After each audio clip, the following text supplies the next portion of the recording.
Janine, ready? Okay, good morning. Welcome everyone on this lovely rainy day. My name is Doreen Diadamo and I'm Vice Chair of the Board. Chair Esquivel had a conflict and so won't be able to join us today. Today is Wednesday, December 18th, and I would like to call this meeting to order. And I'll begin by introducing my fellow board members and our staff. To my left is Board Member Sean McGuire, and to my right is Board Member Laurel Firestone, and I understand Board Member Tam Dodick will be joining us shortly.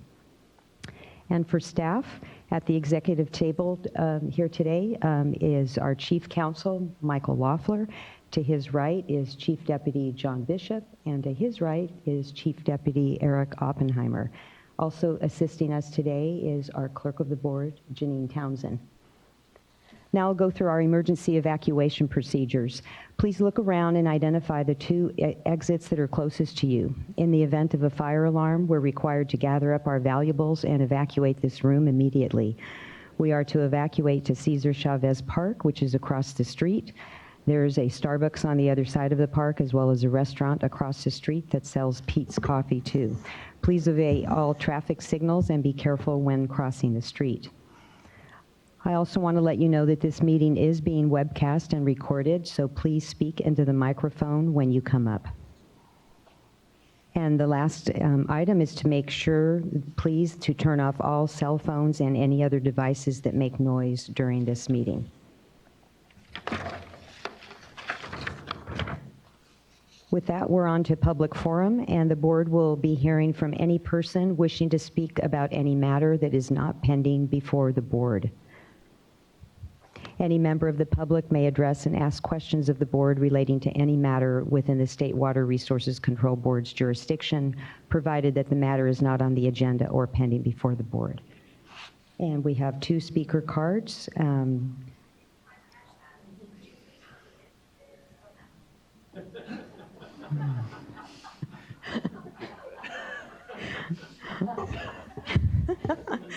One of them is Siri on the list.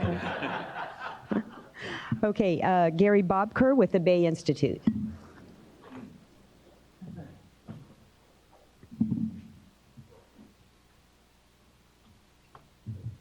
Good morning.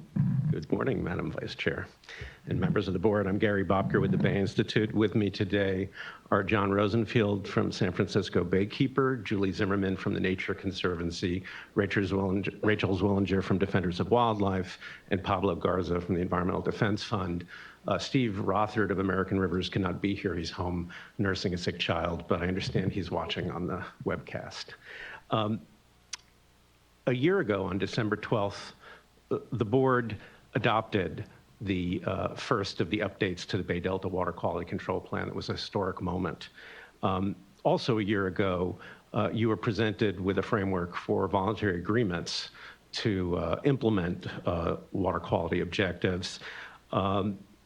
And we're here to talk about where we are today and the need for the board to move forward with completing phase 2 of the update of the Water Quality Control Plan and implementing both phases 1 and 2.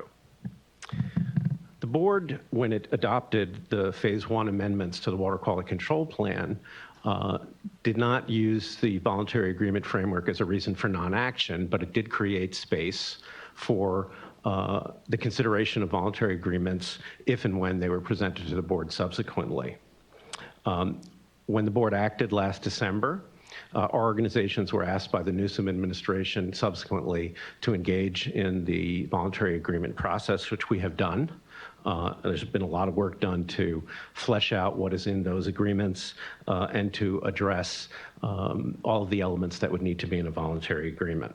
The assumption that we made when we went into the voluntary agreement process was, number one, that any voluntary agreements would have to be as protective or more protective than the actions that were adopted by the State Water Board in December 2018 or proposed by the State Water Board in its framework for phase 2.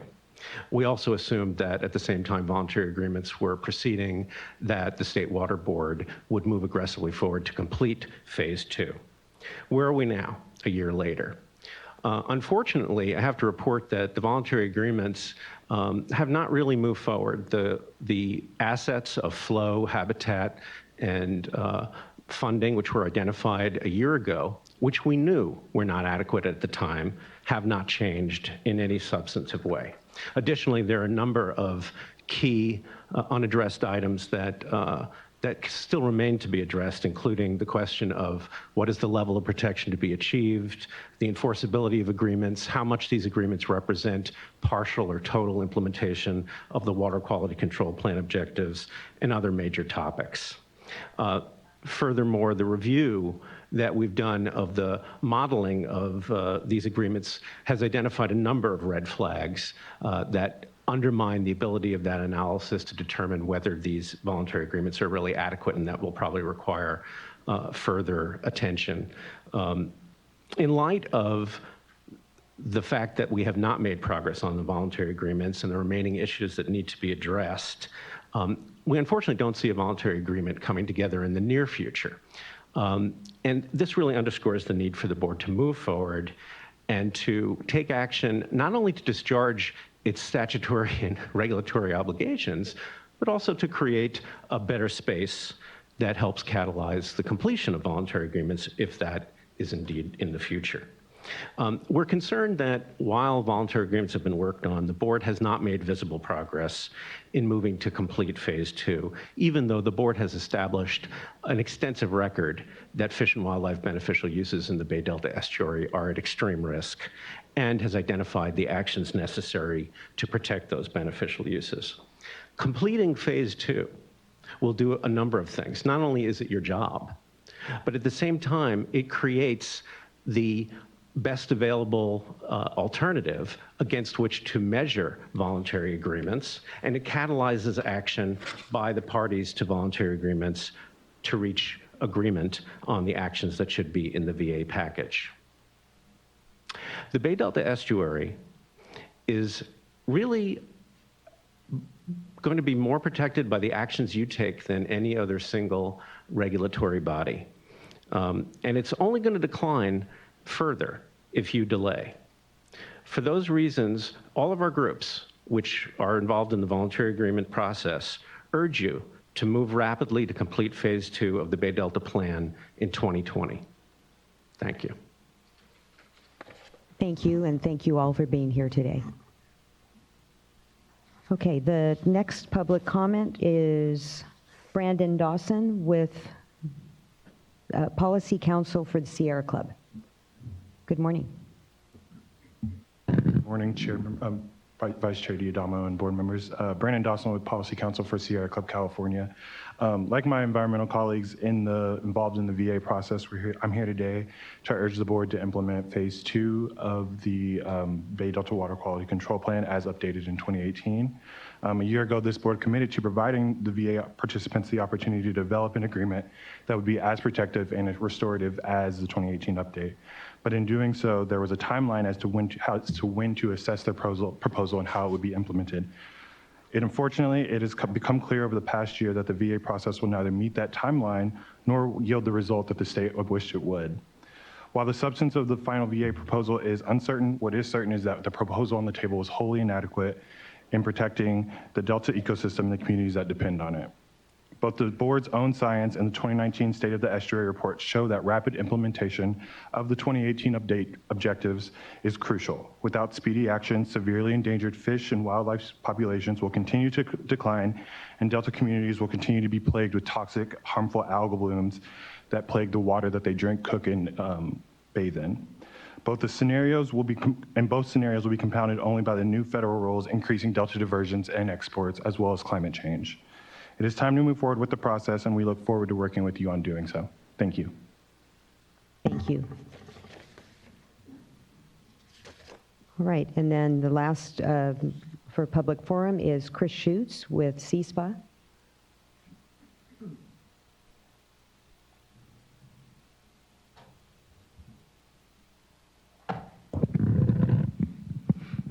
Good morning, Vice Chair Diadamo and members of the board. Chris Schutz with the California Sport Fishing Protection Alliance, here to urge the board to accelerate its work on the update of the Bay Delta plan.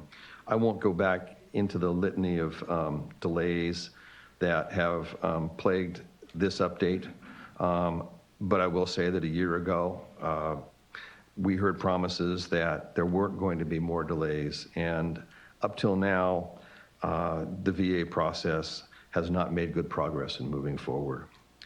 In addition to the different issues that Mr. Bobker raised, I'd like to point out that there are two fundamental questions that the VAs have really not confronted. First, what will the role of the Bureau of Reclamation be? We don't know, as far as we can tell, the Bureau will be cooperating when it cooperates, and otherwise it may not. In the meantime, it appears to be using the voluntary agreement process to leverage other policy issues, many of which, in terms of flow into and out of the Delta, could negate the benefits of the VAs that purportedly would come. Second, how will the VAs assure that water that goes into the Delta actually goes through the Delta as it is intended to? In the recent modeling of the VAs that you all released, there's a workaround that has a nice little line that goes from one part of the Delta to another that shows that this is the intent. But I have yet to see a rule that would actually codify that. This is a fundamental question about any rules or any set of plans that would address Delta inflow and outflow. I would add that it's something that the board, as far as I know, has not squarely addressed, even though it's an issue that I've raised repeatedly, both with staff and others, modelers, over many years. And I just haven't seen any answer. Part of the reason I believe it's important for you all to get busy on what you need to do instead of wait for an answer is I don't think there's going to be one from the VA process. And waiting for failure in order to get busy is not a good plan. And it's not going to lead to success. One last thing, this is an institutional question for the board. It's not just this particular issue. It's a question of, can the board get things done? As I've spoken to all of you, the board is not getting water quality certifications completed on time. I have many water rights protests that have languished for more than 10 years. It's an institutional effectiveness question. And I think it's important for the board to consider this sort of cornerstone issue in that context. On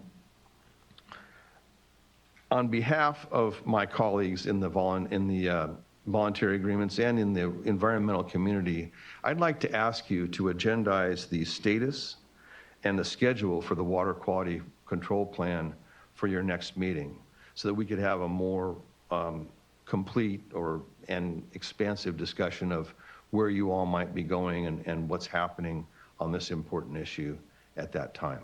Thank you very much. Thank you.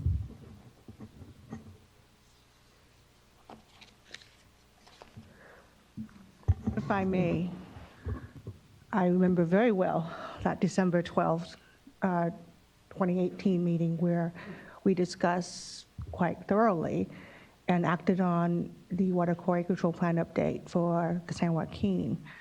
And I remember a very detailed discussion I had when then board member and now Chair Esquivel introduced the language regarding the VAs for inclusion in that process. And my understanding then was that while we all embraced the VA process, that the board would continue, that board staff would continue working on what it was called the Phase 2 Water Quality Control Plan update, and that should the VA proceed successfully, it would be considered as part of that, but that it would not be held up because of the VA. Here we are a year later, and I would concur with Mr. Schutz's suggestion that we agendize this, perhaps not at the next board meeting, but at a soon-to-be board meeting, so that we can get an update from the parties, other than the parties appearing here today, on the status of the VA, and an update from staff on where staff is on their work on the Phase 2 of the Water Quality Control Plan update. I think this board prides ourselves on the transparency of our process, and an important decision such as work on the continuation of the Water Quality Control Plan should not be made behind closed door, but should be done in a public venue with input from all the parties involved. So I would endorse Mr. Schutz's recommendation. Okay, thank you, Board Member Dodig. As this is a matter of public forum and the matter is not before us at this time, I think the appropriate thing to do is to consult with the chair once he gets an opportunity to come back, and we'll share with him the comments. I know that there was a letter submitted also by a number of the NGO community members. And just want to thank you all for your thoughtful comments and assure you that the Bay Delta Water Quality Control Plan and these issues are a top priority for the board. And do also want to thank the secretaries, Secretary Blumenfeld and Crowfoot, for their active engagement. And thank you again for your comments.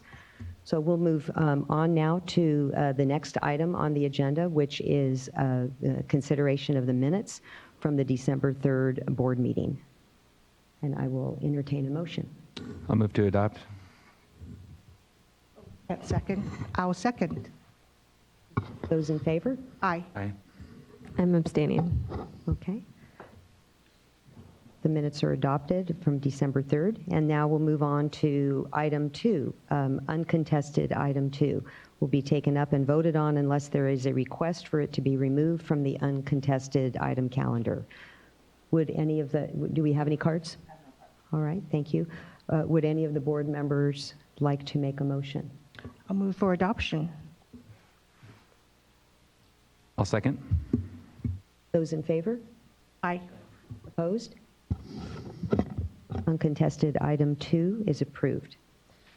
Okay, now we'll move on to informational item. And this is a presentation of the fiscal year 2018-19 annual performance report.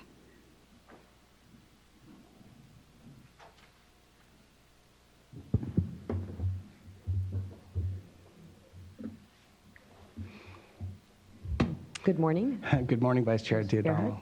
Good to see you all. So it's my pleasure to help present this item that I'm very excited about this year's annual performance report. First, I'd like to introduce the team that did all the work. So to my left is Bev Anderson-Abbs, who is the lead staff on the performance report. To her left is Susan Kelly, who did an amazing amount of work on the website. To her left is Allison Callalang, who is an engineer in our office. And to her left is Jace Nunez, who is a scientific aide in our office. And they all did the data and the workflow to make this whole report transform into a thing that I'll tell you about in a couple minutes. So this is our 11th annual performance report at the Water Board, something to be proud of, thanks to Tam's leadership to get this even started, but not to mention keeping it going and keeping it real. So thank you again for your board oversight on all of this. This is an effort to demonstrate a couple of things, the kind of work that we do and the resources that we expend on that work, as well as telling some stories about whether we're achieving some of the outcomes that are desired by the board and the public. So we had over 19,000 website visits to last year's report. We suspect that that'll go up. We also are trying to do more deep analytics to see who and when people are looking at the performance report. But because of some of the things that I'll talk about in a minute, this has the potential to turn into a more real-time type of a driver for many of the work that is done at the Water Board. We measure outputs and outcomes, as I sort of referred to a minute ago. Outputs are typically these things that are produced. People call them beans or widgets sometimes, but they're things that you can measure more easily. They're work products and deliverables, so to speak. Outcomes are a little bit harder to measure, and they've always been sort of an aspirational goal for the performance report. We're making some progress on that, but because of a lot of the transition that we had to do this year, we didn't make as much progress this year as we wanted to, but we are making better connections to programs that want to help tell outcome stories, non-point source, drinking water, financial assistance, et cetera, et cetera. So there are now over 200 of the outcome cards that we have invested in heavily over the years. These are TMDL, or water quality stories, essentially, surface water quality stories. And some of those are updated and some of those are new. We also have developed innovations in the data management side of the performance program. We are now displaying open data on about 60% of the cards. And what that means is you have more granular information behind the cards. You don't just see a number, but you can see the number of facilities and the names of the facilities, the staff, the time that the inspection was done, for example. We are also improving some of our storytelling. We will work on, immediately after this performance report today, we will work on a new story map. For the last 2 years, we've been rolling out a story map with the report card, but it's just been super busy. So we will work on the story map next, and it will hopefully look into some of the insights that we can glean from looking at the data. And I'll tell you in a minute, I'll show you why that is really unique this time, because we're able to sort of look across years, across programs, across facility or regions and districts and things like that. So for those of you who maybe are hearing this the first time, I like to give a snapshot of who we are as an organization. This is a lot of just basic numbers that reflect the Water Board's different activities. But some of the most sort of dramatic ones are how many office locations we are now distributed across, 43 different places, 10 different boards. We have over 50 programs, and I've heard that number over 100, depending on how you count a program. We have well over 2,300 vacant or positions, not vacant, in the organization. We have large budgets that both we expend to run our programs, but we also give out a lot of money through different funding and financial assistance programs. We also collect money as a part of not only our fee regulatory process, but with the penalty assessment that is resulting from compliance assessment and enforcement. So these are just some big picture numbers, and you can refer to them, and we'll try to keep them updated for people that want to tell the story of who we are. So you can find the performance report at the bottom of every page. So in those columns that are on the bottom, the one that says resources at the top of the column, if you look down near the bottom of that, there's a link that says performance report. So every page has this sort of bottom banner. I think probably using the term wrong, but you click on that, and it'll now, as of today, as of right now, it'll take you to the 18-19 performance report. Unfortunately, when we made these slides, we didn't have it live, so this is a snapshot of the screen from about a week or so ago. This is, you will not see the words draft when you go to the page, but everything else will look essentially like this when you go to the live page. And we can go there in a minute if you would like to sort of dive into some of this. The way to click through this is to sort of orient on that, what do we do and how are we doing? That's the bulk of the performance report. It's the output cards. It used to be over 150 separate cards. We've now boiled it down to about 30 different visualizations that include multiple years. So we will be eventually taking off some of those prior year links and integrating all the data into single visualizations that you won't have to worry about clicking and knowing which year you want to look at. The way to get into the outputs is to see the top tabs. So we organize them under categories: plan and assess, regulate, clean up, enforce, fund, allocate, and targets. And when you click on one of those, you'll see a separate click that says click here. It takes you to a page. It does not look like this, but I'll get to that page in a minute. This is a summary of all of the data across the target categories. So it's statewide, looking at 3 different years. So generally speaking, you can see that in the categories of inspection, permitting, and some of the other targets, the clustering is relatively tight, except maybe permitting targets has changed quite a bit over the last 3 years. So this is just a way to look across the years. This is a way to look at the same sort of information across organizations, so regions and state board. The thing to note here is that sometimes regions are pretty consistent in this is only 2 years, but sometimes they also bounce around quite a bit depending on how the workflow comes to them. They may have to divert resources to work on something urgent that they had otherwise planned to use for targets. And then again, some summary data from the 18-19 year. So, and it's looking also backwards at the prior 2 years. So 3 years of how our facility regulation, our community of people that we regulate, the types of enforcement actions stays relatively close to each other every year. We have about the same number of inspections, for example. The penalties assessed and the kinds of funds that we allocate bounces around depending on the source and the type of fund. Many of these loans are given out over multiple years, and so it's hard to make a standard assessment, but we do have really good pages on financial assistance within the report, as well as directly on the financial assistance pages on our website.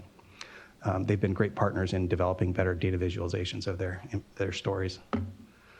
So the enhancements this year that I want to cover real quick are, I mentioned that there's more open data. We plan to make more and more open data every year. We also are trying to make the workflow automate so that we can start talking about maybe quarterly performance reports or semi-annual performance reports instead of having to wait every year to sort of see. We're actually a little late this year because of many of the reasons that have delayed a lot of the web work, but essentially the accessibility thing sort of turned some of our plans on its head halfway through the year. We were going to make a few transitions to open data and data visualizations, but we ended up having to move everything into a Power BI format, which is a Microsoft product that we use to visualize the data. So instead of doing a little bit, we ended up having to do all of it. We do want to automate some of that, as I mentioned, though, because the usefulness of this report would get way more valuable if people started thinking that this was the source of how to check in on inspections on a more frequent basis than annual. We also are working on new measures and targets for new programs. We've been trying to work with cannabis, and we have succeeded in working with cannabis over the last couple of years to think about what is the right kinds of measures and targets for them to set. We hope to roll those out this year, as well as the Safe Affordable Drinking Water has made sort of huge progress in a parallel pattern because of the statute. So we're hoping to integrate the storytelling that's going on with Safe Affordable Drinking Water into the performance report in the upcoming year. There's other examples of new measures and targets, and this is a regular thing. People do change the way that they measure their program. For example, the Water Quality CERT program has taken a strong initiative to look at their own processes and how they measure and tell their story, and they propose some changes this coming year that have been approved by all the management groups within the Water Board. So that'll be a new thing too. So this is the link. When you click on that, you'll start to see frames that look like this within the page.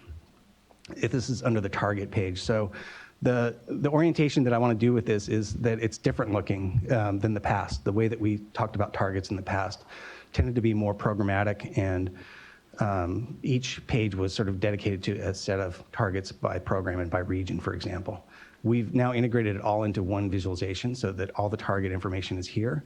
So if you use these filters, in the yellow box, you'll see some filters.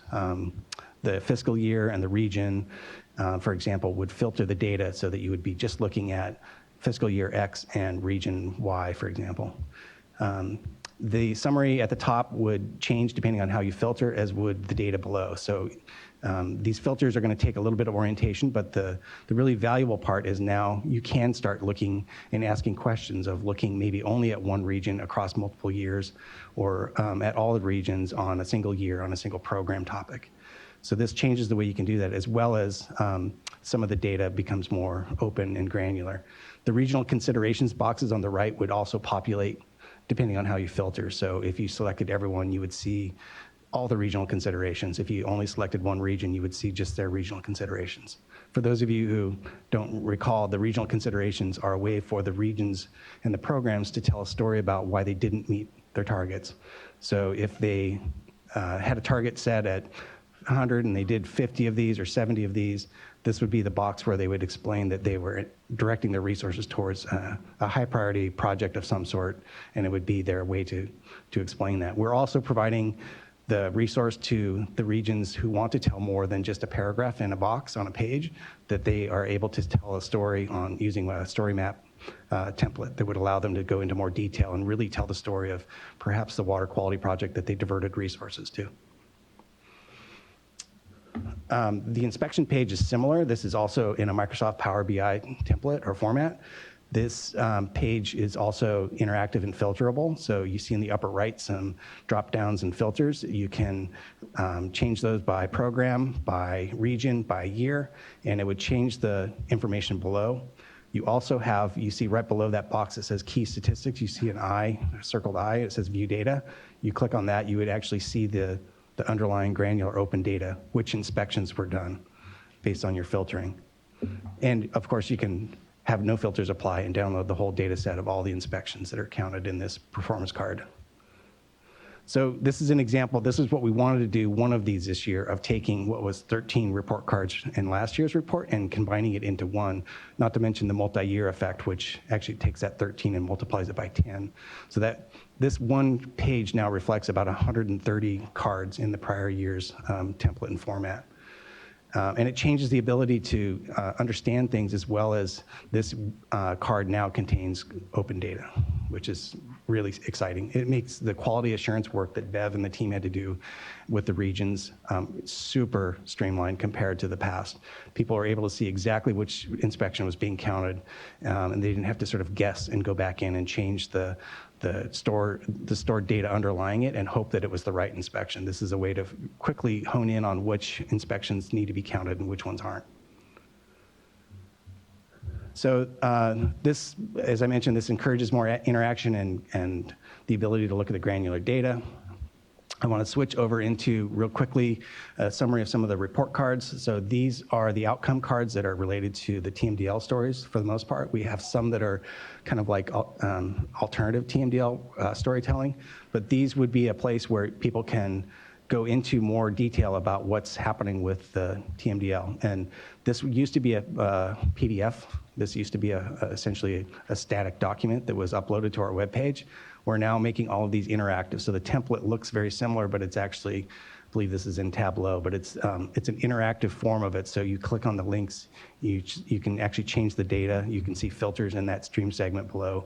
So this allows you to do some interacting with the story as opposed to just making it a PDF. What would lead you to this page? How would you get here? You would get there Click on under the Plan and TMDL? Assess, and you would see TMDL outcomes, and then you would click on that, and you'd see a long list. There's 207 outcome cards for TMDLs, and the ones that are new and updated are highlighted with a red signature, so you don't have to look through 207 to see which ones are updated or new. This is an example of a similar water quality report card, but it uses a story map as a platform and interface. This is a Esri product that allows you to do really powerful storytelling with using data. So on the left-hand side, you can change this format, but in this particular template, the left-hand side contains the narrative and the links to things, and the right-hand side contains media of any type. So you can import videos, photos, maps, data visualizations, all on the right-hand side. So if you go to this one on the performance page, if you go to the Plan Assess, find the TMDL outcome cards, and click on the Elk River one, it should be highlighted. You would be able to interact with this. As you scroll down, the right panel starts to change, and you can really dive in. You can actually interact with that data on the right-hand map. It's a live map. So this is another sort of update that we're trying out. So I showed you this version is the old PDF turned into an interactive. It's the same template for people who want to orient that way. It's an interactive form of the old outcome card. This is the Esri one is a new version of an outcome card that allows more powerful interaction and storytelling, including like that video feature. You can really start to, have a narrative theme and tell your story as a regional board or a program that's doing interesting work. This is an example of a story map also that is looking at the North Coast and the cyanobacteria story. So this is just another example of it. These would all be available on that Plan and Assess and then TMDL outcomes. So with that, I'll pause and see if you guys want to go any direction deeper. Well, thank you. That was fabulous and very exciting. Thank you all for your work. Questions? Comments? No, just very cool, and thank you for making it that I can actually do it on my iPad.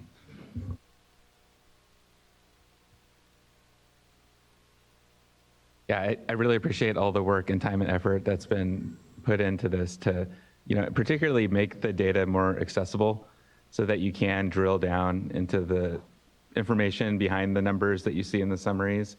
I think that's incredibly important.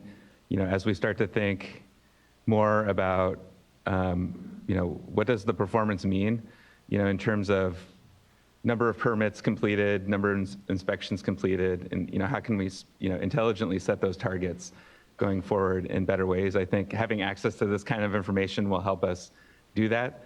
My background, working in water rights, for example, is one area. There was actually a commenter this morning who talked about the backlog in water rights in change petitions and in the 401 water quality certification program. So for example, when looking at the performance reports, those are areas where I'm interested to see, additional information so we can better understand the backlog, how things are going in those types of programs, and how we can, better leverage our, I know limited resources to, more effectively complete those types of projects. So, but I think this is, I don't want to have this lost. This is a great step forward. It's a significant progress, and I'm really excited about using this tool going forward. Well, thank you. And then I have some questions, actually. So a few years back when I was much more engaged in the fee stakeholder process and working with a number of groups that were trying to better understand fees and the relationship between fees and program. I know that some of the stakeholders worked with you on going through the performance report and trying to see what was in there that they could glean in order to better participate in the process. And it seems to me, just in looking briefly here at the changes that you've made, that their jobs will be a bit easier in that they'll be able to go directly to the region that they're looking at and better understand. So first of all, if you could just comment on that. And then secondly, what if any, if stakeholders have questions as they go through this new report or this, these changes, who could they go to for assistance or also to provide comments as to how it could be further improved? So I'm introduced the team, but there's also a page that would allow people to provide that feedback to us directly. They can also deduce our email addresses typically from these, like a slide like this, but for sure they can email myself, greg.gerhardt@waterboards, and I will direct it to the staff to answer any questions. With regards to the ability to enhance the fee stakeholder process, that has absolutely been one of the biggest success stories of this performance data over the years, has been our ability to engage with people, both the fee stakeholders as well as legislative stakeholders, on what we do and how we spend our money and what it goes towards and what we look at every year over time. So this will definitely, these enhancements will definitely improve those relationships and those processes. I'm not exactly sure to what extent, but I think, as Sean alluded to, just the idea that you can see more granular data itself is extremely important and useful. It used to be, for example, that we would say these permits were updated. Which ones, you call up Region X and ask them which ones they were going to update because we don't know. Now you would have more information about both the permits that are being updated as well as where the inspection and the enforcement resources are being directed by the programs in the region. So I think it's hard to quantify the ability this will have to improve that process, but it's easy to say it will improve it from my perspective. Great. Well, thank you. And I think that it's a sign of your responsiveness to the concerns that had been raised by some of the stakeholders and their frustration in trying to glean information. I see Dave Ciccarelli sitting here, and I would just maybe encourage you all to put this on the agenda of one of the fee stakeholder meetings and walk folks through the changes and encourage them to use this new tool. So thank you. Thanks. We'd be happy to do that, as well as public outreach too, to any other engagement opportunities that you guys see. Let us know. We're happy to do it. And I really want to thank the team for the work that they did. I stand here and talk or sit here and talk, but they did all the amazing work this year to make this happen. So. Great. Thank you so much. Appreciate it. Thanks. I just wanted to add, so echo all of that, and I won't need to repeat, but to say thank you. I am so excited about this aspect of our work. I think it really helps us in terms of our organizational effectiveness and priority setting and ability to help us as board members understand how we're doing with both our statutory requirements and also our work to try to accomplish our mission in general. And without something like this, it's really hard to feel like we can get a good understanding. And that's just for us as board members. I think even more so for other stakeholders outside of this board.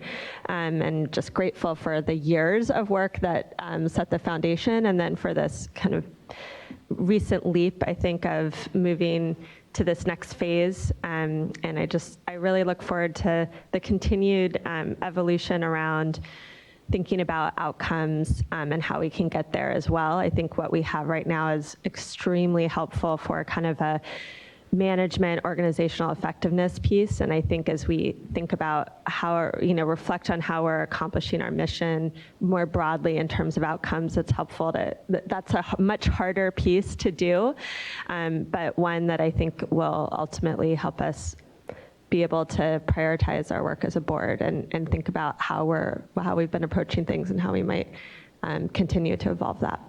So just thank you again to all of you. And I completely agree that the more that we can make sure people know about this resource and tool with the stakeholders that we're interacting with, certainly in fees, I think it's a perfect fit, but also with other public outreach, I think it really helps people understand the context of the work that we're talking about and the work that the board does. Thank you. Thank you. All right. All right, what's the pleasure of my colleagues? You want to take a break, or should we move right into the next item and maybe take a break after the staff's presentation? Okay? Okay. All right, so we'll give you all just a minute here and get ready for the next item, which is a public hearing. Public hearing on the Administrative Procedure Act public hearing regarding the proposed Environmental Laboratory Accreditation Program regulations, also known as ELAP.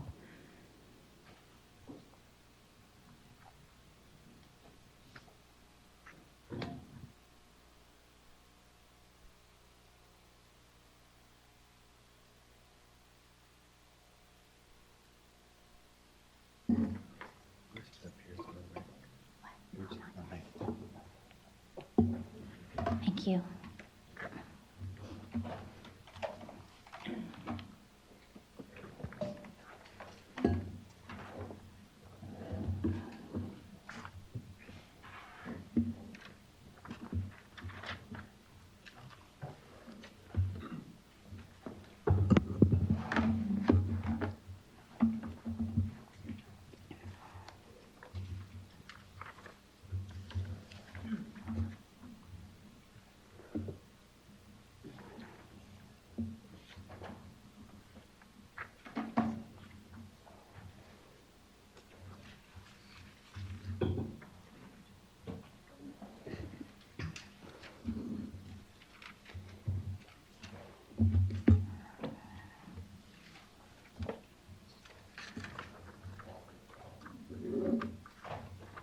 Okay.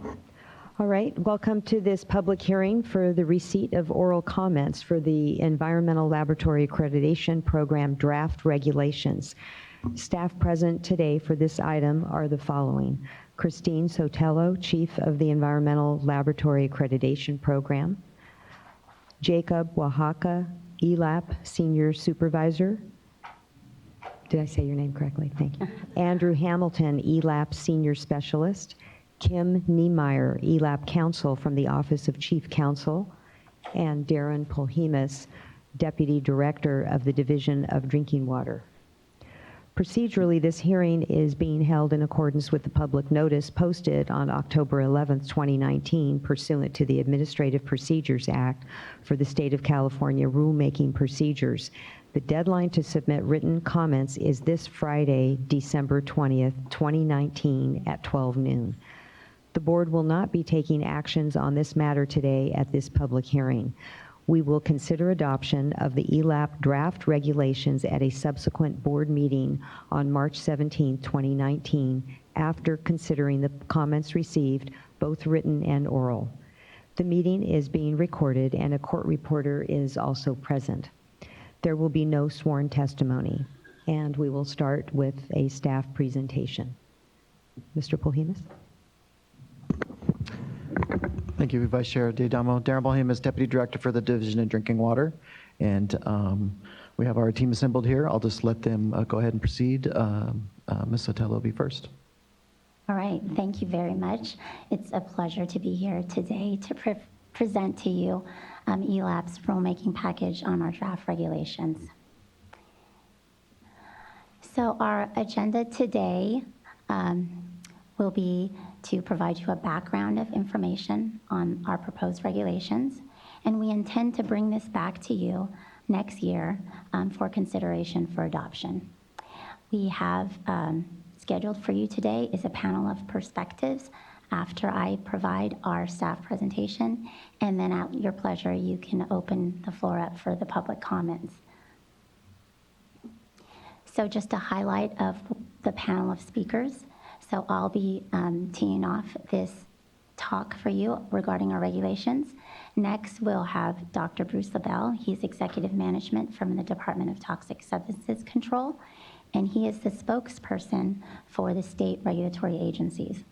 Next is Dr. Stephen Clark, who's the chair of LTAC, and he'll give you his perspective from the Technical Advisory Committee. And also, we have Brad Meadows and Diane Anderson, who are mentors and part of the American Council of Independent Laboratories Mentor Initiative, and they'll tell you about their efforts in that area.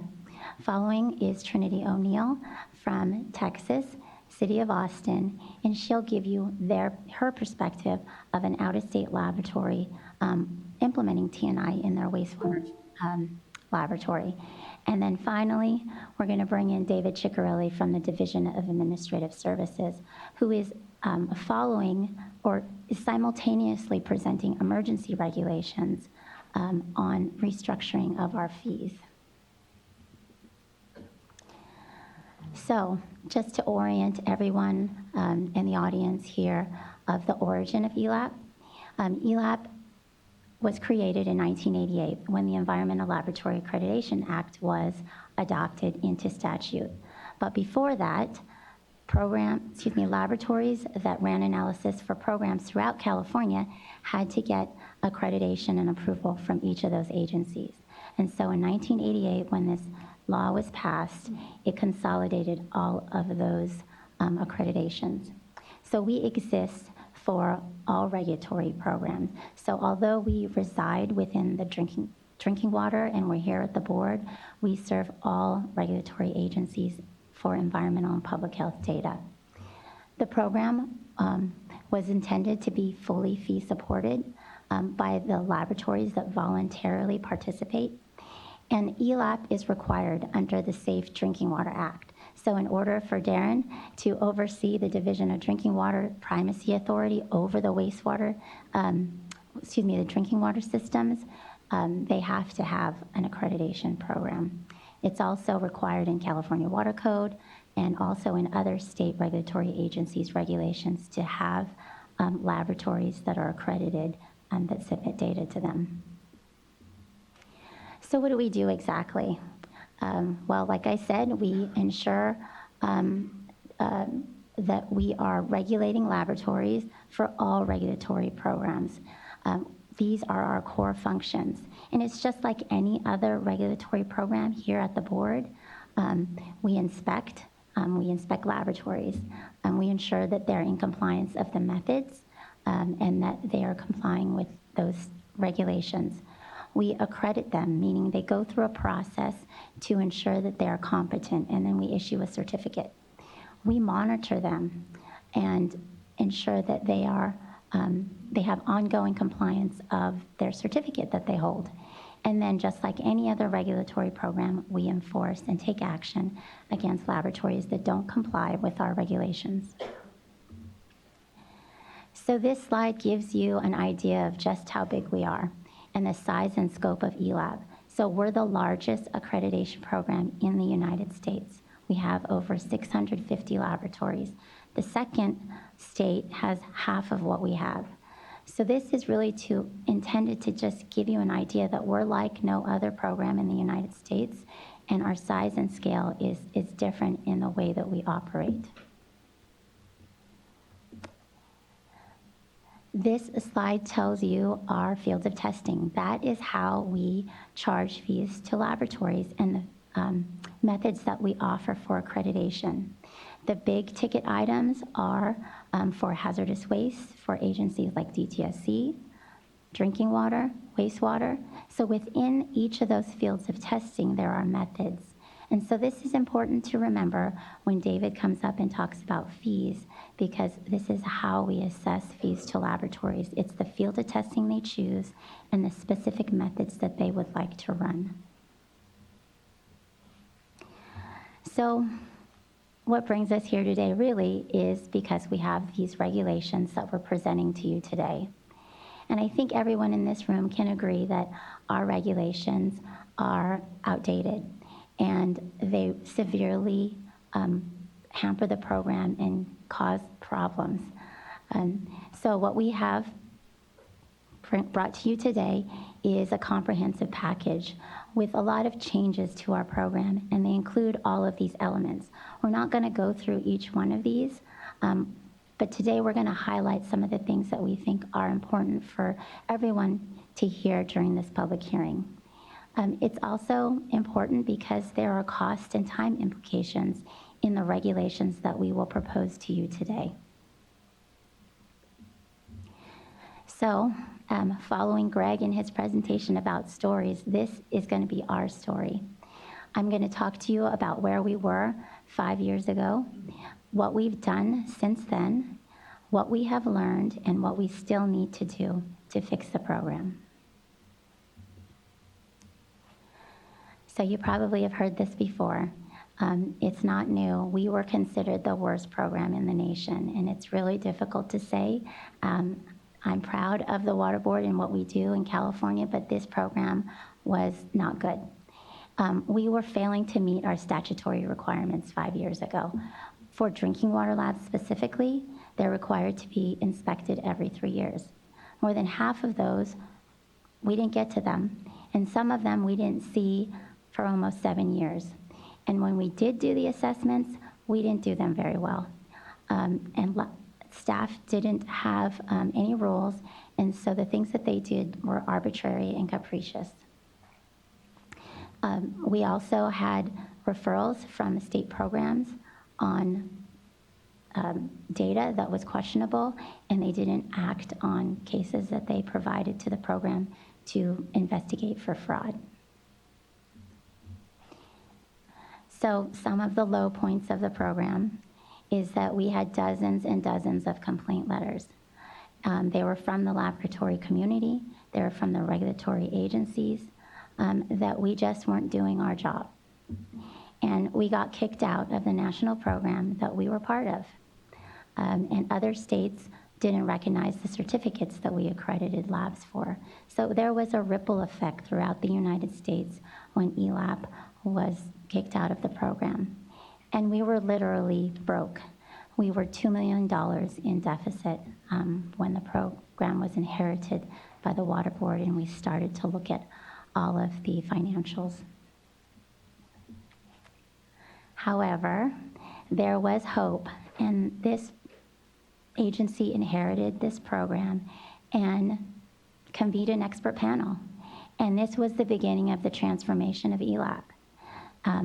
They convened the best experts in the nation in laboratory industry. It really was the best of the best, the A team for anyone overseeing and providing advice on a program that was broken like ours.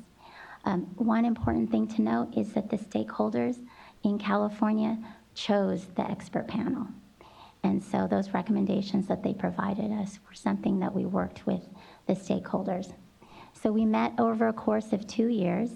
The first year, they reviewed the program, talked to the staff, talked to the state agencies, and they gave us recommendations in a report, and that gave us our path forward. Second year was they kind of watched us to see what we were doing as far as implementing the recommendations.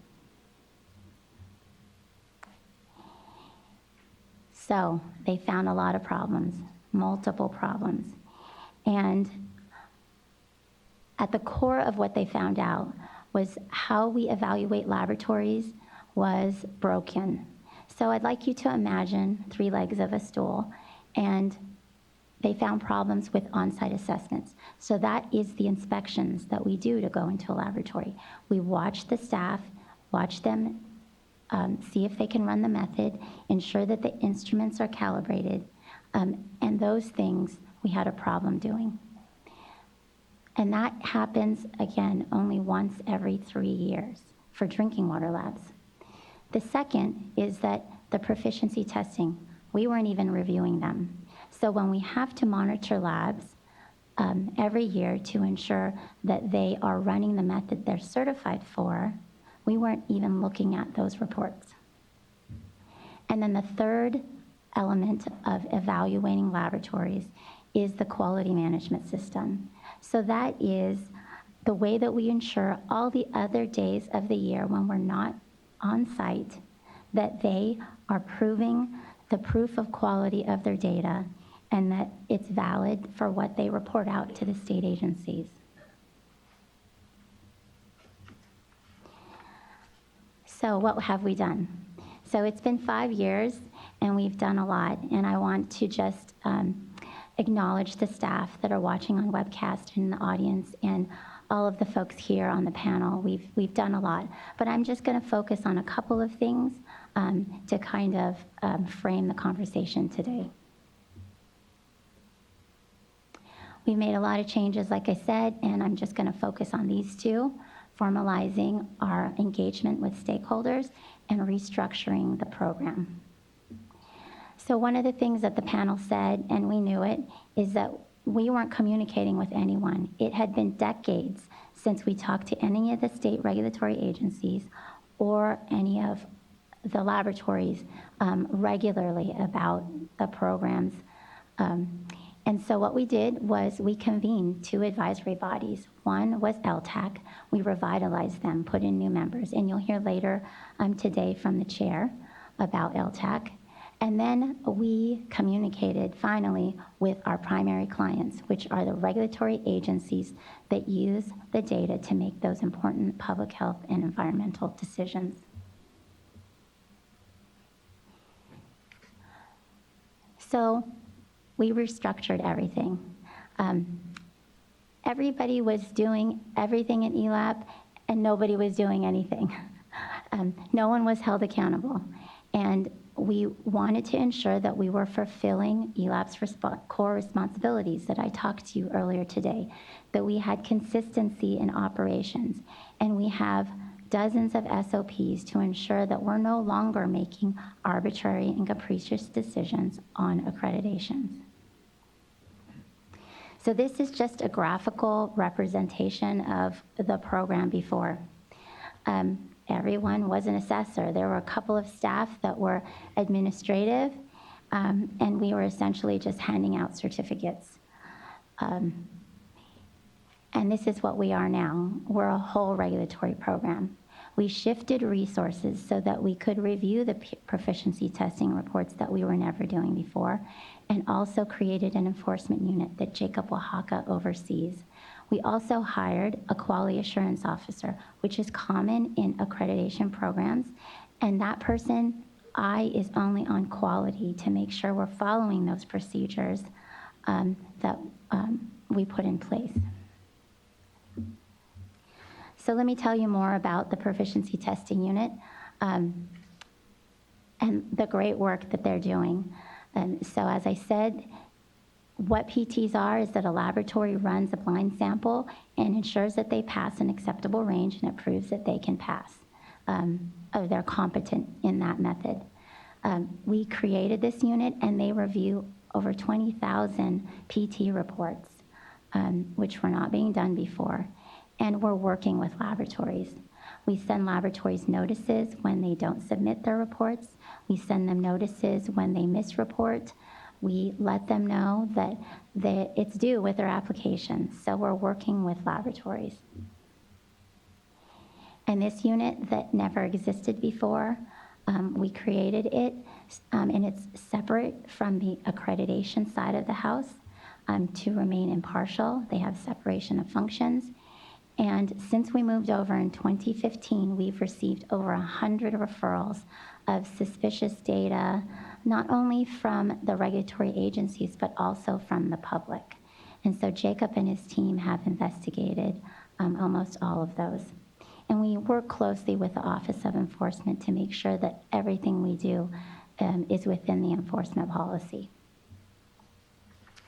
The on-site assessment unit that we were not doing very good at, that everyone complained about, we focused them only on technical assessments. So they weren't doing anything except for that. Some of them were cashing checks, other staff were even making decisions on accreditation. And to further help the on-site assessment team that we have in ELAP, you all approved a contract to help train our staff.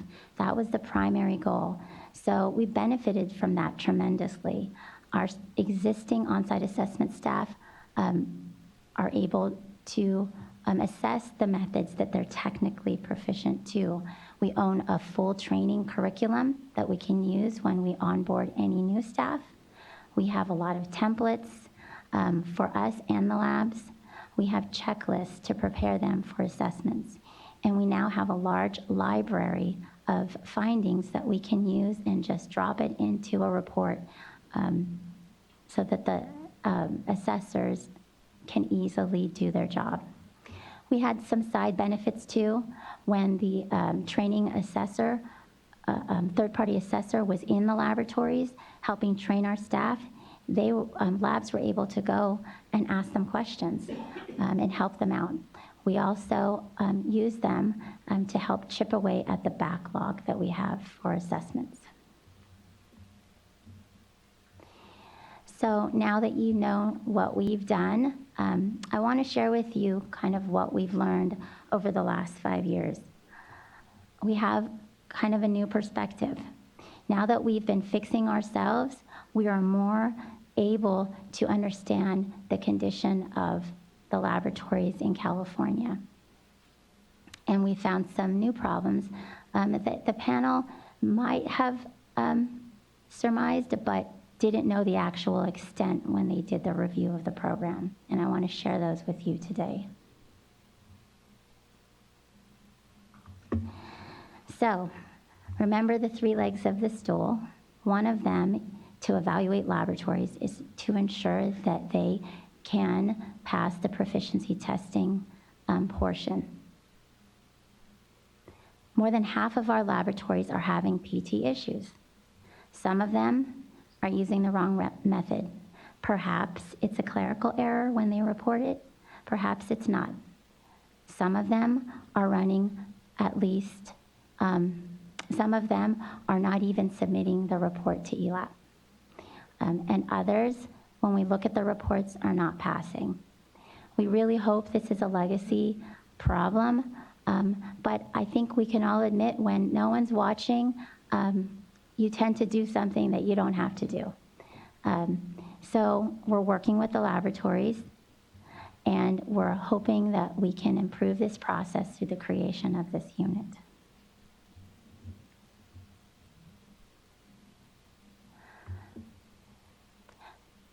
The second thing that we found is that when we used and reviewed the on-site assessments from our third-party assessor, we have problems in our laboratories.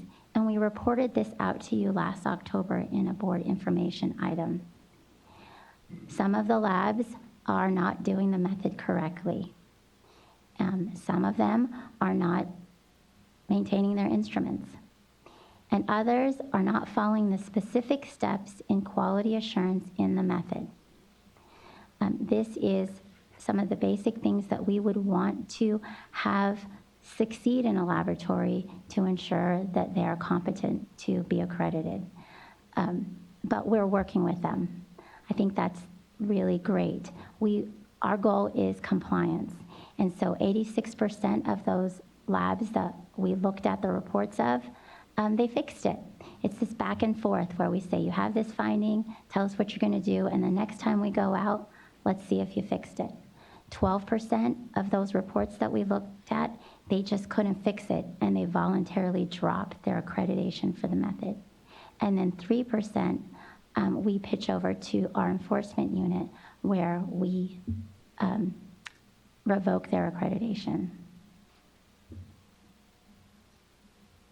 And then the 100 referrals that have come over to us since the program started, which were 100, we've taken formal enforcement actions. The last one, the criminal conviction, was the one I mentioned earlier, the one that they referred over to ELAP where no action was taken. We took a criminal action in 2018 on that laboratory for fraud.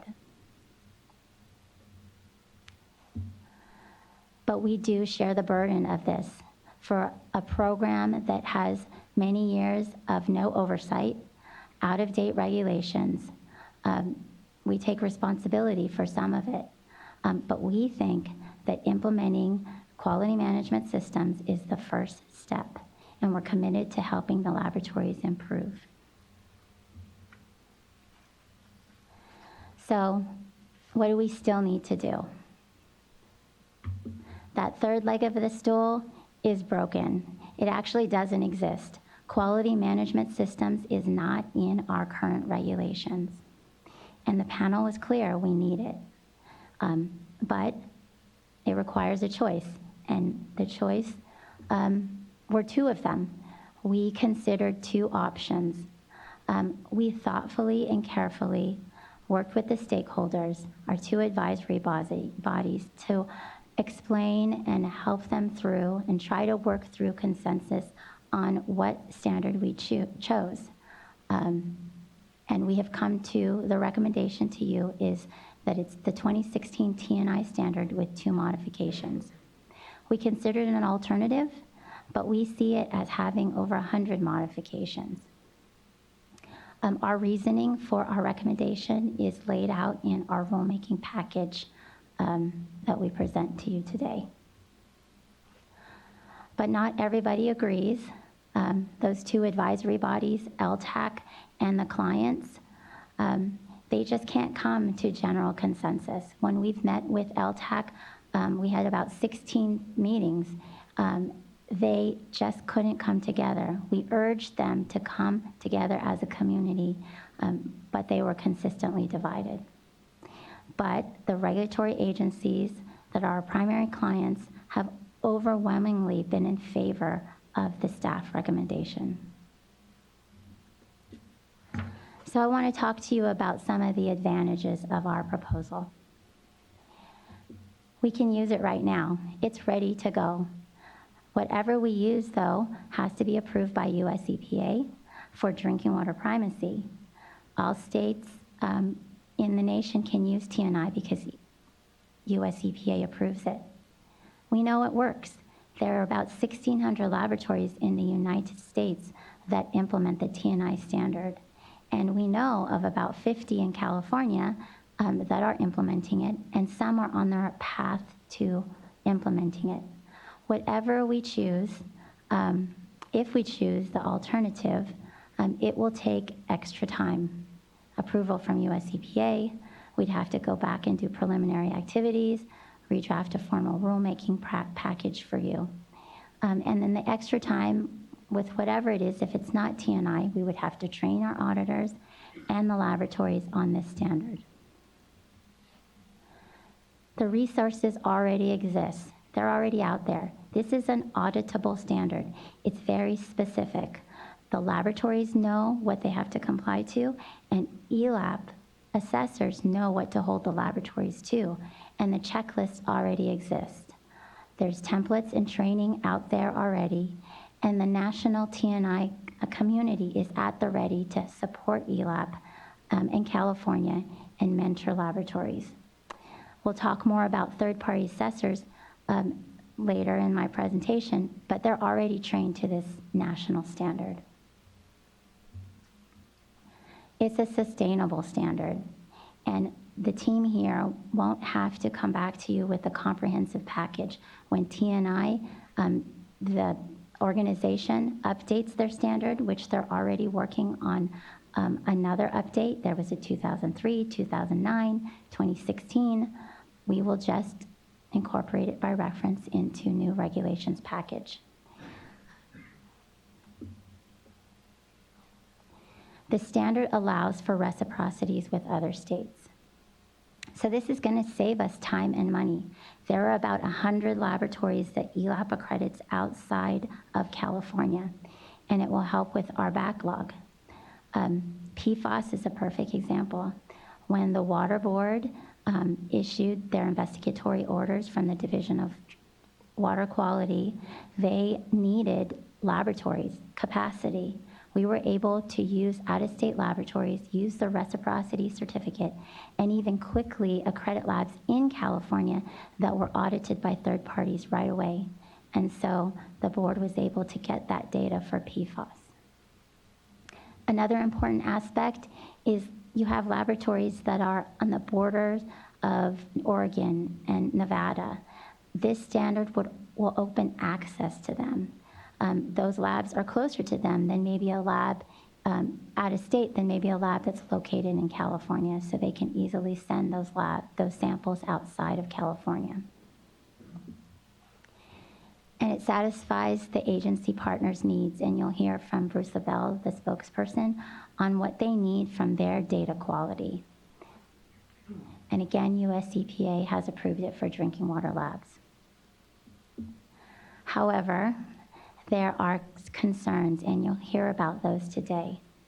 But if I could quote the expert panel, and we believe the same, is that the long-term benefits outweigh the short-term inconveniences. So we believe the standard is something that is very helpful to California in our program. So let me talk about the cost. We're not shying away from the cost. And in our initial statement of reasons, in our economic analysis, there's going to be cost. But we are easing the transition and helping the laboratories comply if this is the standard you choose to go with. We're offering tools, templates, and training, and let me tell you more about those. We've got the tools, and we are going to implement a training workshop throughout California. There will be dozens of them where we'll hire a consultant, and that they will give them the templates that they need. So it will be categorized in different types of laboratories. They'll have the quality assurance manual and the SOPs that they need so that they can leave that workshop with what they need to succeed. And a compendium to that is training. We're developing a sort of 3-year work plan so that laboratories know every year until the deadline of compliance, 3 years, on what they need to do. We'll have webinars, and we'll walk through with them and dedicated staff to help them through the entire compliance process. But we're really looking to this community to help elevate their peers on how to improve this program in the laboratories. The last item is time. We are proposing as staff a 3-year phased implementation. Other states have given laboratories less time, and we've actually seen it, and you will hear from them later today. But because this is a paradigm shift, a cultural shift in the laboratories implementing quality management system, we think that 3 years is sufficient. But we're open to any ideas to help ease the transition. The second concern is we're here that documentation is not necessary and it doesn't benefit. Well, we think there's multiple benefits. There's legal defensibility in the data that you produce in your laboratory, and the regulatory agencies say they want that documentation. And laboratories and their clients, which is the community they serve, it's defensibility for them. It standardizes laboratories across California. We have a lot of statewide monitoring, and we want to make sure all the laboratories are following the same standard. One community should have the same level of data from a laboratory than another community. And the standard has this continuous improvement loop where it daylights performance issues in a laboratory and they fix them themselves. And they don't wait for ELAB to come in every 3 years to audit them into compliance. The last concern that you'll hear is that it's unnecessary for small labs. Well, it's scalable, and we've seen it. I've been in small laboratories, and I've seen the system work. Small laboratories are vulnerable to inconsistencies. They have only 1 to 2 persons in the laboratory, so if someone should leave, they need the documentation, they need the policies, they need the procedures that a quality management system will offer. And it really is less complex. There's less people to try and coordinate as opposed to a large laboratory that we do regulate that has hundreds of employees. That's a very complicated system. And we pilot it in small laboratories. We worked with the American Council of Independent Laboratories to see if laboratories can do it. They stepped up to the plate, and we identified labs that were in remote locations that we thought they really are necessary for their community. The hold times for the samples are too short for them to get to any other laboratory. And we saw that it works. And some of them can do it in under a year, and they didn't have to hire new staff. There's critical things that they told us about the standard too, is that the templates were really important and helped them. They didn't have to create them. There's a small lab handbook that they used that kind of walked them through because they tend to overthink the standard. And so the small lab handbook helped them. There was training that TNI offered on how to manage a laboratory. And what we saw was when their agency's management supported them, that was the biggest driver. And then the TNI mentors really did help, and you'll hear from them later on. So what do we still need to do? There are a couple of things. We're proposing third-party assessments to help with our assessments and our backlog. We want to follow 3 principles when we adopt third-party assessment use in our regulations. It will be optional for all, so any laboratory can use them if they wanted to, but it's required for those specialized laboratories where there's methods that are too complicated that our staff don't know, and instrumentation that we just don't have experience on. And we're attempting to make it fee neutral, and Dave Ciccarelli will talk about that later. And one thing to note is that we are holding the accreditation decision because a third party does an assessment. They don't decide. We go through our process and decide on accreditation. And what you'll hear today is that not everybody supports this idea on one of the last things we need to do to improve the program.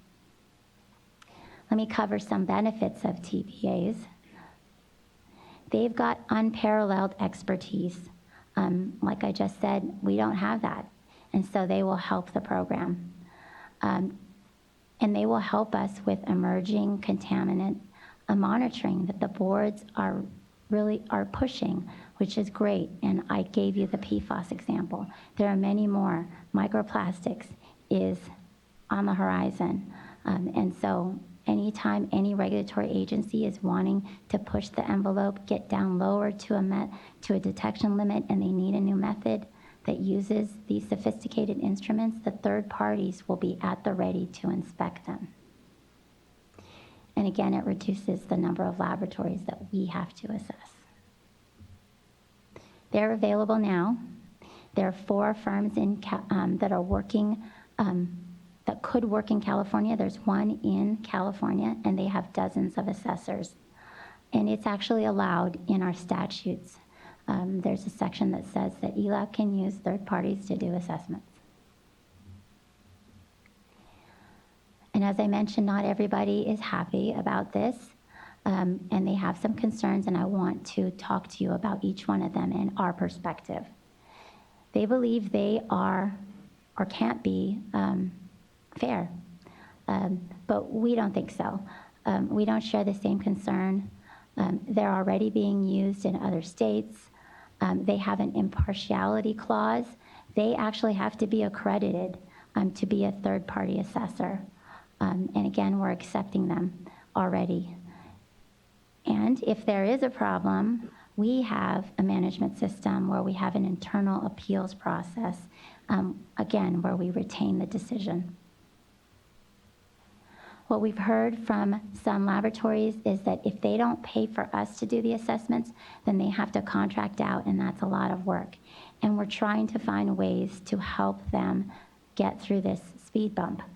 So we're thinking about putting together workshops with TPAs to help them understand how to procure them, maybe develop a scope of work so they have a template ready when they need to hire the TPA. And other states are already doing this, so we can learn from other states like Florida and Oregon that are using third-party assessors. It's going to cost, and Dave will talk about this later today. They don't pay us, they pay the third-party assessors. And they have some third-party assessors to choose from, so it will be a competitive market. You'll hear more about that when Dave talks. And we're coming to an end here. So just to set up David, if you remember the fees, the field of testing and how we assess fees, we're proposing in our regulations that we change that. And it's consistent with the rest of the nation. A lot of programs, accreditation programs, are using fields of testing. Field of accreditation. So in our regulations, we're proposing to change from field of testing to field of accreditation. And here's our regulation timeline. The public comment period opened October 11th, and it closes this Friday at noon. We will respond to all the comments that are submitted today orally and also in writing. And we hope to bring this back to you for board consideration in March of 2020. And here's the team and contacts if anyone would like to discuss our regulations with them. And there's a lot of documents available on our webpage. And we're happy to take any questions. You want to do that now before going to Mr. Ciccarelli? Well, we were terms of flow. thinking that we could have the panel come up of speakers, or if you'd like to jump into numbers, it's okay. Okay, well, why don't we see if there are any questions of Sure. you at this time? Anyone? Okay. I actually have a question. So you talked about earlier about some of the pilots in the smaller labs. I think there's probably a panel that'll go into that in a little more detail, correct? Yes, Okay. they will. Mhm. All right. So just based on your experience with this, you had indicated that you think that some of them are overthinking the standard. And so I'm gathering from that that there might be some flexibility in the language. Could you just give an example so that we could better understand what you're talking about? Sure. So when I say overthinking of the standard, and jump in, please, if I don't cover it completely, is that the standard has a lot of detail, and especially for small laboratories, some of those things don't apply to them. And so they think that they have to do it, but they have to comply with the standards, but they're probably already doing it within their organization, and they simply have to identify it in the quality assurance manual. And I might add, the standard tells you what needs to be done, and it leaves it up to the laboratories on how to do that. And so there's when the laboratories are determining how are they going to implement this, that's where that overthinking can happen. Yeah, I would like to just add an example that might elucidate like how we see this. So for example, in one of these mentor labs, there was an there's a requirement in the T&I standard to secure your data. And this can be done in many ways. In this case, they just used the filing cabinet and locked it up and they had the key. Other labs may say, I'm going to put all this data in a network system, secure it with all these anti-virus softwares and such. That's not necessary. So this is kind of how they're seeing the requirement being more complex than is actually needed. Okay, that's helpful. Thank you.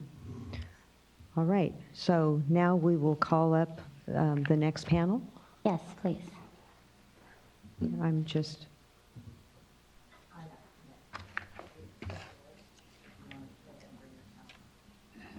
I'm looking for... I just have PowerPoints here. I'm looking for... So we'll go ahead and bring up the panel, and then they'll, Can introduce Yes. themselves, yes, okay.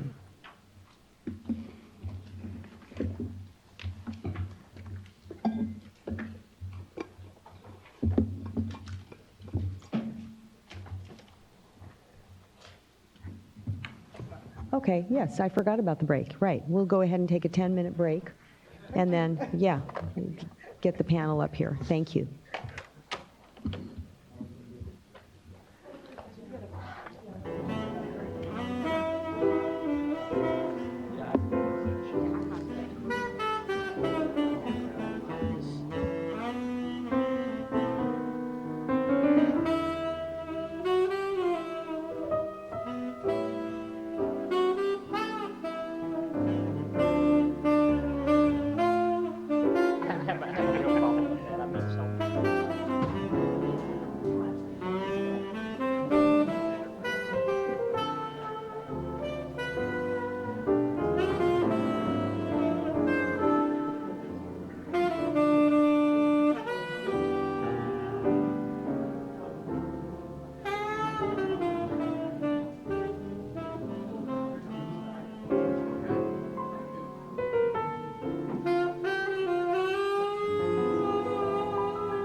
yeah, supplies come in. What do you looking for?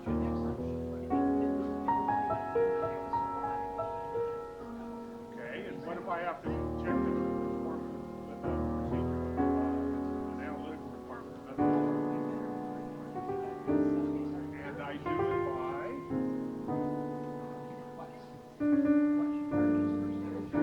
And where do I find it? All your assessment trainings are all about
Okay, if everyone could take their seats, we're going to get started on a panel presentation, and I think you've self-selected to be in order, it appears.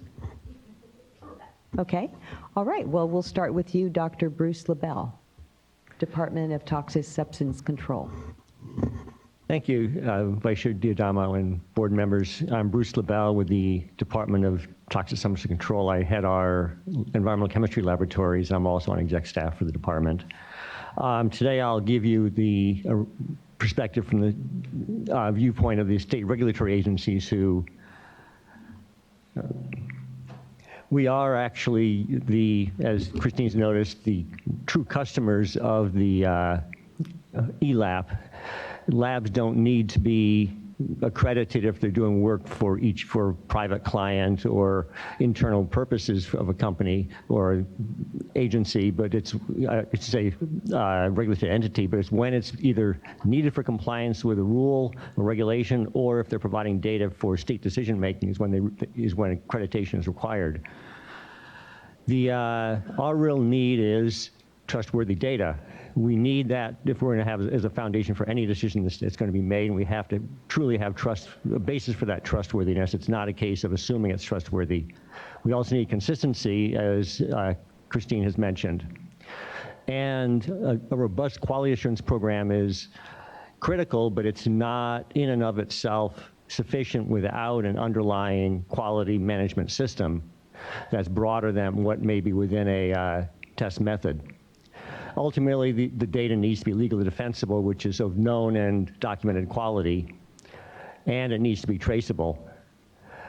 And at the center of everything is the quality management system, which is really the people and how you manage your laboratory and its operations. A specific test method, legal requirement, rule, regulations, those change over time. What's critical at the center of things is you have a system that no matter how much things change in terms of updated rules or regs or methods, that everything will be satisfactory, that the state agencies can have confidence in the data coming out of that laboratory. And a lot of that is that it addresses each element of lab operations and management, and that it's well documented. Now, California ideally should be aligned with the rest of the nation. There's national standards, and TNI is a national standard, and we don't want California trailing the nation. So we have concerns, and you've heard concerns about questionable data. The problem is we don't know the extent of the problems, because if you don't have a clear standard and clear documentation, it's very difficult or impossible to determine what the quality is. You can't really, there are no problems or identifiable problems, but you don't know the quality. So we need the clear, well-documented TNI quality system that has a specific criteria and documentation. So we support ELAP's proposal with for TNI, recognizing that there are two exceptions, one for the qualifications of the lab director currently, and another one for the number of PT samples. It's gone through, I think you'll probably hear later, a national iterative consensus process starting in the mid-1990s based upon recognized problems. Cal EPA boards and departments were involved in that, along with federal agencies and stakeholders. It was developed a standard, TNI standard first edition. It was used out in the field by labs. Consensus input, again, revised. More field verification use for years, and then more input, consensus standard updated again. So it has a lot of history, unlike the alternative standard that's been proposed that is really would be setting us back to the mid-1990s, early discussions of what should be in a standard. Now, so it's valid, it's sensitively valid consensus process for developing it over time, and it's complete, and it's really the minimum level we need. So I support, and the state agency partners support it. Personally, I'd actually hope California will move as a vision, or its goal, and you will support that, of moving toward TNI plus, not TNI minus. The ELAP regs are a great start. In the future, I hope we will achieve in California full TNI and then even TNI plus, such as the federal agencies have already moved towards. They started at the same place California did in the mid-1990s. We're involved in the same consensus, but they recognize that even TNI has some things that for regulatory agencies, they wanted additional information. But clearly TNI is the great place to start, and the current regs are a great place to start. With that, I'll take any questions, unless you want to go through the rest of the panel. I think we'll go through the whole panel and then come back to questions. Thank you, Dr. LaBelle. Next, Mr. Stephen Clark, Environmental Laboratory Technical Advisory Committee. Yeah, my name is Stephen Clark. I'm the Vice President of Pacific EcoRisk. We're an accredited laboratory for aquatic toxicity testing services under ELAP and under NELAP. Wait for my slides to pop up, but the context of the presentation today is that under our bylaws, the LTAC bylaws, we are required to have the chair give a presentation to the board on an annual basis of our activities. And so the activities you're going to see presented today reflect back to basically late last year after the October presentation of 2018. So the role of LTAC is pretty clearly stated in a couple of regulations. The main point of LTAC is to assist, advise, and make recommendations regarding technical issues, scientific processes, et cetera, to ELAP. And so it's an engaging process. I'm going to touch on the types of LTAC membership that is participating in the process. And those recommendations are set forth in terms of the framework and the health and safety code. So there's an obligation to have a technical advisory committee interacting with ELAP. So the role that the committee focuses on are several. We function as a means of exchanging information, and I think that has been a significant component of what we've done. I've got a slide where I'm hitting on the elements of interacting with the state agency partners that have come before us. And a lot of that has focused on technology improvements, methods, practices. In fact, reflecting back to one of the first products of LTAC, we identified and developed a document that would give guidance to the state agency partners if they were requesting new methods or lower reporting limits, and then how they can engage with LTAC to reach those goals in a reasonable timeline. Under ELAP, we are to assist LTAC, under LTAC, we're to assist ELAP with several elements, developing rigorous recommendations regarding the issues in the lab community, improving communications and outreach with ELAP and its stakeholders, operating improvements within ELAP, although it's really more of a sounding board and advisory role than kind of dictating. And then seeking kind of a framework for the performance-based accreditation program that's accountable to the stakeholders. The composition of LTAC is the DELAPO, the Designated Environmental Laboratory Accreditation Program Officer, that's Ms. Sotelo, the scribe, ELAP staff member, and then there's 18 members of LTAC currently. There are voting members, there are 14 of them, and they're appointed by the deputy director to LTAC. And in fact, there's forthcoming new appointments that I'm sure you'll see a group of different faces next year, given that LTAC has been around for 4 years in March of next year. So almost all the parties have termed out, with the exception of a couple parties that are on a shorter term. They've been around for about 2 years. And they're selected from a diverse group of laboratory interests in California. We've got private and public sector lab representation, Northern and Southern California labs, small and large labs.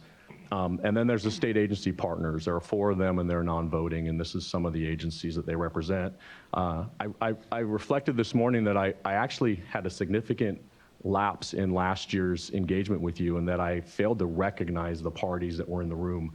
I know, just personally speaking, what have we had, like 18 meetings or something like that in the last 3.5 years? Large stacks of documentation to read. You guys are quite familiar with this. And so I wanted to give an opportunity to acknowledge the LTAC members in the room. I'm sure most of them won't stand up, but by raising their hands, there's a decent number of them in the room today. And I sincerely appreciate the effort they've put forward. And then also, we would not have been as functional without the support of ELAP staff, and there's a good number of them along the wall over there, from the scribe and the DELAPO to other staff members that came and worked and engaged with us on a routine basis. This is one of the problems of having a Macintosh when it gets over to a PC. There's not a gap there. Let's get this filled out. So the LTAC activities I've broken down into 3 kind of buckets. What I'm calling operations, and that is that we had 4 meetings. So we had operational framework to get through those meetings. We did have a bylaws update, which was helpful because we started off with a set of bylaws that were kind of scripted for the group and did some amendments to them. We've been on board with electing a chair on an annual basis. In fact, a new chair will come into the role next year. And we also refined our public engagement process. It's been very important to me and the other LTAC members that we have the public involved in the process at the meetings for various agenda items, as well as with our work groups and our subcommittees. And so we basically kind of took the framework that you see at many of the board meetings as how to engage the public, when to engage them, to allow also for the group to get through the business that we needed to. There are a number of work groups. I've only identified 2 of them up here because these are the 2 that have been most active in the last year. One of them is the pyrethroid work group that resulted out of engagement from Region 5 in their goal to implement their TMDL and Basin Plan amendment and their desire to have consistency in laboratory operations in terms of outcomes for the analyses, not necessarily the method that was used, but confidence in the various methods that may be used, and then also to achieve lower reporting limits. And then the method update rule work group, when those periodically come out, it goes through our work group for kind of some framing out how to best go about that. And then every meeting we have an operations update from ELAP. And Christine has a pretty lengthy DELAPO report. And then also the group had a number of opportunities to engage and review the ELAP regulations. So what assistance have we provided to ELAP? A couple of them are the fields of testing. We had a work group that was involved with reviewing those and giving some recommendations. A good number of the LTAC members have been involved in the fee discussions and structure framework there. Proficiency testing engagement as well, and then the laboratory standard that really has consumed most of our last year outside of the engagement with the state agency partners. With the state agency partners, we worked on method detection limits, the pyrethroids, as I mentioned earlier, identified the need for perchlorate limits, data reporting, detection limits. So it just kind of covers the gamut of things that are involved in laboratory data production that are supporting the agencies. State agency partner engagement, I'm just going to toggle through these real quickly too. I fall into really 3 groups in the last year. DWQ out of State Water Board on the toxicity provisions in PFAS, DDW on a variety of elements, including things such as child care. I would have never thought I'd be talking about child daycare facilities at an LTAC meeting, but ultimately drinking water is an important issue, and we had that across our agenda. And then a couple of elements out of Region 5. Now, when the state agency partners come to us, they can be information items. In fact, some of these data-related elements were database systems and things of that sort, and others were a need. And so one of the things we really worked diligently on going down the stretch is to make sure that they communicated to us what they were looking for, because otherwise it comes as a presentation and we're, what do we do with this? But if there were clear requests such as lower limits, reporting limits, lab engagement, and things of that sort, we have work groups that work very, very diligently with the state agency partners. The other activity, as I said, that really consumed most of our time in the last year were the draft regulations. The LTAC convened a meeting in December of last year following the October board meeting. One of the board members, no longer with you guys, identified a desire after hearing from the public as well as ELAP staff and others about what an alternative system would look like. And so we went back to the drawing table and formed a subcommittee. That subcommittee is comprised of both members of LTAC as well as the members of the public, held numerous meetings, a significant number of meetings, to develop what's being called the California Quality Management System, and I understand there will be a public presentation on that today from subcommittee members. And a draft was proposed in our April meeting, the first draft of that, with some discussion and engagement. They went back to the subcommittee and worked further on that system, modified it more, and brought an additional draft to us for August of this year. The outcome of the meetings in terms of where we were on voting on subject matter, I think, is important context for today. LTAC voted in April of 2019 to have ELAP staff participate in the development of the QMS. So we were kind of starting to formulate it, had some ideas, and there was a desire to engage ELAP staff. ELAP identified they were not able to support that due to insufficient staff. Also in April, there was a vote, and both of these votes were 7-5 with 2 abstentions, to have ELAPs release the 4th preliminary draft regulations and include the California QMS by citation. And that was denied because ELAP does not support that. As you've heard this morning, they support TNI minus those 2 minor adjustments. And then finally, in our August meeting, with further refinement to the California QMS, the LTAC voted 9-4-1 in support of that over the TNI minus the 2 changes. So that is the nutshell of the activities, with hopefully not too many boring details. There were lengthy meetings with a lot of information.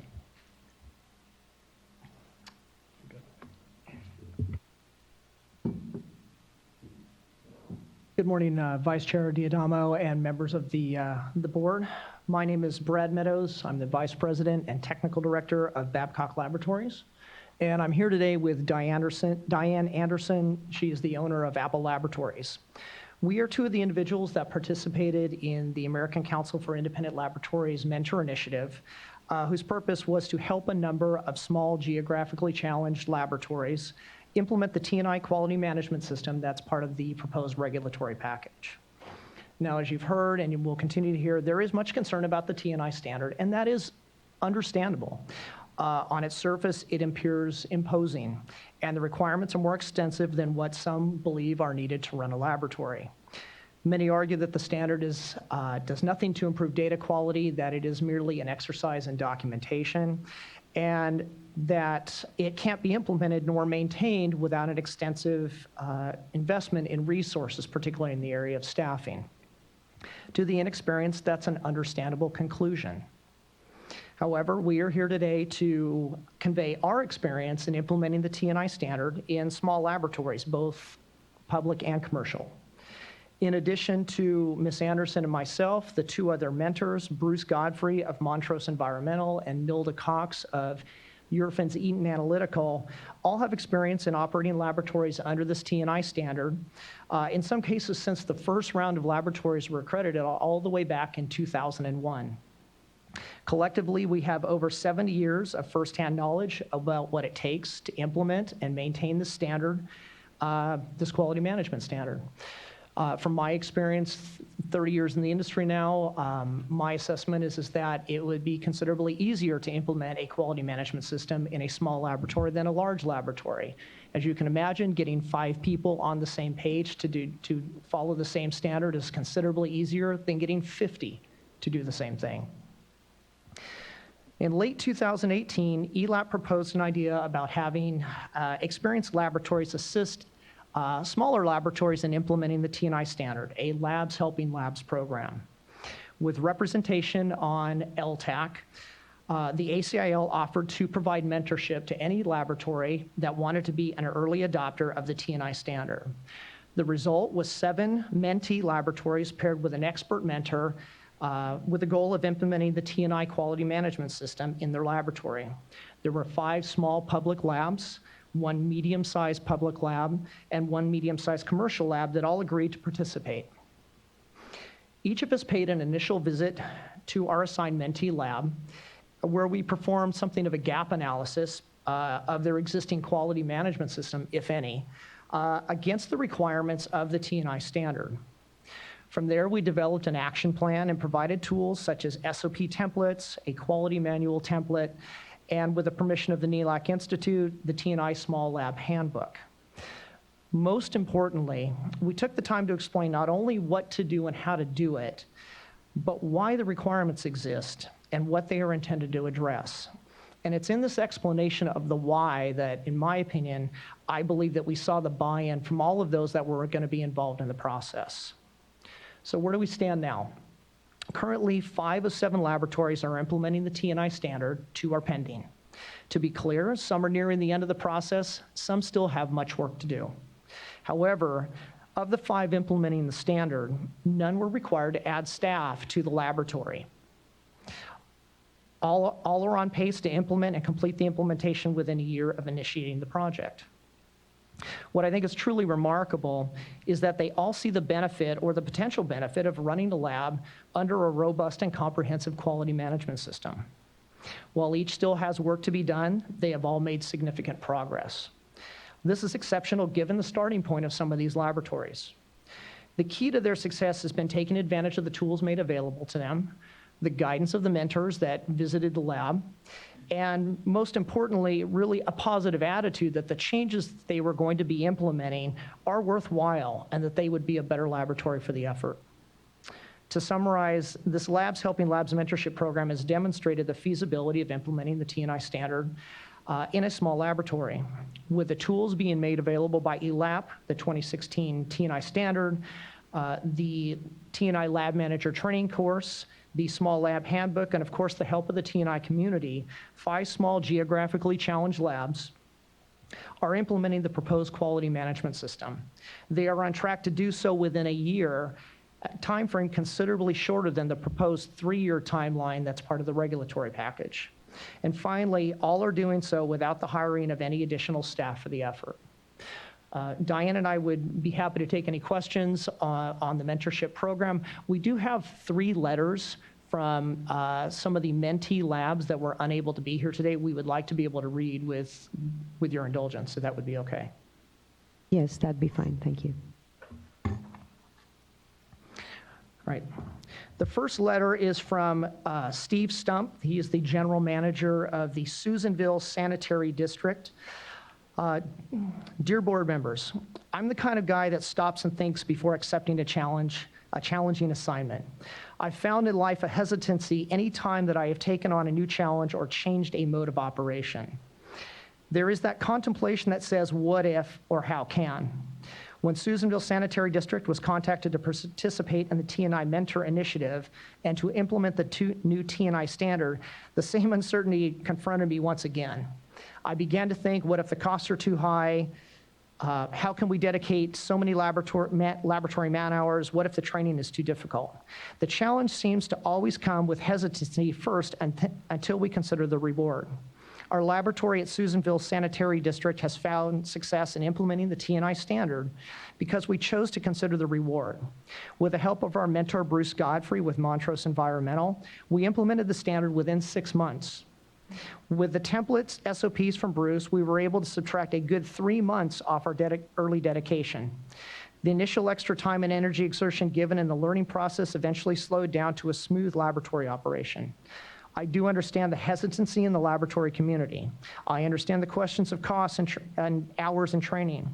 We also had these questions. Implementing the standard was not all that difficult. Yes, there was double checking on everything and a lot of documentation and costs involved, but in it all, our processes were sharpened. We caught several mistakes that we had made that may have not been caught. The integrity of our testing and reporting strengthened, and in my opinion, helped the goal of all, and that is environmental protection. Susanville Sanitary District is not a perfect lab, and there are items that we are addressing monthly. The training that we had from Bruce was extremely helpful, but there are things that we need to refresh from our notes. It is also very helpful having our ELAP inspection. If ELAP were to continue inspections or training when possible, it would be helped to solidify the program. Bruce arrived, we set out a plan, and within 6 months, we'd implemented T&I. I don't know if we could accomplish our goal when we started, but now I believe it to be possible for any laboratory who will see the reward instead of the challenge. For the integrity of our laboratory, Susanville Sanitary District will use the T&I standard, whether it's adopted or not.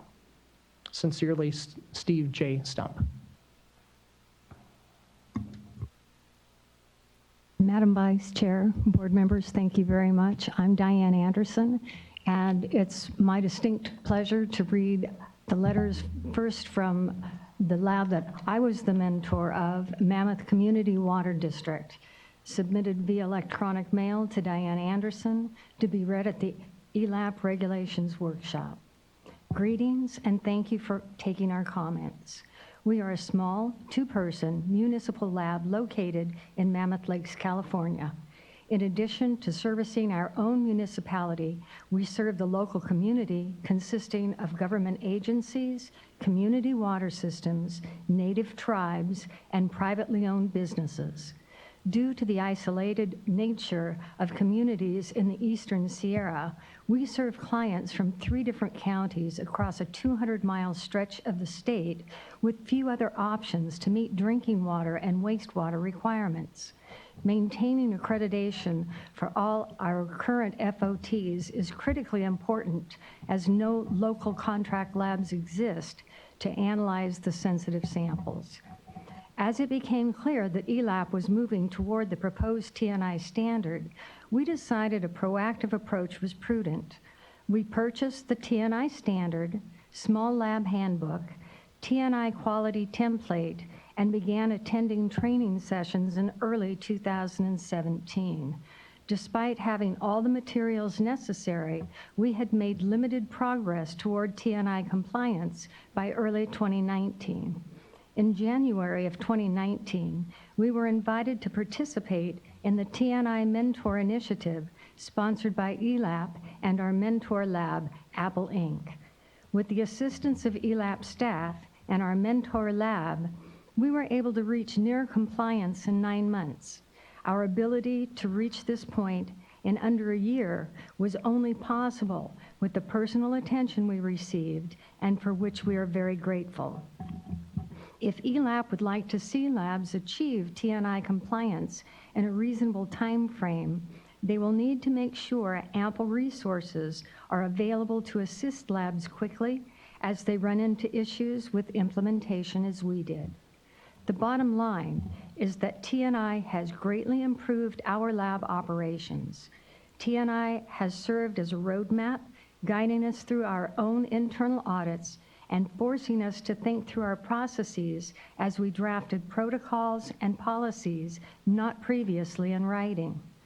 The extensive documentation created by the TNI quality system has increased our confidence in the data produced by our lab. However, we do not know yet how much time or effort will be required to maintain the system and perform all the annual reviews of protocols, policies, and procedures. While the initial implementation of the TNI standard was achievable in our small lab, it remains to be seen if it's sustainable. Today, this room is filled with some of the smartest analytical laboratory professionals in the state, and we urge you to listen to their comments and concerns. The goal of developing a system that is both flexible in its ability to serve labs of various capabilities and dependable enough to be consistently audited by the state will not be easy, but it is imperative that we achieve this. We urge those with opposing views to acknowledge each other's strengths and build on them. Blair Hafner, Lab Director, and Bruce Medford, Lab Analyst.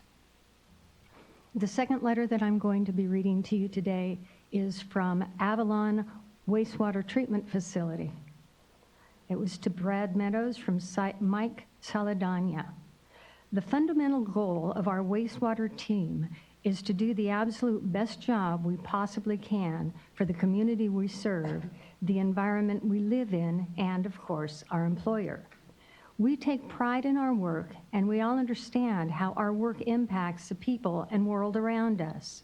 This understanding drives us to always look for ways to improve, to always strive to do better.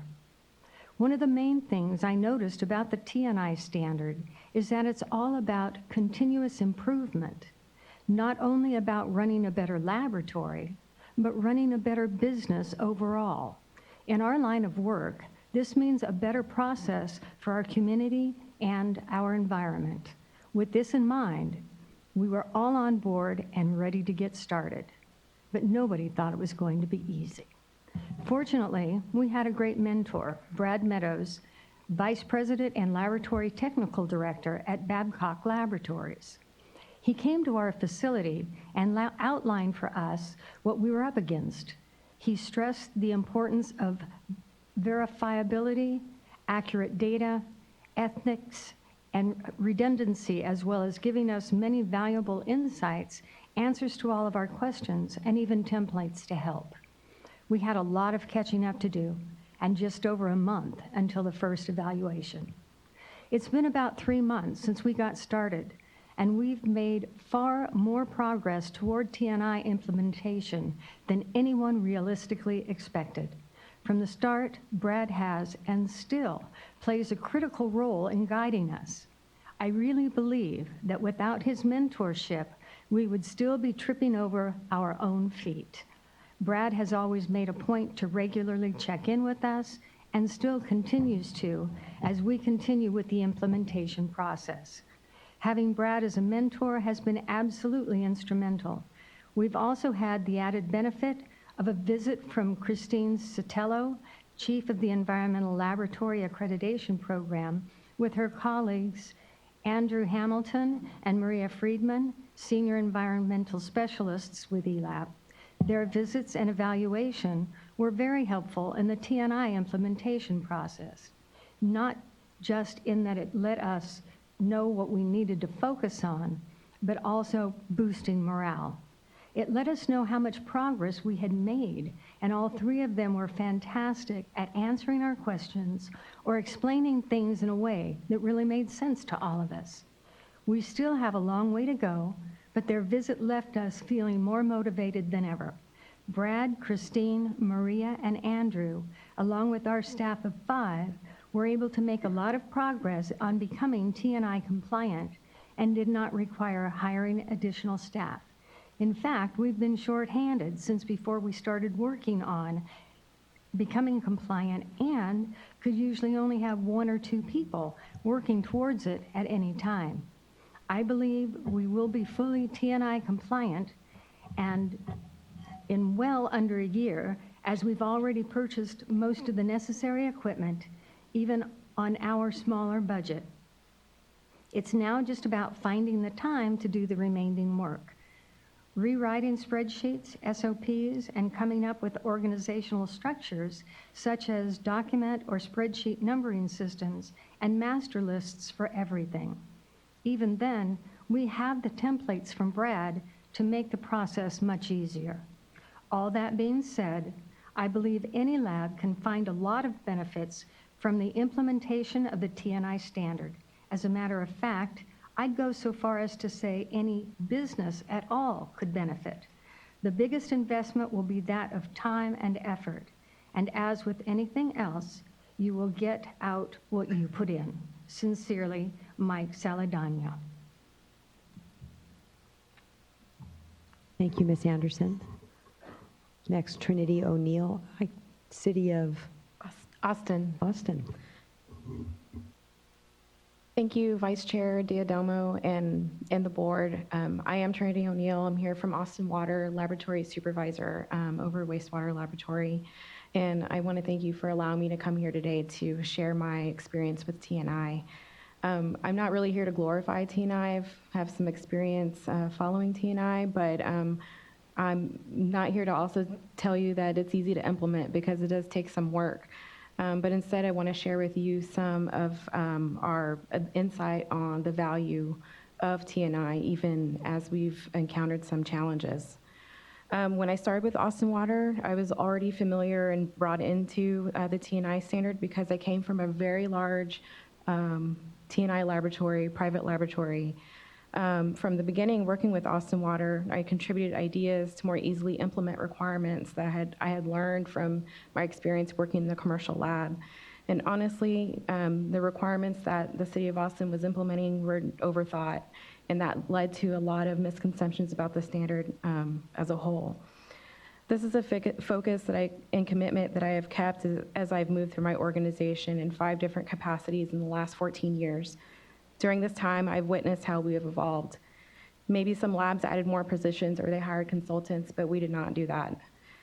Going from a commercial lab to municipal, I can tell you that the TNI standard will require some work on the front end and setting it up, and definitely some abandonment of this is how we've always done it. But it is scalable. There is pushback sometimes, even still today, but at the end of the day, we comply, and the new process, The process that everyone was sure would be too much work becomes the norm. And from there, we grow and improve, which is a mantra of TNI. I understand that I arrived bought in, when usually people are having to adopt the standard from a place of unknown. But my experience tells me that the anti-TNI attitude and culture is usually the culprit of nonconformity, not the elements of the standard. Are we always happy to comply with the TNI standard? No. But should we don't want to drive an industry standard, what we focus on instead is the value that our state accreditation program provides us, the lab, which in a nutshell boils down to assurance and confidence in our data. We think of it as an insurance policy, and this assurance and confidence I talk about is not an opinion of ourselves. It is a transparent, traceable, and retainable documentation in black and white that everyone seems to complain about doing, that without we wouldn't be able to point to when our data is contested or we get an anomalous result. People demand proof in every industry. Well, when it comes to environmental testing, the generated records is the pudding. During my tenure with the utility, I've had to respond to different stakeholder groups that have had doubt in the data that was generated. Every time I was able to point to our records, not just a manual that stated what we intended to do, but the proof that it was done. Not just method QC, but behind every sample and quality control result is a quality assurance process that shores it up. This includes many things, from controlling our documents, how we choose and monitor vendors and supplies, ensuring analyst competence, correcting issues found during internal audits, documented method validation, how we ensure an ethical environment, monitoring environmental conditions, ensuring traceability, and so on. These are the details that matter, that provide the assurance and confidence in our data that is documented and known, which is another mantra of TNI. As a public servant, I value that our state and city leaders recognize the value in the adoption of a laboratory accreditation program, specifically TNI. Over the years, I've heard, we don't need something this rigorous, but my response is, why not? We protect public health and the environment, and it is doable. Labs of different sizes with different resources across the country are able to comply. By following TNI, we are provided with a consensus standard process with technical committees that invite and review public comment for changes to requirements, and we receive training. It is truly an inclusive group.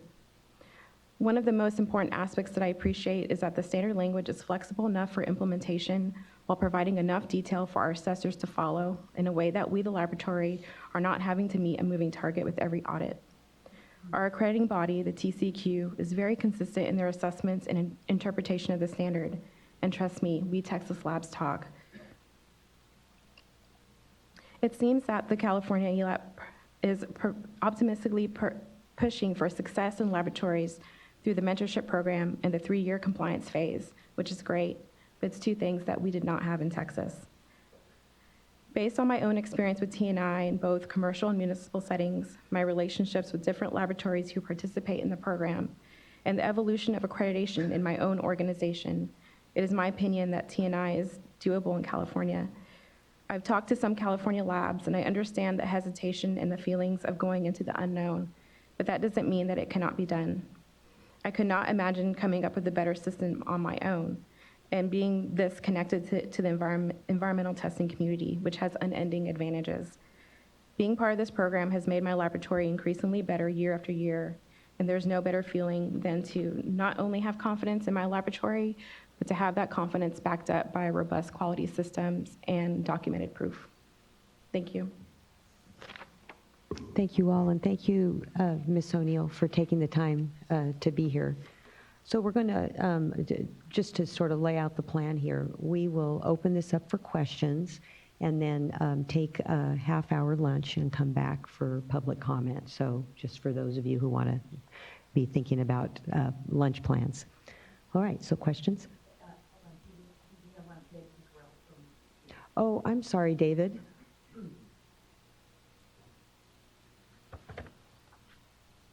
Mind if I ask a clarifying question just while he's getting set up? So for the mentorship program, which sounds amazing and I think extremely helpful, as the letters pointed out, how is that paid for in terms of your time, and what kind of time did that involve from you as mentors? Because I think there's clearly huge value add for the folks that were able to take advantage of it. The time that we spent with the laboratory and still spend with the laboratory is all on us. It's a volunteer basis, and it's a two-way street. When they ask us questions, we learn from those questions as well. I spent one day on site with the laboratory, and then we meet once a week and have to just answer any questions that they may have, and we'll continue to do that even after they're completely compliant until they feel comfortable enough. But we'll probably still be friends even after all that's over. It's been a wonderful experience for me. Just so I understand, so that was one main time that you were there in person, but then follow-up phone calls or video calls or something like that? Is that what? Absolutely, yes, Great. yes. Okay, Mr. Ciccarelli. Good morning, Vice Chair, fellow board members. David Ciccarelli from the Division of Administrative Services. I'm here to talk to you a little bit about fees on the Environmental Laboratory Accreditation Program. Before I get into my presentation, I'd like to just kind of talk to you a little bit about when the program came over to the board, some of the funding challenges that we had, some of the prior fee adjustments that we made, some of the challenges during that time, our steps in this past year of developing fee models that we can go forward with to align with the new fee regulations.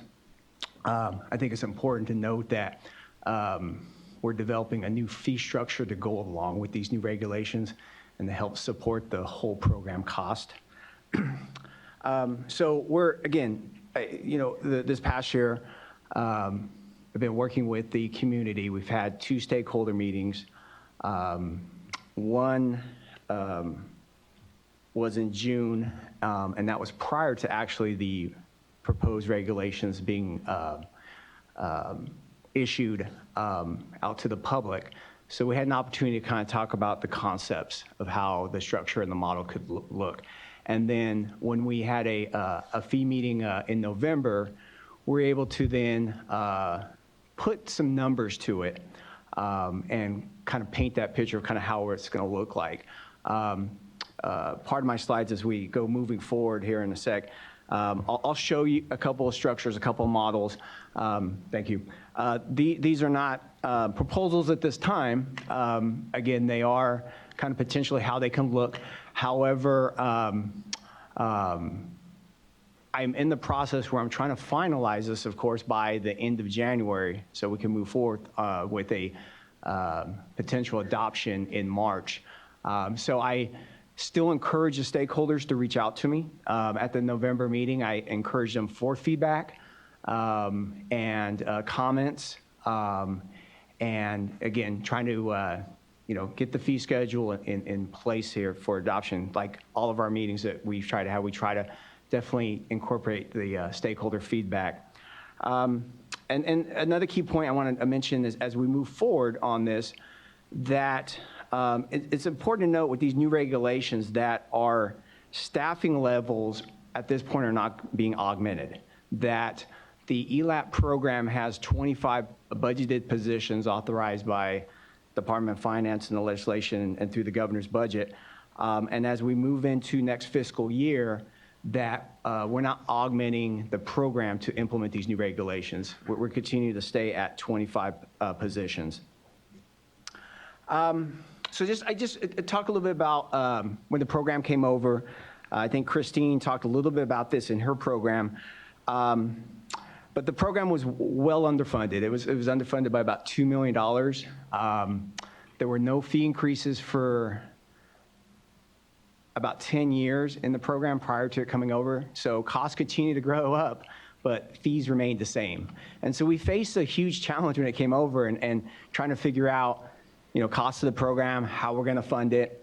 And the other challenge within the structure of the fees, and at that time there's and under the current structure, there's a base fee and there's a fee per field of testing. So I really had almost kind of two knobs to adjust, whether I wanted to kind of adjust up and generate the revenue. Those first couple years, there was some general fund that we were able to use to help subsidize, and there was some discretionary funding from the Division of Drinking Water that we were able to use to help offset needed fee increases. But we worked with the community. The first time there was what I would call probably a larger fee increase the first year. A couple years later, we came back with another fee increase. And then finally, in July, we did a fee increase in the range of 20%, and that's basically now is generating sufficient revenue to cover our program cost. But again, I want to say that the other challenge, though, is we're facing just getting our revenue up, but then looking at kind of where the revenue is aligning with the workload. And there's this disproportionate level where pretty much the larger labs were subsidizing the smaller labs, and that the workload is being spent on the smaller guys than it was on the larger guys.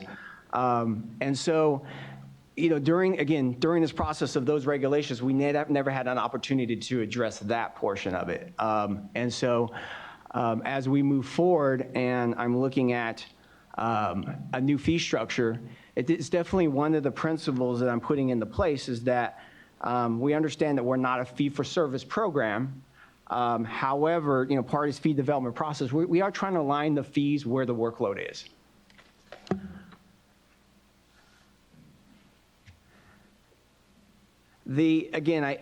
Part of these models that I'll show you in a sec, again, we've gotten feedback, we've gotten comments from the two stakeholder meetings.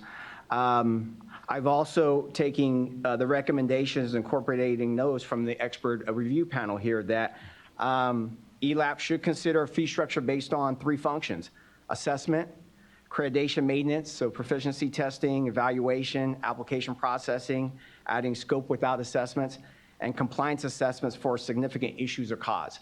So again, as part of the development of this fee structure, we've taken that into consideration. We've tried to implement that into our fee structure. So, I kind of talk about this pretty much with, all of our fee programs here. And for the most part, the Water Board, we're a fee-based organization, so our fees pay for our program cost. And these are goals. I refer to them as our guiding principles for our fee regulations. The first one's somewhat interesting, sustainable. And based on these models that we're going to present to you, I've been working with program staff, and I know program staff's been working with the lab community. And as you've heard in the presentation by Christine, that there's an opportunity for the labs to use third-party assessors. And that's kind of key in our revenue collection and what goes towards supporting the program. And then we're also building in a fee for the number of field of accreditations. And so right now we're working closely with staff to kind of determine and kind of capture that, where that's going to fall within the program, what that workload's going to look like, because that's going to drive our revenue, and that's going to put us into how the model's going to look. And so when it comes to sustainable, I really think it's going to take a couple years for us to find that sweet spot for revenue, and to really find out how the program's going to play out. And so with the emergency regulations, I have an opportunity working with the stakeholders to continue to have these conversations, and come back and report back to the board on where the revenues and where the fees playing out. Other parts is, we want this fee schedule to be easy to determine and predictable. We want to be able, the labs to basically determine, how many FOAs, if they come into the program, what their cost is going to be, so they can easily budget it for. At the same time, it kind of allows us to determine and predict how much revenue we're going to get in that fiscal year. In statute, we have to generate revenue that's going to support the entire program. We have no general fund. There's no other funding sources at this point. We're completely funded by fee revenue. And then, of course, works within our legislative budgetary authority. And just to talk a little bit about that, for fiscal year 1920, the year that we in, our budget authority for the entire program is $4.1 million. That basically, of that, about $3.8 million covers staff time, and staff time would be salaries, benefits, and all the indirect overhead costs. And then we have line items for pro rata, and just defining what pro rata is for the community is that's pretty much all agencies, departments of the state of California have to pay that because it's pays towards our, like the Department of Finance, controllers, Highway Patrol, all these controlling agencies that help associate or work with all the different departments, Treasurer's Office. So all the other agencies, there's a line item in the budgets that all these funds pay towards. What my models are based off of is generating $4.4 million, so an additional $300,000. And just to talk real quickly about that, again, my models are covering fiscal year 2021. These models will not go in place till July 1 of 2020. I think it's important to note that when we do take this to the board in March, that we officially don't have a budget signed. So could there be changes in the amount in the fund? Yes. I'm working closely internally with our budget office, which works closely with the Department of Finance right now on the building the budget. And so we think that we'll be really close on what we think the budget's going to be like when it comes out. Just part of the fee setting process, annually we review program expenditures and revenue estimates. Review each iteration of the budget. We determine if fee schedules need to be adjusted. And whether they do or they don't, the goal is to have stakeholder meetings to, again, talk about the issues, to talk about the budgets, the fees. Each year that the program has been here at the board, we've continued to have stakeholder meetings. I believe that it's been a positive discussion, and I think there's been value with the community. I know that brings value to myself because it educates me and kind of learns more about the challenges that the labs face and the challenges that program faces in the overall program. The proposed changes to the fee schedule are taken to the board for consideration and adoption. As you know, most of our fee schedules annually are taken in September of every year. That's mainly because of after the adoption of the budget. This is, of course, a little different because we're trying to align it with the adoption of the regular rulemaking process for the new ELAP regulations. And just the difference, of course, is that our fees annually are adopted. We have emergency rulemaking process, so we're not having to go out through the 45-day comment period like what's taking place right now with the regular rulemaking for ELAP.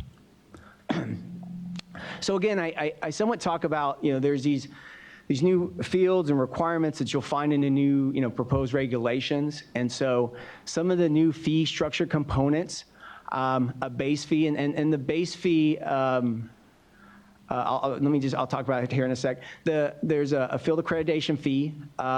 There'll be a fee for assessments. So if a lab decides to use the Water Board's ELAP program, we'll have a fee for that. There's a fees for amendments. So I have these talking points here in a sec. Late fee and a reciprocity fee, a fee for those labs that are out of state. So let's talk about the base fee. So it's a flat fee that's going to be paid by all laboratories annually. And this is intended to support all the non-assessment related activities and cover all the indirect program costs. And this is for the most part working with the stakeholders. This has somewhat been the structure in our current fees. When I talk about this $4 million program, 40% of it is indirect cost. And our base fee currently right now basically covers that portion. And so one of our models that I'll show you is that that set base fee is going to basically cover all of our IDCs. So everyone that comes in the program is just going to pay for all that overhead cost.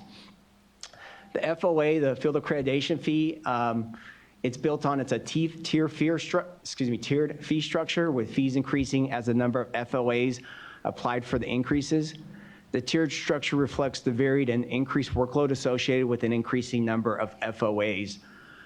And I'll show that here in a sec. I think the important part of kind of moving to a tiered structured over kind of individually charging each FOA, that it provides a little better predictability for labs. So if a lab decides to not do 5 or 10 labs or accreditations during that year, or moving forward, that they know that their fee is going to stay the same. And then for us, it's less variable, that my staff can predict kind of where the labs and where the FOAs are going to fall within. We've got, again, an ELAP assessment fee. So again, I think it's important to note that only applicable to labs utilizing ELAP for assessment. So labs with sophisticated technologies will be required to use a third-party assessor and will pay them directly. So part of our budget, if someone decides to use a third-party assessor, that revenue, that fee does not go towards the water board. It goes towards the third-party assessor. I think the other important key note here is that it does allow the labs to shop around and determine if there is a cheaper product out there, that they can get compared to what our assessment fee would look like. Amendment fees. Again, this would be a non-refundable administration fee. This one's key because these amendment fees are for the following categories: adding FOAs, adding satellite mobile labs, changing lab locations. The only applicable to labs utilizing ELAP for assessment. Labs using third parties will pay the third-party assessment directly. However, they will still be required to pay ELAP, the administrative fee to process. So when we start looking at kind of aligning where the workload is and the fees, currently right now, ELAP gets assessments. They get people that come in and they want to change the number of FOTs. They want to kind of add labs, and this is just cost that's absorbed. There's no fee associated with it. So we're again trying to implementing a fee to kind of help cover this cost. A late fee. With no late fees, ELAP receives a high number of late payments, and that's what's happening right now. And we're just, this is just trying to encourage labs to submit their applications and fees in a timely manner. Some of our other programs have late fees, and it helps. And I'll kind of lay out what we think is applicable for those late fees. And then a fee for out-of-state labs, charge laboratories operating out of state. If a lab is going to come into California and do business, we think that they should be assessed a fee. There are other states out there that do have a fee for out of state. I know Oregon has one. Utah also has one. And so we're just so much for trying to put it on a level playing field for the labs here in the state of California. So here are the two models, and these are, again, potential fee options targeting the $4.4 million in revenue that will cover the cost. Up there's two boxes here that kind of want the top two, and one is the option 1 and option 2. Option 2, and this is somewhat what staff is leaning towards right now, because that $2,500 base fee covers the all the indirect overhead cost. And what it does is that when you, based on the structure, basically if you have a higher base fee, you're going to have a lower, again, per FOA unit fee. And that basically is the difference between the two structures. The larger labs would pay more. Let me just look here. I believe the larger labs are going to pay more under option 1 just because they would have more FOAs, and they would of course the FOA per unit cost is more because of the lower base fee. We're looking at, again, having fees for assessments. We believe that, so we looked at, and we've had these conversations with program. We've come up with a $5,000 assessment fee, and so this fee would be assessed every 2 years. I'll give you some examples of how it works, and when I show you the examples, I've broken it down on an annual basis. So I've taken that that $500 and divided it by 2. And so it's an annually amount of $2,500. We think that the time spent on on-site accreditation, it does vary. However, ELAP anticipates accrediting the less sophisticated labs, with more sophisticated labs being required to use third party. ELAP estimates it would take 2 to 3 days to perform an on-site assessment, which includes travel time to and from the lab. So a $5,000 fee, that equates to about 27 hours of staff time.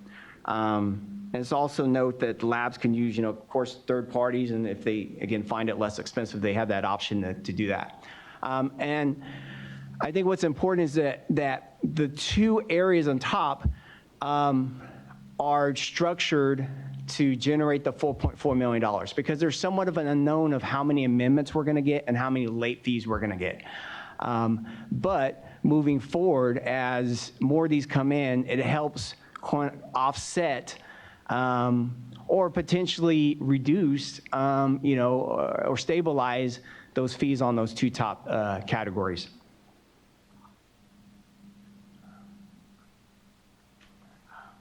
So I just talk a little bit about examples, and I think it's a little difficult because we're talking about paying for a new program compared to what labs were paying before.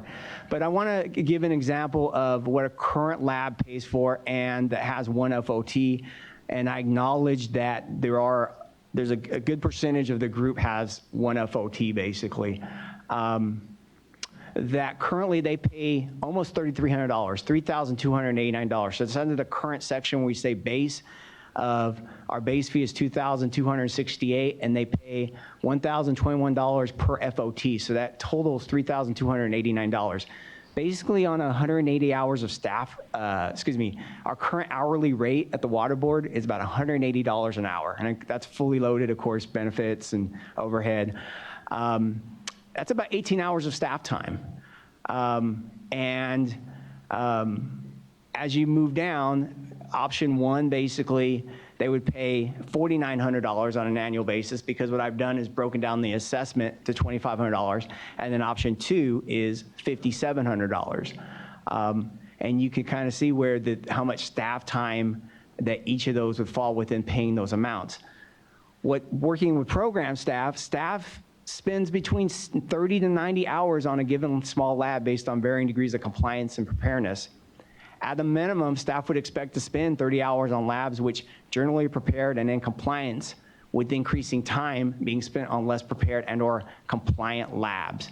We expect over time, ELAP anticipates the average amount of time spent on labs to decrease as the new regulations are implemented and the process becomes more standardized. So really what this shows is that smaller labs have been being subsidized by the larger labs, and that our revenue it wasn't in line with the workload. This fee structure is starting to move that more into that alignment.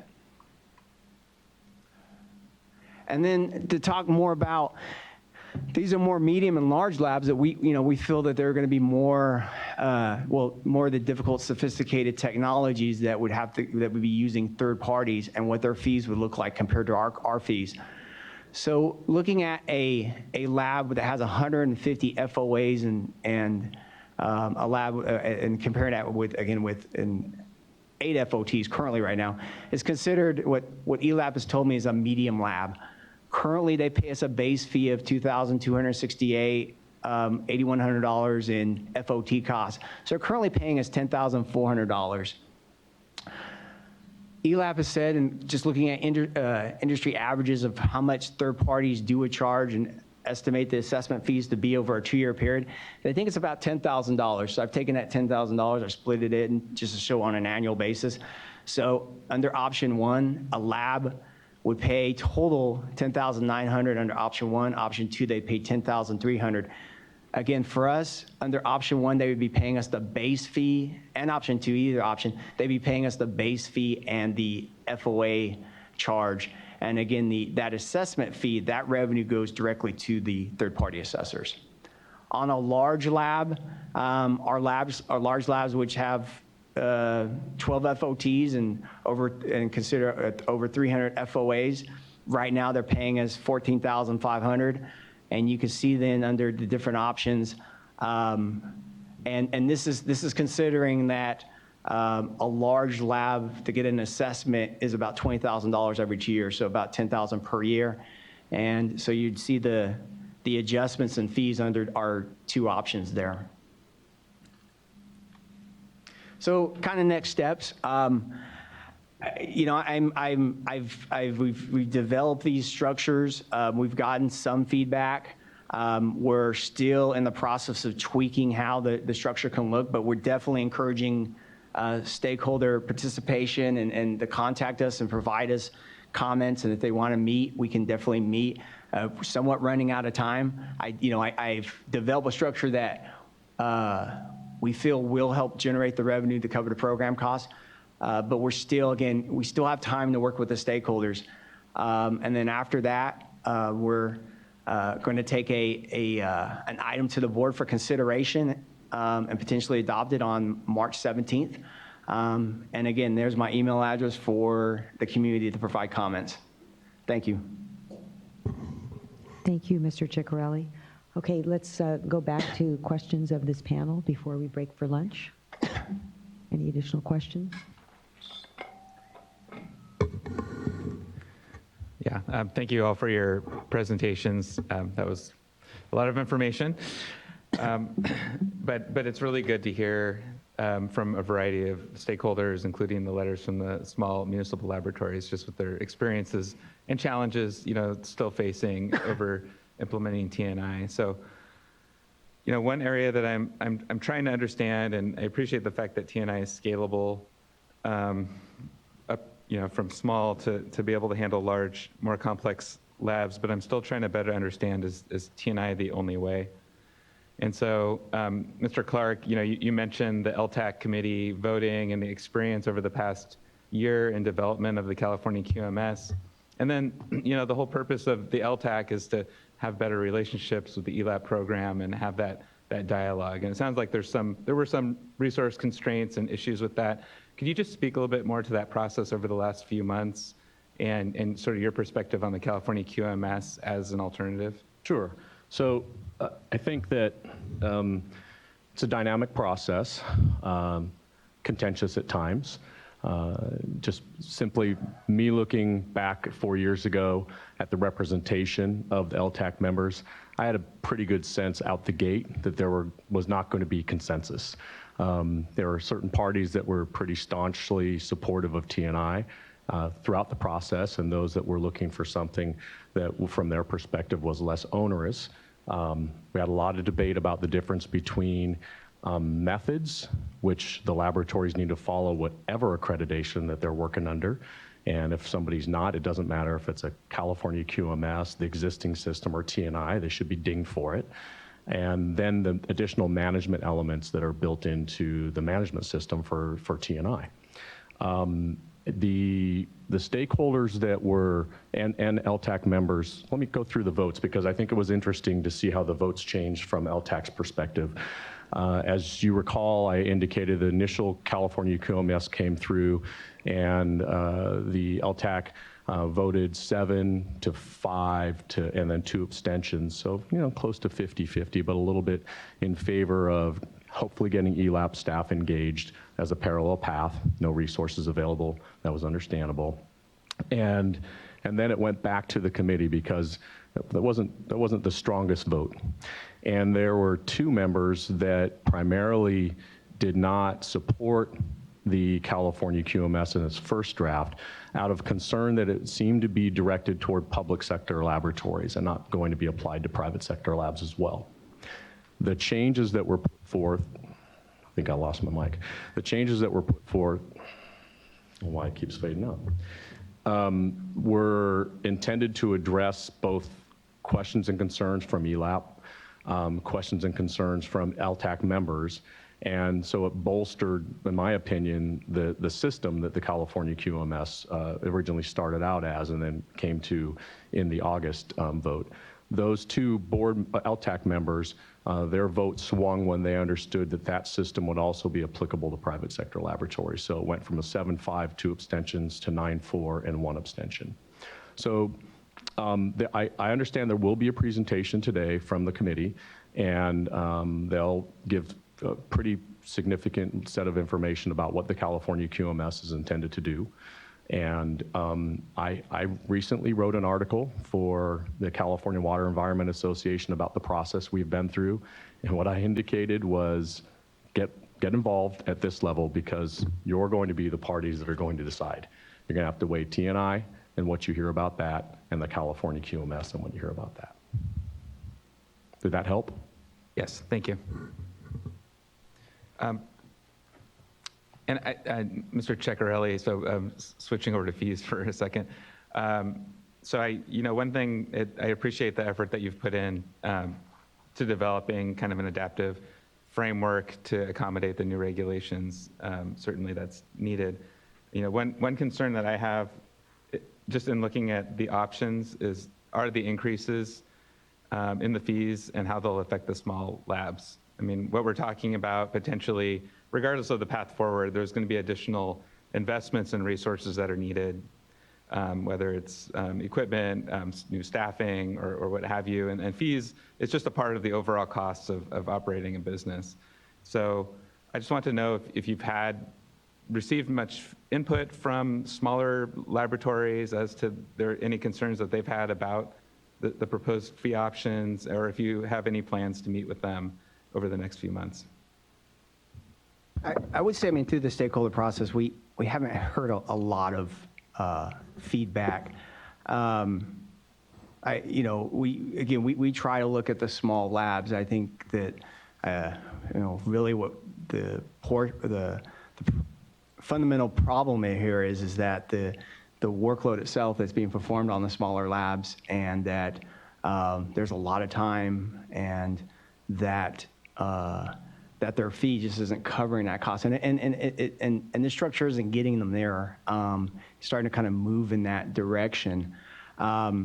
We've heard some feedback a little bit on the adjustment of the tier itself, which we're figuring out and trying to calculate of maybe moving, because right now I think it's based on 1 to 49 FOAs would pay a $700 fee. Looking at moving that down and driving it to maybe like 1 through 10 or 1 through 5, but knowing that the majority of those FOAs would still fall within that. So that fee would still, there would be a little bit of discount, but it would still, if you reduce it too much, it's going to fall within everybody else, basically. So I've, again, just haven't heard a lot of feedback. Looking at it, we're trying to adjust it. It depends on what option. I believe, one option, it goes up to 2,400. I think one of them goes up to 1,500. So we recognize that could be a substantial, change to the fees. But mainly what we hear is not the fees, it's the cost of compliance with the program and those regulations. And so that's really what we heard, not more on the fee side. Well, I appreciate that, and I also appreciate your willingness to meet with stakeholders.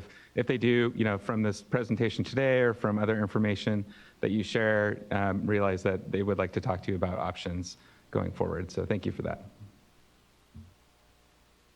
So I'd like to ask those of you on the panel that might be aware and don't want to jump ahead here, because I know this afternoon we're going to hear from those that support a California QMS. But for those of you that are familiar with that proposal and that have worked with some of the labs directly in terms of a TNI compliance strategy, could you give an example of, say, a concern that has been raised by those that support a California-specific QMS and the ability to implement TNI with some degree of flexibility within the TNI-specific standard? So the example we got earlier from our staff, was the example about securing documents. Sure.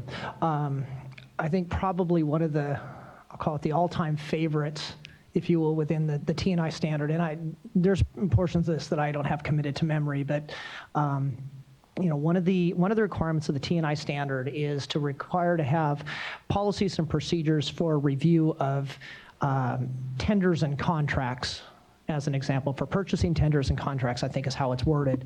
And so in the context of that, I have certainly seen the argument, and I can understand it, that, as a small, perhaps public laboratory that's serving a wastewater treatment plant, well, we don't have contracts.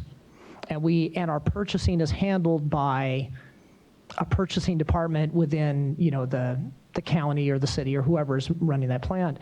And so there is they get twisted, if you will, in terms of, well, why should we have to put together a procedure and come up with a policy and whatnot? And the flexibility of the standard doesn't say that the laboratory has to do that. The lab has to have a policy and procedure.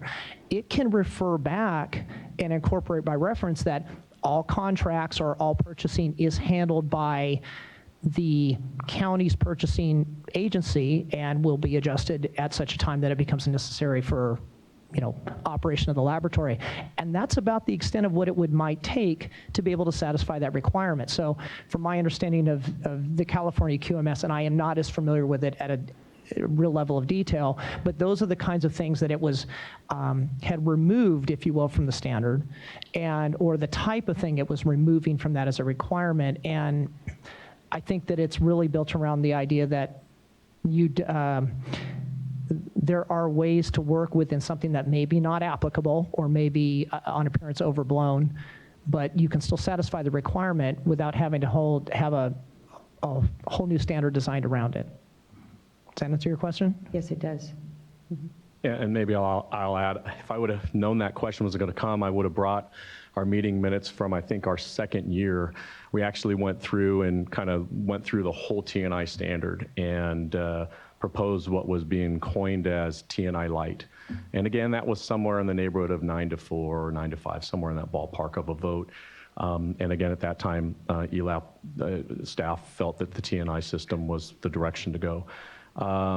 Most of the elements that were identified, there were about 60 or so off the top of my head, and I don't remember any of them specifically, so hopefully some of the parties that will be presenting today will identify more other than what Brad has identified, were perceived as policies and procedures that would be required but were not going to affect quality of data and following the methods. And so from that standpoint, those were some of the things that were perceived as onerous or extra effort. And the California QMS has really highlighted method, accreditation, auditability, et cetera. And in fact, a lot of it is based on some of the framework of T&I. There was a discussion earlier this morning about, well, how do you audit that standard? Imagine a checklist of some 600 items. I think off the top of my head, my QA staff would tell me whether I'm right or wrong on that, but it's somewhere around 600 items for T&I. So imagine that instead of an auditor coming in or assessor coming in and checking 600 under the T&I framework, they might have 50 of those things grayed out, and they wouldn't audit for those. So that would be the mindset of the California QMS. And again, I don't want to step on their toes because I know they put a lot of effort into their presentation, but generally it was perceived as elements that would not improve, from the perspective of those that drafted it, the quality of work or the methods that are being performed. That's helpful, thank you.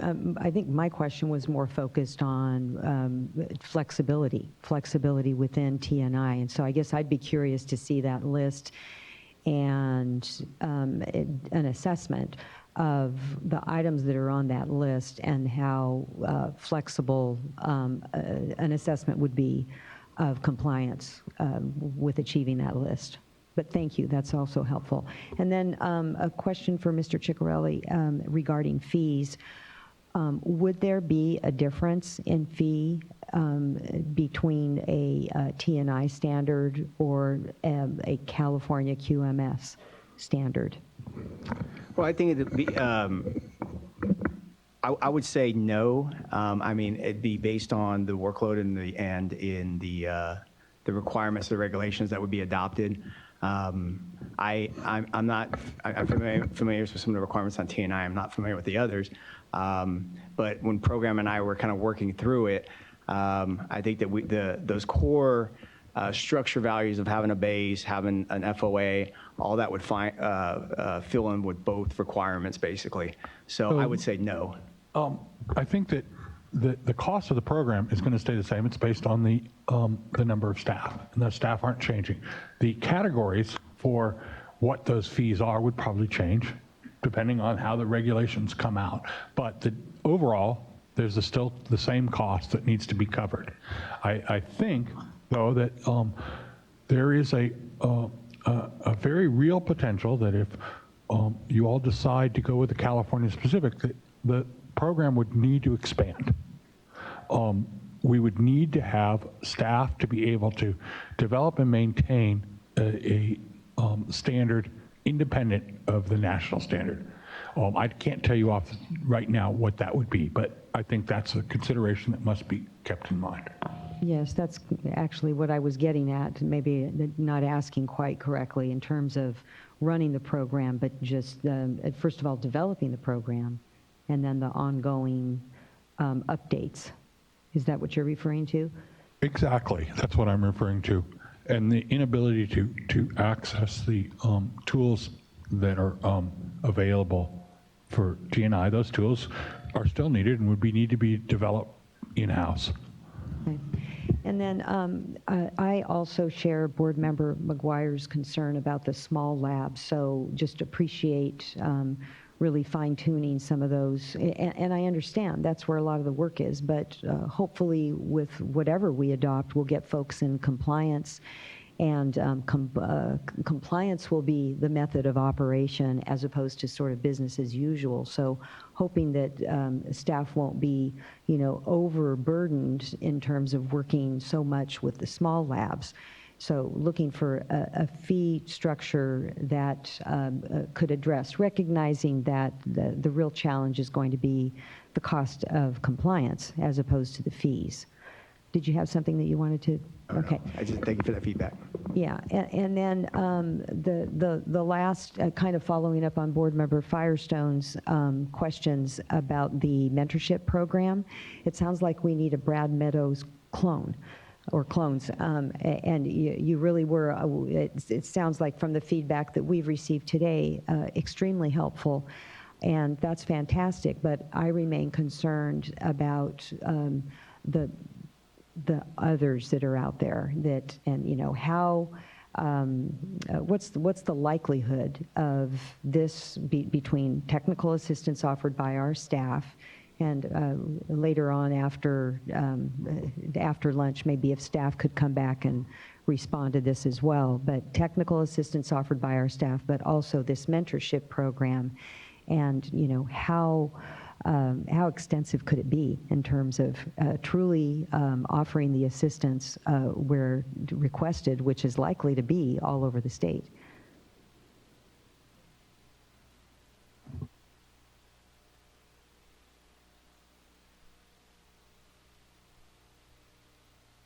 I would actually like to respond to that because I am a member of ACIL, the American Council of Independent Laboratories, and his laboratory that he works for is also a member of that. And ACIL has pledged to help the laboratories in the state, and TNI has also done that. So there is a large number of people. There are a lot of people who are willing to help. And as we form labs helping labs, the community within itself can help each other also. So it's not insurmountable. And no matter what we do, a quality system needs to be in place. And any quality system is going to be difficult to implement. This one just happens to be a known quality system with an organization of professionals who are already committed to going out and helping these folks meet their goals. And just a few follow comments to that. The folks at Avalon were certainly very kind in their words.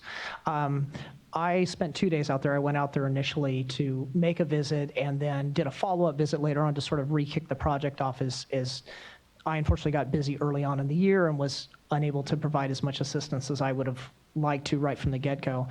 Really, I think for the amount of time that I've spent with them has been fairly minimal in the grand scheme of things. I said I spent 2 days out there, but most of my guidance, if you will, has been in follow-up emails and really clarifications. I did give them a checklist of do these and do these immediately and kind of gave them some priorities to work on.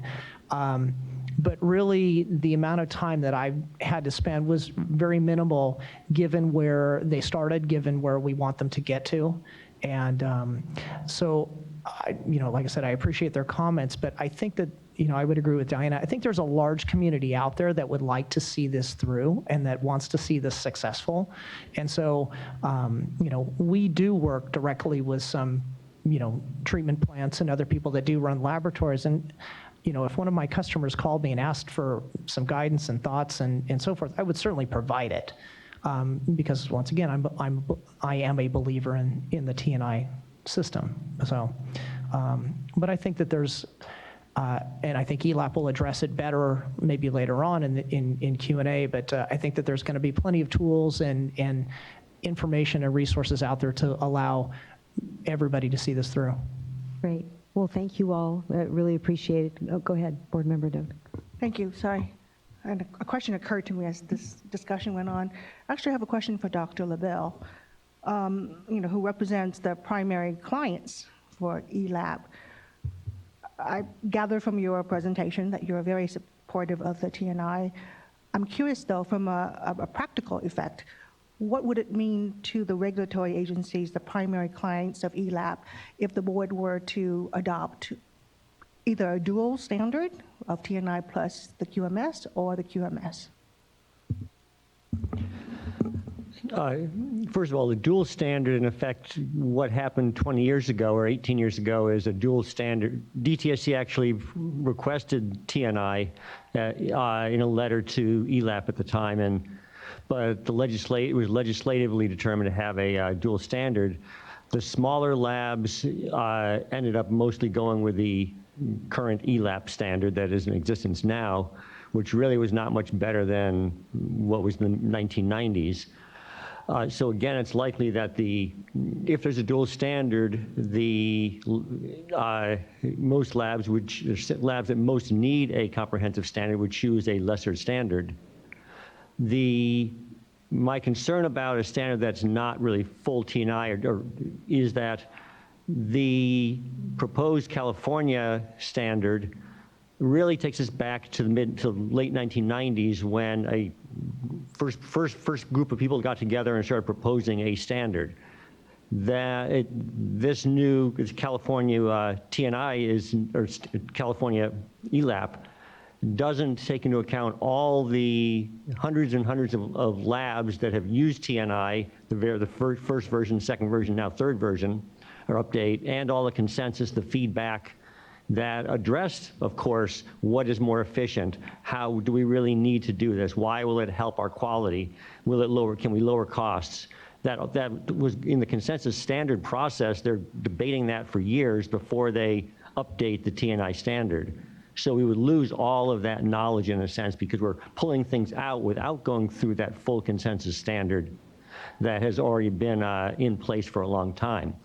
The TNI has in place not just elements, but there's a lot of thought gone into how exactly they're phrased so they are enforceable. So knows exactly what to do and what documentation is needed, procedures and policies that you will follow, and then documentation or records you will have that you did follow it. If that's not in place, or some are simply have the outline of the elements but doesn't have the specificity, the problem ends up being you can never know if someone's doing something right because you don't have anything that's auditable. You can only audit really a policy procedure, what something's doing, you have documents, and then you have records to show that you did it. If you're diluting something or pulling some elements out, then it's really the ELAP's enforcement folks have nothing they can really look at in order to enforce. And the lab itself will lack as much specificity to say, what should we be doing to really address every element of our operation that could affect the quality of our work? I understand that those are your concerns with respect to the two different approaches, I guess I'm still hoping to understand what would be the practical effect, if there are any, from, we'll just focus on DTSC for now, receiving lab data from a TNI lab versus from a QMS lab. I would have less confidence in the quality of the results. Because the laboratory system for documenting what it did and ELAP's ability to oversee labs and our own ability to go into a lab and see if they're doing things right would be lessened because we would not have the full documents and records. Thank you. Okay. Well, we're going to take a break, and when we come back, we will start with public comment. We do have 3 individuals or organizations that have requested additional time, but otherwise we'll have public comment for 3 minutes. And please do, if you haven't filled out what is usually a blue speaker card, and today is a white speaker card in Spanish in the back. Oh, you've got them now. Okay, great. And I just want to double check with the court reporter. Half an hour lunch okay with you? All right, so 1:15. Thank you.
Okay, welcome back. As we begin public comment, I need to remind people that the purpose of this hearing is to receive comment on the proposed regulations for the Environmental Laboratory Accreditation Program. There are a number of pending matters before the State Water Board concerning enforcement of the existing laboratory accreditation requirements against specific labs. Comments during this hearing about issues in any pending lab enforcement proceedings are inappropriate and prohibited by statutory limitations on ex parte communications. I don't know, Janine, do we have any elected officials? No, I don't. Okay. Just one second.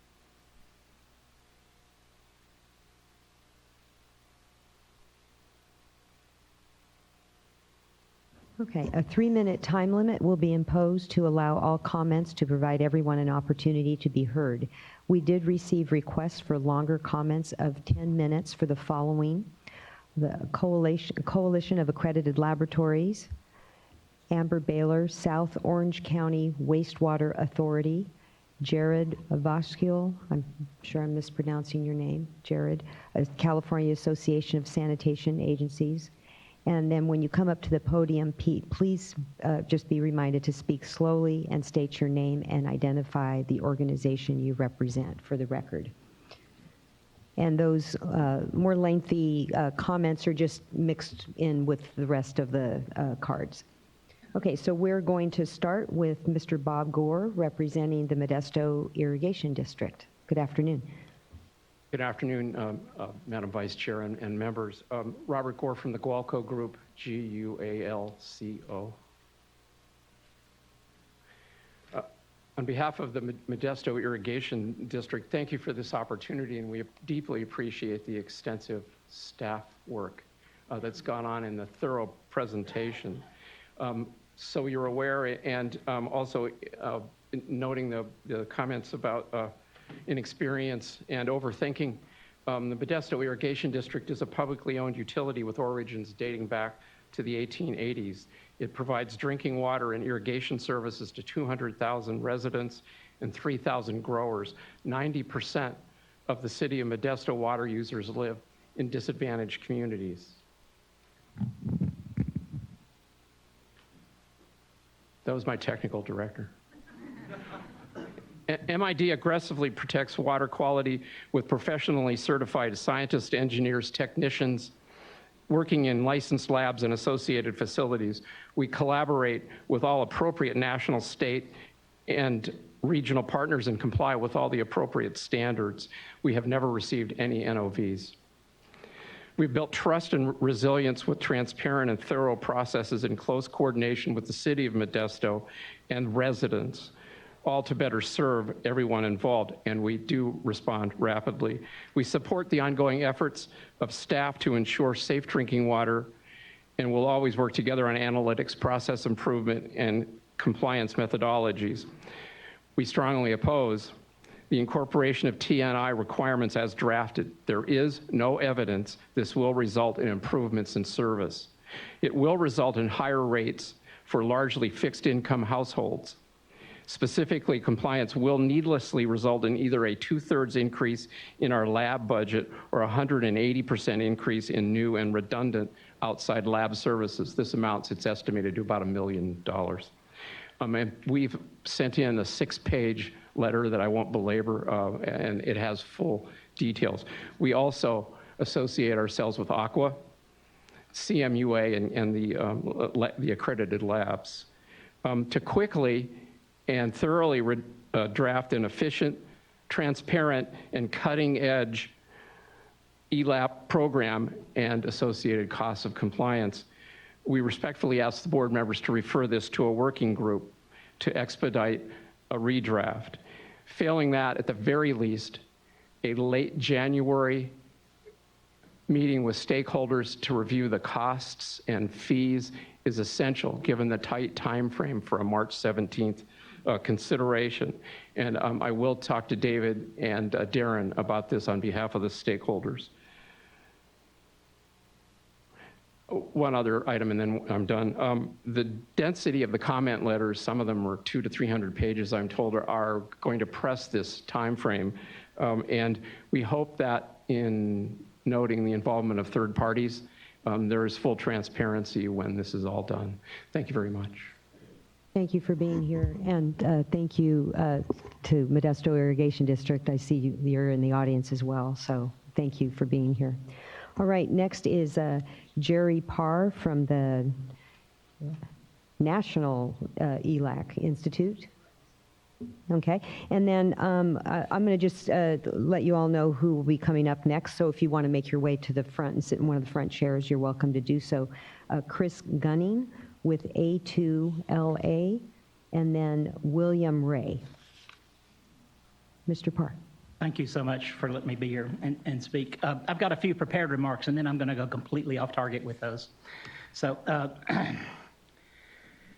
I've been part of this effort for a long time, since at least 30 years. Over the last 25 years, over 400 individuals representing regulators, chemists, biologists, engineers, and others have contributed over 15,000 hours to develop what we now call the T&I standard. Our standards development process follows rules that are issued by the Office of Management and Budget for consensus for rules that get entered in federal regulation, and we are accredited by the American National Standards Institute as a standards developer. We believe this standard is the minimum requirements that should be expected of laboratories. Our vision when we started our organization is that all laboratories in the U.S. would be accredited to a single standard that contains minimum requirements, that shows a level of expected performance, and we believe our standard meets the goals. We believe the use of our standard in California will replace your current dysfunctional regulation with a regulation that will ensure consistent and fair and impartial audits by ELAP staff, and will ensure consistent implementation by the laboratories.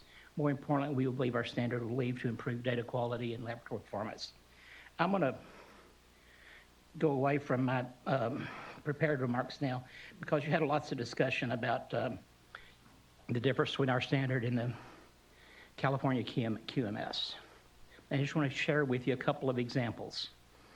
The California QMS deleted most of Section 4 out of our standards. Section 4 is all of the management requirement sections.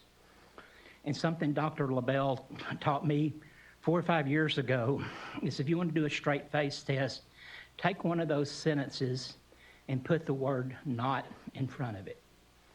And so, for example, our Section 4.1 says, it is the responsibility of the laboratory to ensure its staff are competently trained and appropriately qualified to do the tests they perform. So put the word "not" in front of that. That's what you will have if you take away if you adopt the California QMS. You will have a standard that has deleted probably 40 pages of language. They make it seem like it's a simple thing, but in fact it's much broader than that. Thank you. Thank you. Chris Gunning. Good afternoon. Thank you, Vice Chair. My name is Chris Gunning. I come from A2LA. We are the American Association for Laboratory Accreditation. We would be one of the 4 third-party accreditors that would be recognized under this regulation. So I wanted to come and give a little bit of an explanation on what we do and why we think this is the way to go. We have been in the accreditation business for 40 years now. We were founded in 1978, and we have been accrediting environmental labs since our inception. It is not the only type of laboratories that we accredit, but the first lab we ever accredited in 1982 remains accredited by us, and they're actually Eurofins Lancaster Laboratories out in Pennsylvania. So we have a lot of experience with the environmental world, and we are actually recognized by the EPA, the Department of Defense, the Department of Energy, to assess environmental laboratories to the T&I standard, plus they've got their own additional requirements there as well. Some of the concerns that have been raised that Christine mentioned this morning, 3 concerns: impartiality, contracting, and cost. Impartiality, we ourselves get held to an international standard as well. As accreditation bodies, the 4 that have been potentially selected to work on this all fall under the International Standard 17,011, which is the standard for accreditation bodies to meet. And it is very similar to 17025, which the T&I standard is based on. And one of the concerns raised was impartiality. That standard requires accreditation bodies to act impartially. So what does that mean? Yes, we also get held to an international standard and we get assessed to that standard. And that's one of the things that the labs in California would need to know, is that when we come in and assess you guys, we are also being held to a standard as well, and we get assessed to that standard at least every 4 years, and that is usually a 2-week process. Another thing was contracting. Is that going to be an issue? Currently, we're recognized by multiple states, one being the state of Florida, which was noted as the 3rd largest state as far as number of laboratories. We do assessments for that state, and we do all of our contracts with them as fixed price contracts, which is a very simple process. The lab submits their scopes. We issue a quote, and they can either accept it, or one of the benefits of going third party is you've got 4 accreditation bodies to choose from. It encourages competition between the accreditation bodies to lower the cost to the laboratories. And finally, that is the concern, is cost. We've looked at cost being an issue for these laboratories. They get to market their laboratories to those 4 accreditation bodies. And finally, one of the concerns that wasn't raised by Christine was the competence of our assessors. We have assessors that are experts in the fields. We put them through a training class, and they have to pass exams on a regular basis. And that falls under our evaluation under 17011 as well. Thank you. Thank you. William Ray, followed by Allison McKenzie, and then Geraldine Gonzalez.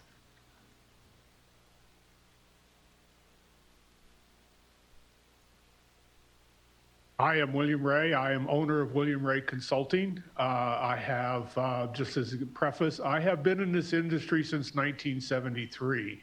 I can tell you that there's an amazing amount of history that is somehow either not known or forgotten. Secondly, I am an accredited, a trained assessor for both T&I under the 2009-2016 standards. And thank you, Chris. I'm an A2LA assessor, and I will agree, I spent a whole week in Maryland getting trained in 17025, and I do conduct assessments. I just want to bring up a couple of points on the regulations themselves. First off, Christine says there's a 3-year exemption in the regulations to allow laboratories to go in. Strangely enough, there's actually 12 exemptions listed in the regulations. They are not connected in any way. A laboratory can choose this one or that one. It does not matter. Some of them, again, having no connection, you're going to have to keep track of who's doing what. Some of the exemptions are actually merely rephrased T&I standards. So they're not really options, they're just kind of a new way to say it. In the case of the quality manual, that has one exemption. The quality system also has an exemption, and the two are not tied. So I can write a quality manual on one side and do a quality system in another. So it doesn't make any sense. The last one is the really weirdest, is there is a person in the laboratory called a principal analyst. They are to meet certain, be named, and they're there for sophisticated technologies. That is applied to all labs. It's not a replacement for something else. It is applied to all labs. So for 3 years, every lab's going to have a principal analyst, and then they disappear. So I'm not sure what's going on. I want to talk a bit about third-party assessors. The standard requires laboratories, whether they opt to use a third party or they're required by the regulation to use a third party that ELAP contracts with. It states in there that it doesn't provide an option or exception. Chris A2LA is not being contracted with, as far as I know. So I don't know if they could be that. Also note that These people are not just going to perform assessments, they are requiring the laboratory to apply for accreditation from them. So now you're paying ELAP for an accreditation and A2LA for an accreditation. So, you know, it is very cautious. T&I actually has a small grouping of entities like myself that are listed as contract assessors. And I was going to tell you, I'm really old and I can't hear anything. So the last thing I wanted, I was going to bring that up. I'm sorry. The last thing I'd like to say is about T&I itself. We've heard a lot of things about, you know, it's real easy to adopt. You just write these things and boom, you're done. You know, I've been doing this for a couple of years. I got templates. I got quality assurance, you know, templates. I got templates for policies and procedures. I got templates for analytical procedures. That's not the problem. I can produce those all I want, and I do for many of my clients. The big problem is that T&I lives off of records. As an assessor, I review all those documents before I go. Then when I get there, my first question to them is, okay, I want to see the records for this. Bring me the records. Show me the records. Where are the records? Hey, you don't have the record. Let me write that up. In fact, the standard actually stipulates, somebody said, well, you just have a, you know, you have a contract thing, you've got a procurement thing, that's okay. The standard actually says that if somebody comes into my lab to talk to me about doing work, I have to keep a record of it. I have to keep a record of the conversations, any discussions, any further reviews. That means a piece of paper has to be created. That's where the real problem is. The record-keeping system has not been established in any assessment of the cost to the laboratories. They keep ignoring it. I don't know where this is at, but that's the whole thing about T&Is. It's about those records. In fact, all your conversations at the lab are, where are my records? Show me my records. Thank you for your comments. Thank you. Thank you. Okay. Allison McKenzie.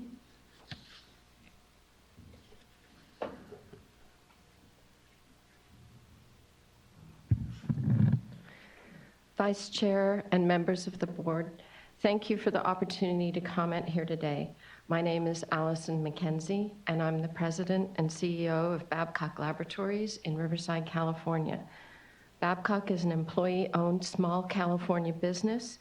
Our company represents the very backbone of the California economy. Babcock Labs made the decision more than 20 years ago that the National Accreditation Program would make us a better laboratory and that participation in T&I was the right thing to do, scientifically and ethically. We also believe that T&I was and is good for business, is a good business practice. As pointed out by the expert review panel, and again here today, California does not have the time or the resources to develop a California QMS, nor is it a good idea to do so. The current alternate created by Public Labs has numerous deficiencies and loopholes that would need to be addressed, and after the additional delay to develop consensus, and make no mistake, it would be a considerable delay, we would end up with something essentially the same as T&I with a few key differences.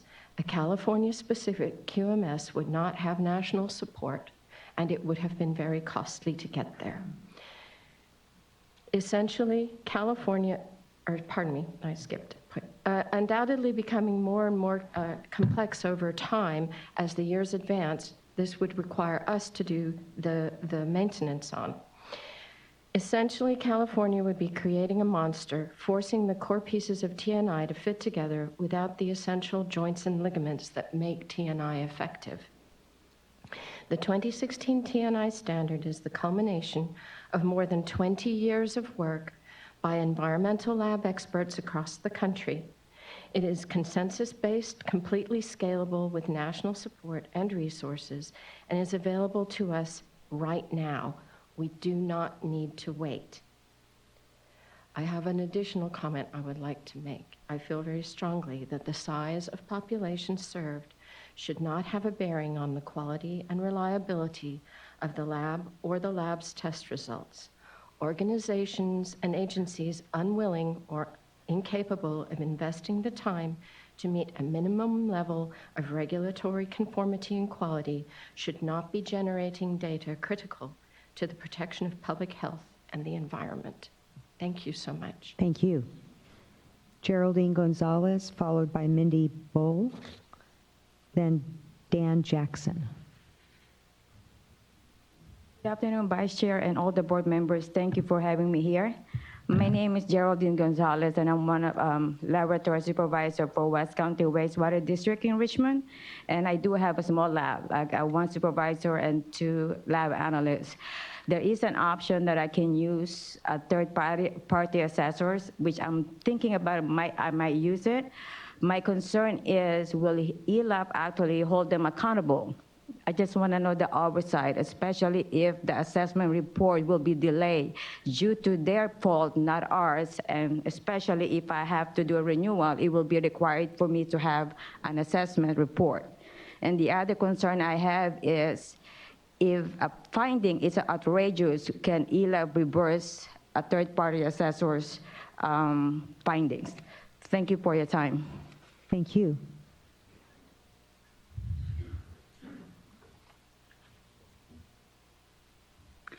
Good afternoon. My name is Mindy Bowley. I'm with the City of Vacaville. I come to you with 25 years lab experience. I've worked in an oil refinery lab for 7 years. I managed a 2-person public lab for 11 years and currently work in a lab where we have 8 people. So I've had different size, different aspects of lab work. I'm currently the state CWA Laboratory Committee chairperson, and I have served for the last 4 years or 3.5 years as one of the CWA representatives to LTAC. So I've been very involved in this process, get lots of comments from many people along this way. One thing that there's so many things about these regulations that I would love to talk to you about. I know there's not enough time for that, so I'm just going to stick to a few of the items. The rest will be in comment letters. The biggest one that I really want to address is LTAC.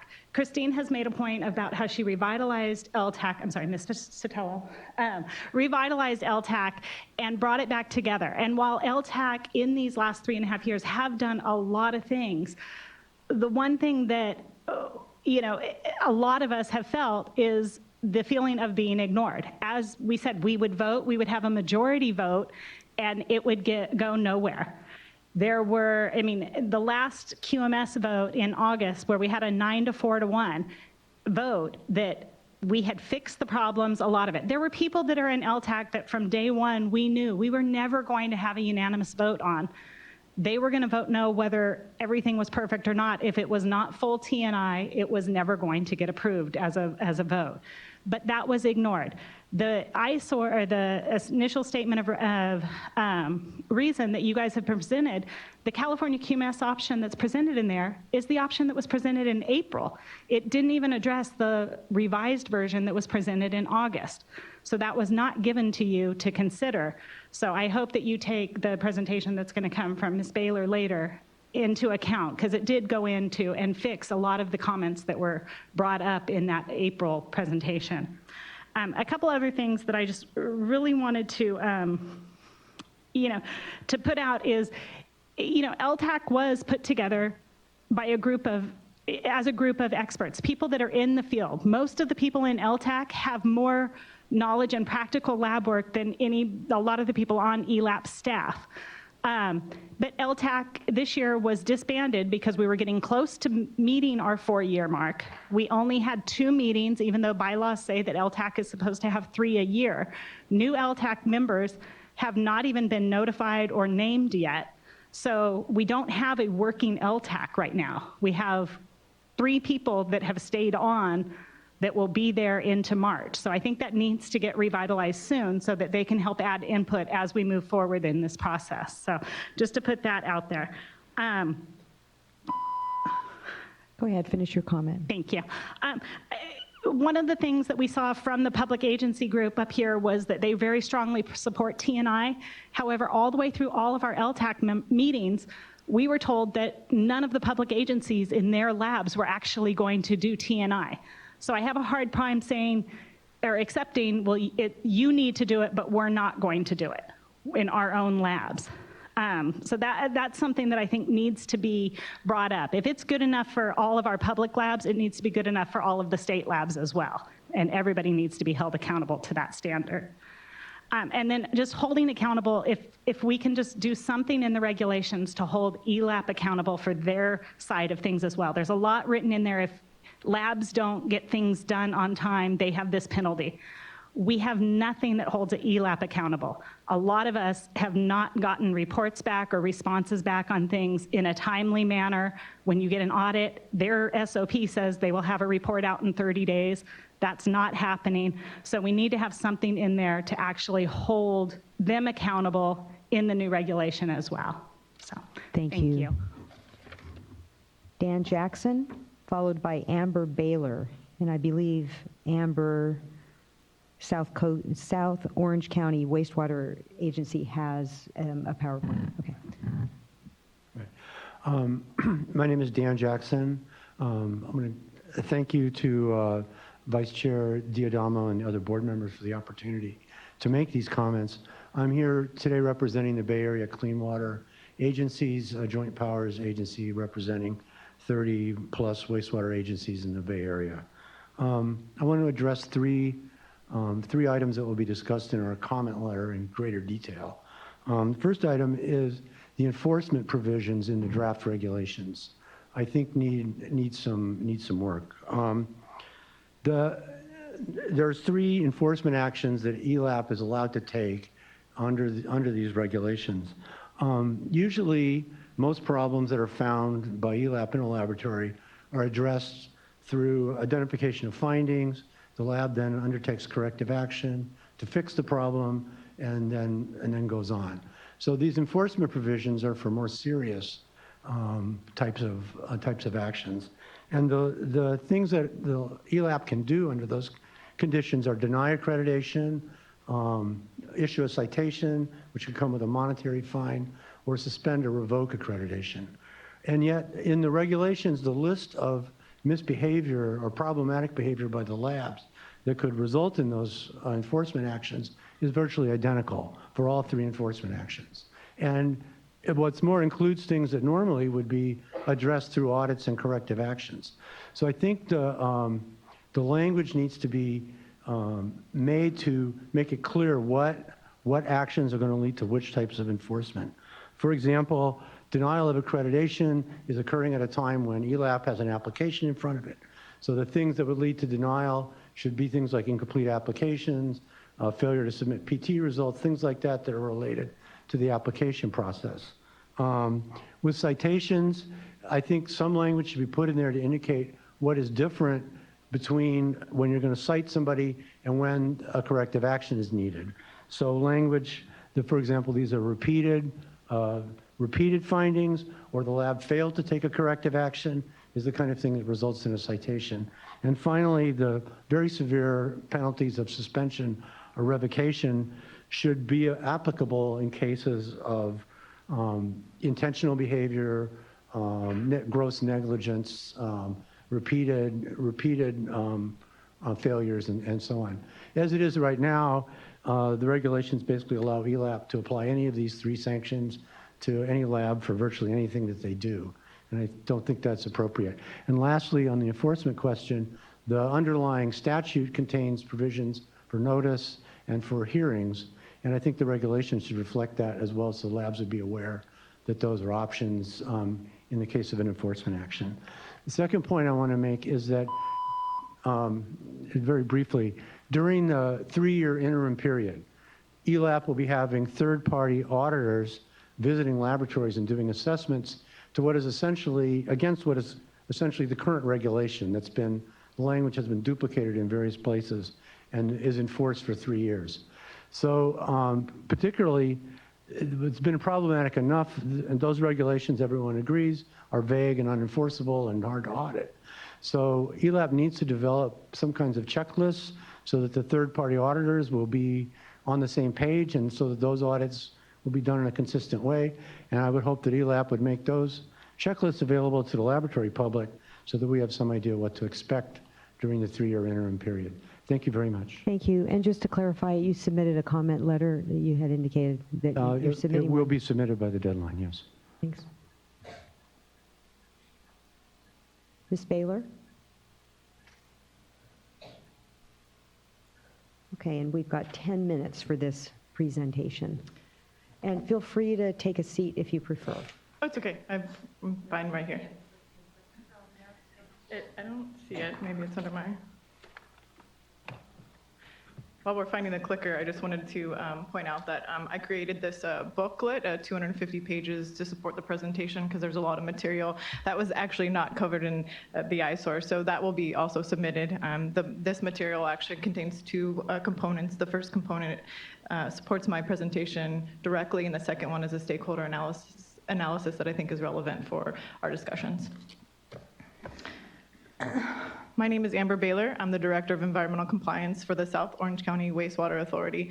I also want to take this opportunity to thank Janine for your help on getting this presentation loaded. I really appreciate the back and forth. I practiced this multiple times, and it's anywhere between 8 and 12 minutes, so I'm going to try to stick to the 10. But thank you very much, Vice Chair and members of the board, for allowing me to present today. I'm going to be requesting two specific items. The first item is a workshop to discuss the TNI and the non-TNI versions of the quality management system. And the second one is to perform a cost-effective analysis that was not included in the original eyesore. Now, kind of looking at this holistically and from a policy level perspective, this is the real first time that a quality management system was required for accreditation for California laboratories. And I think that point is a very important one, especially as we talk about the incongruence between utility management structures and the requirements and the associated administrative duplication therein.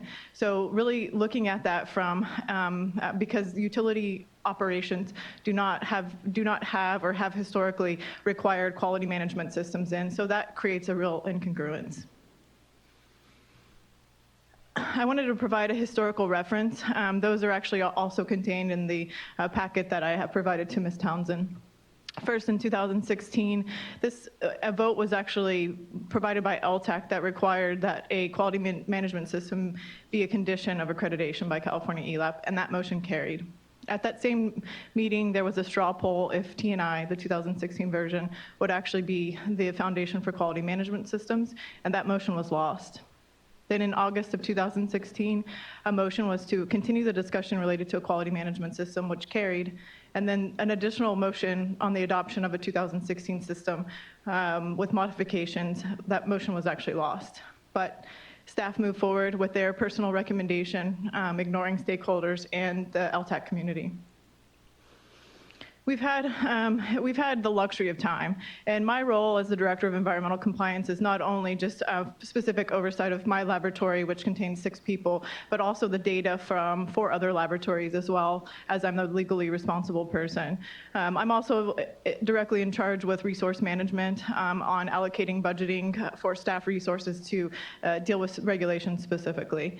During this time frame, not only my laboratory, but the laboratory community in general has had the luxury to look back and look at these regulations, the TNI specifically, and then incorporate the TNI into our operations.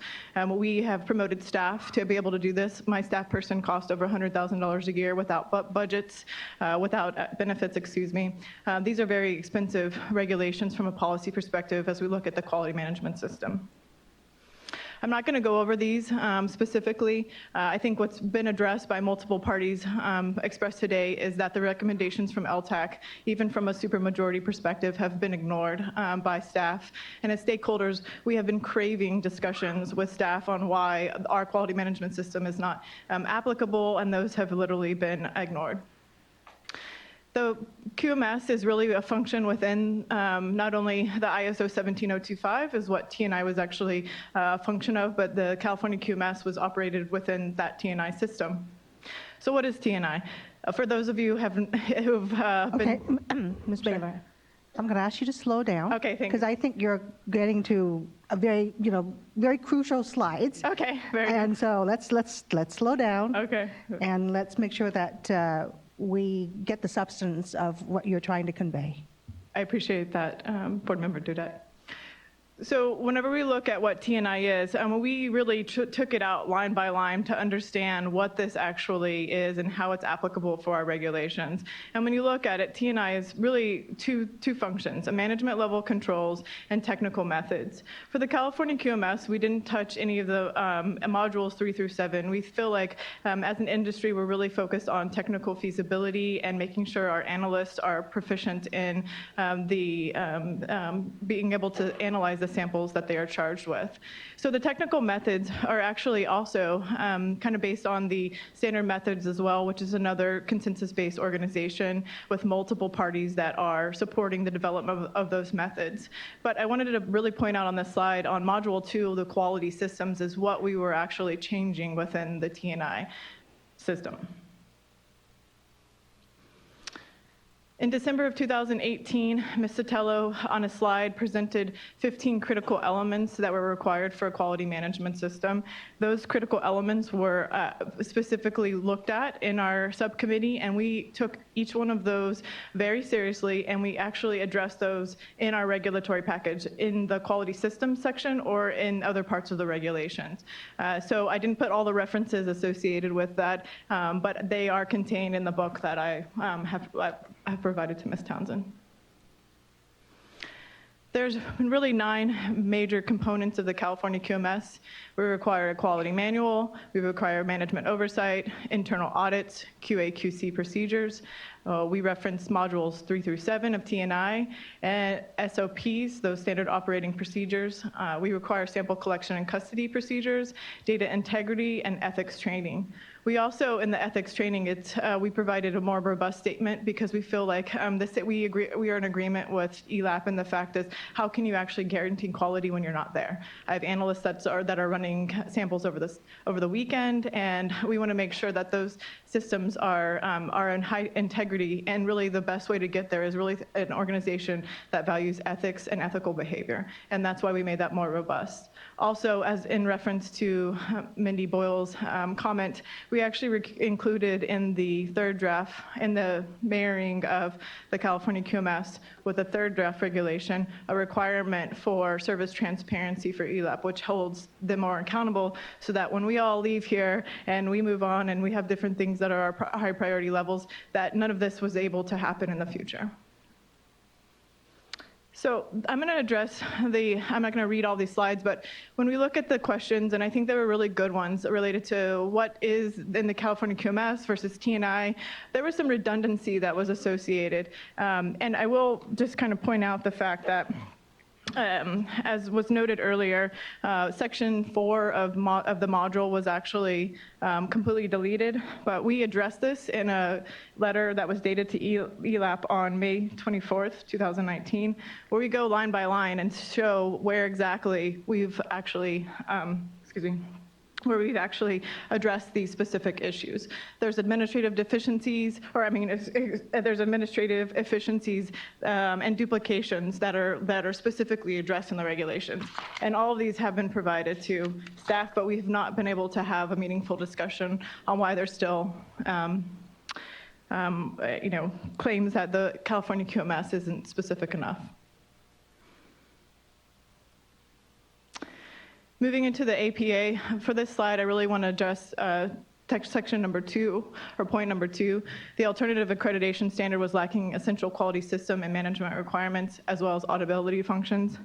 Also included in the packet is a 96-page checklist where the California QMS, we actually developed a checklist, and that actually came from the April 2019 LTAC meeting, and said, well, how can we guarantee the auditability of the system? Well, we created the checklist of what would needed to be contained.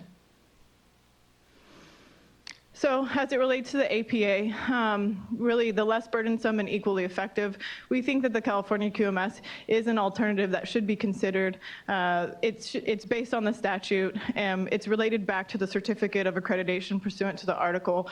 But really, I think as we're thinking about this, it's layering on top of it a whole new requirement for the quality management system. But that quality management system should be less burdensome and equally effective. So in this slide, I wanted to address the question related to the deficiencies.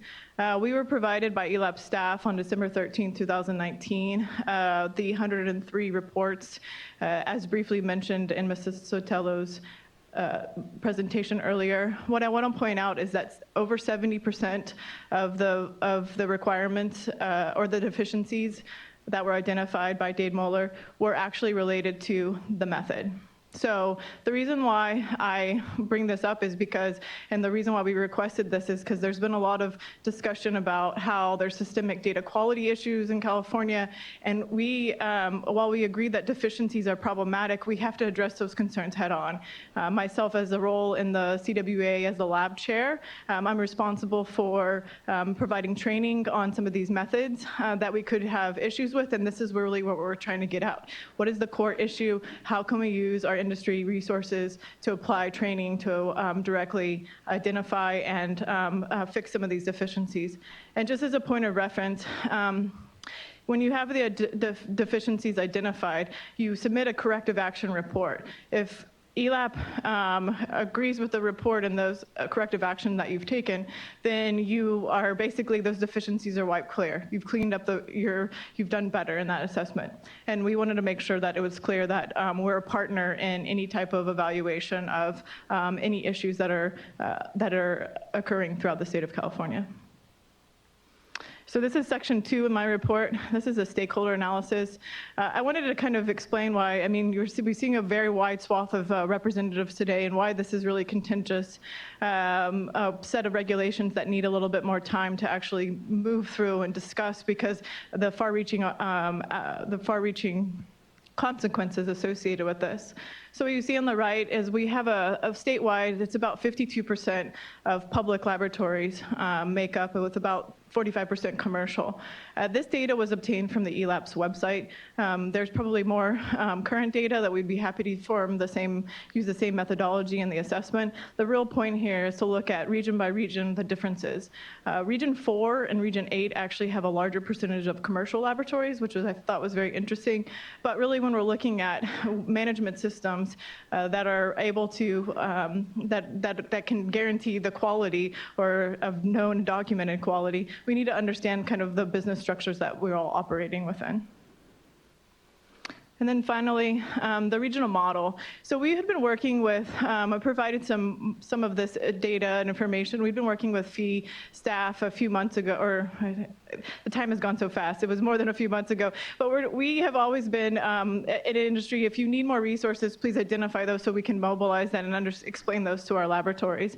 What I did here is you look at each region by region basis, and you see the number of laboratories, the number of estimated regional administrators, and the associated costs. Of course, my costs may be different because I said it was probably close to $185,000 per position. But when you look at this, you know, in 2018, the EPA had identified the backlog of serious concern.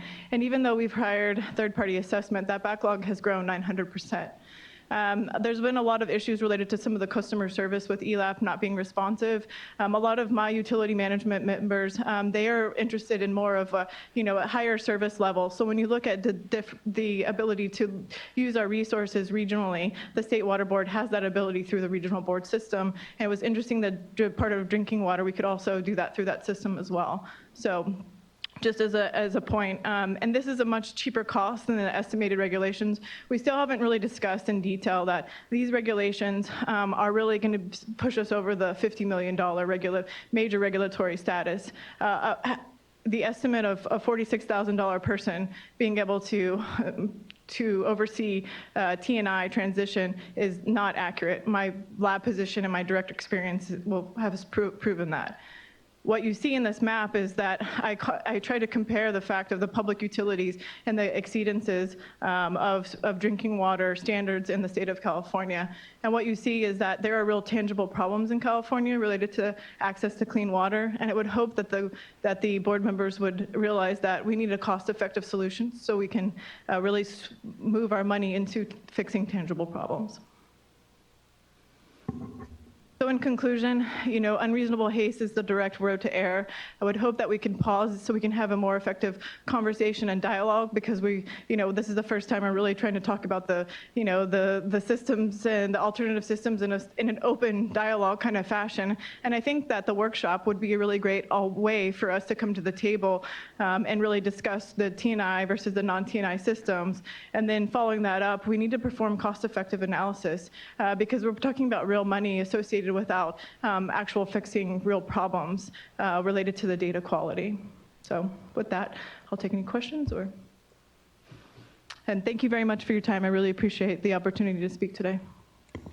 Could we go back to the deficiency slide? Sure. I feel like I'm missing something important, which is why I try to get you to slow down. Yeah, sorry. Okay. I had a lot of coffee at lunch. All I'm right, sorry. all right. And my boss is always like, slow down.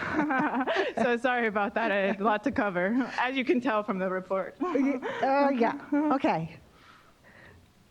Explain this slide to me again, a little bit slower, please. Okay, sure, no problem. So there was, the Dade Moeller had conducted 103 assessments of drinking water laboratories. And in that assessment, they took their deficiencies and then they categorized those deficiencies into 6 essential areas. One of those you don't see on those 6 essential areas because there was 0%.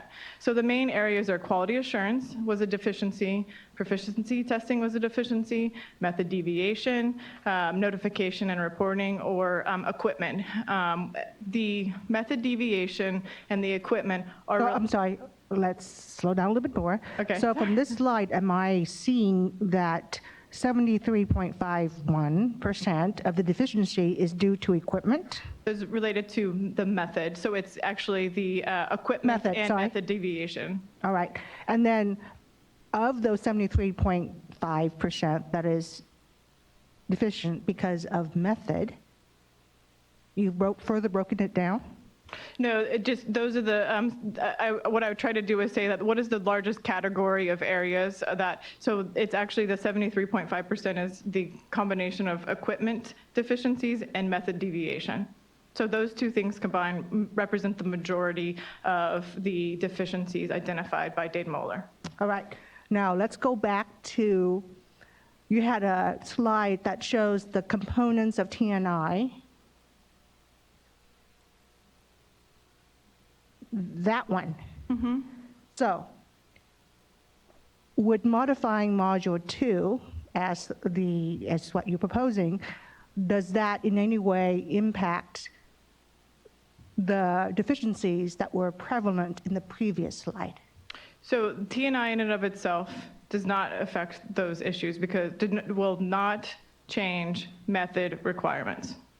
Those are federally promulgated through 40 CFR 136 and 141. So those do not change for the majority of the samples that are analyzed. So no. So regardless of whether TNI or the California QMS, GMQMS, yes, you're saying it will not impact the significant errors or deficiencies that were identified? That is correct. It's about the method. So the deficiency is, can you actually perform the method or not?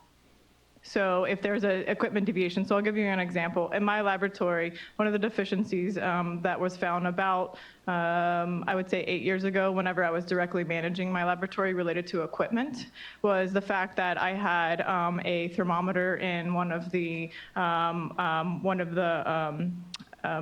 flask, sorry, I've been out of the game, one of these flask, and basically I needed to make sure that in their analysis that the equipment, that the thermometers were located on one of the shelves.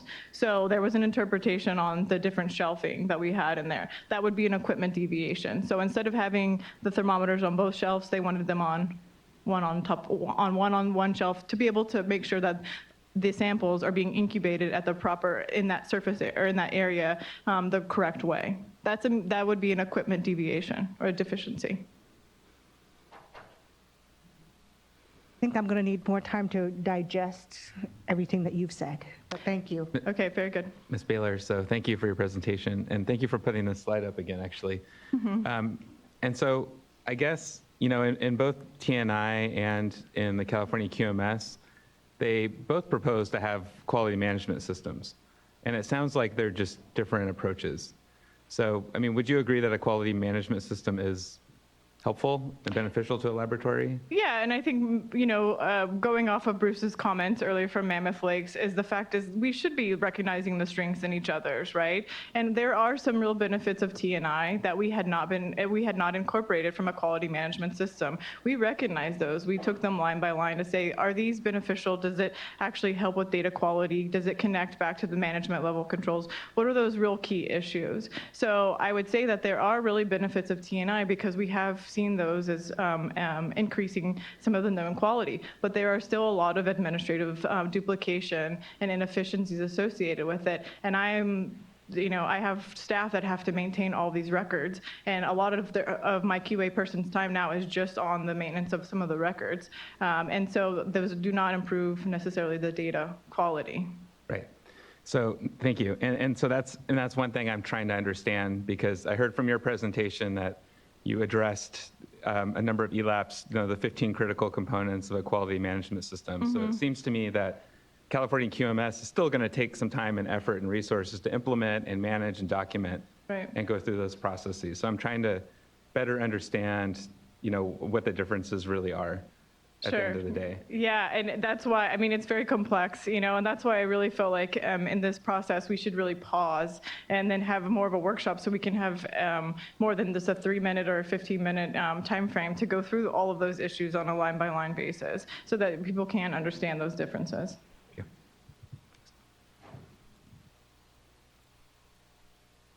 Thank you. I appreciate the extra time too. I guess just on that, if I know we don't have a huge amount of time to go through every single difference, but can you give another example of one where you felt like it was redundant and eliminated it from within your? I'll refer to, I haven't memorized exactly where on, excuse me.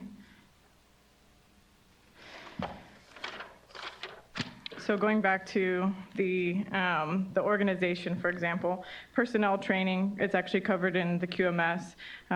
There's data integrity issues. It's actually covered, this 4.16 of T&I was actually deleted, but it's actually covered in the regulations that we mirrored. Document controls. So for section. Why don't you pull up slide 10? I think that might be. Thank you.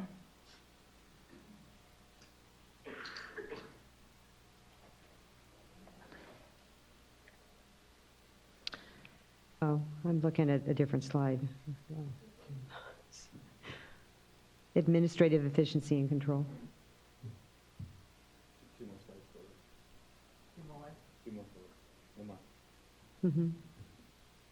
So duplication, so example for the records retention, specifically for version of volume 1, module 2, 4.13. I'll go to that one. Hold on, just give me a moment. Duplication was actually, we found duplication in records retention requirements that we actually included in different parts of the regulation. So just wanting to point out the fact that not only do we're talking about the quality systems, we have an article within the regulations, but there's also other references within the actual regulations that we're referencing that is the duplication. Specifically for training of personnel, the personnel oversight, there is requirements within the proposed regulations with industry partners. There's a series of, I can't remember exactly where in the regulation, but there's a table that requires a minimum level of a certification, and that those requirements require continuing education hours, which is already included. That's an administrative efficiency or duplication, essentially. Let me go. Do you want me to keep going?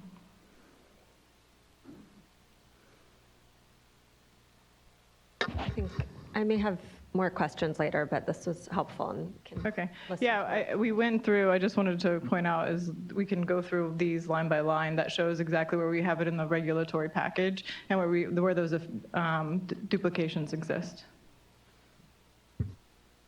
So, Ms. Baylor, I actually worked in an environmental lab during my years in college. Great. So I have a personal interest in this issue, and I will have a request. We've had meetings before on this. I will request that you schedule some time with me, regardless of whatever the board decides to do with respect to the request for a workshop, because I would like to better understand the documents and the analysis that you did. And maybe you shouldn't drink so much coffee before that meeting. But please get a hold of my assistant. I would appreciate a more thorough discussion. Great, thank you. I look forward to the conversation. Appreciate it. Okay, thank you. Steve Jepson, and followed by Eric Delmas, and then Sarah Burke.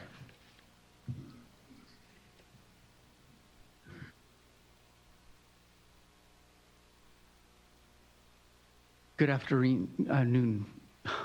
I had too much coffee too, or maybe not enough. Good afternoon, Vice Chair Diadamo and board and ELAP team. Well, much to your relief, I'm going to keep it very simple.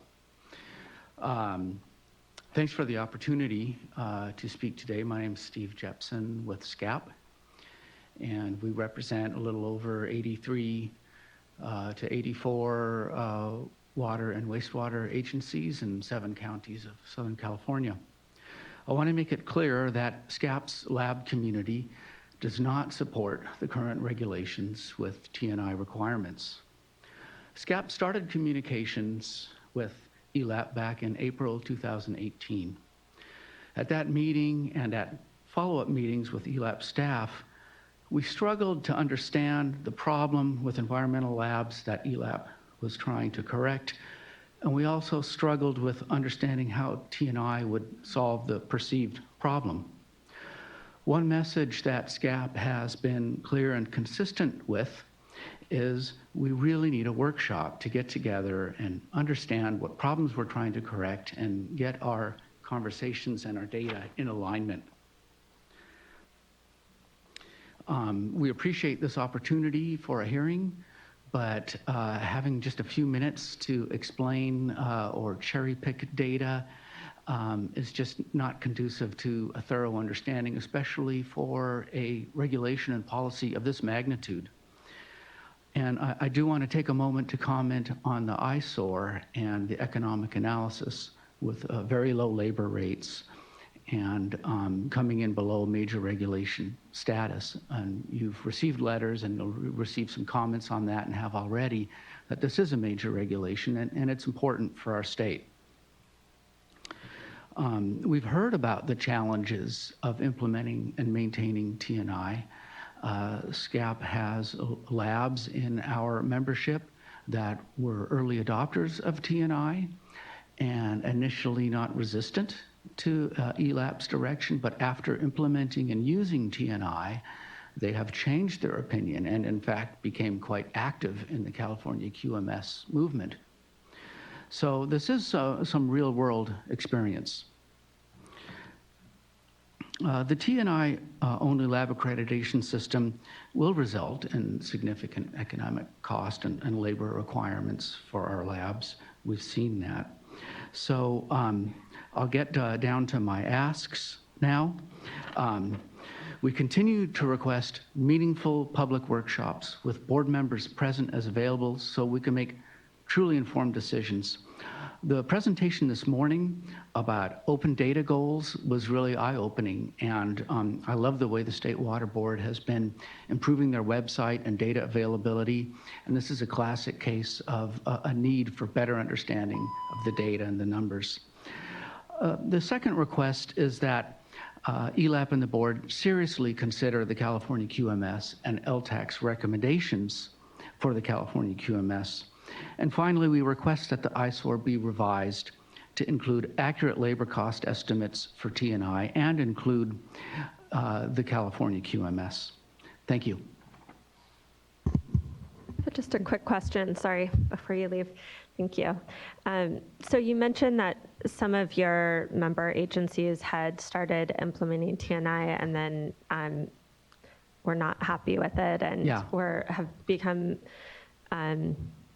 vocal advocates for an alternative. Can you provide more specifics of why and what the sort of practical experience was? Yeah, well, specifically, there's been discussions about the amount of record keeping with regards to meetings and discussions that aren't particularly pertinent to the actual laboratory procedures or methods, but just a requirement for documentation of communications within the lab.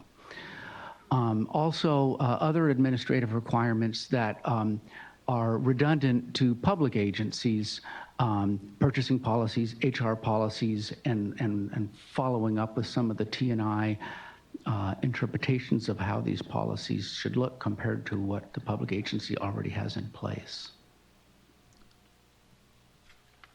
Thank you.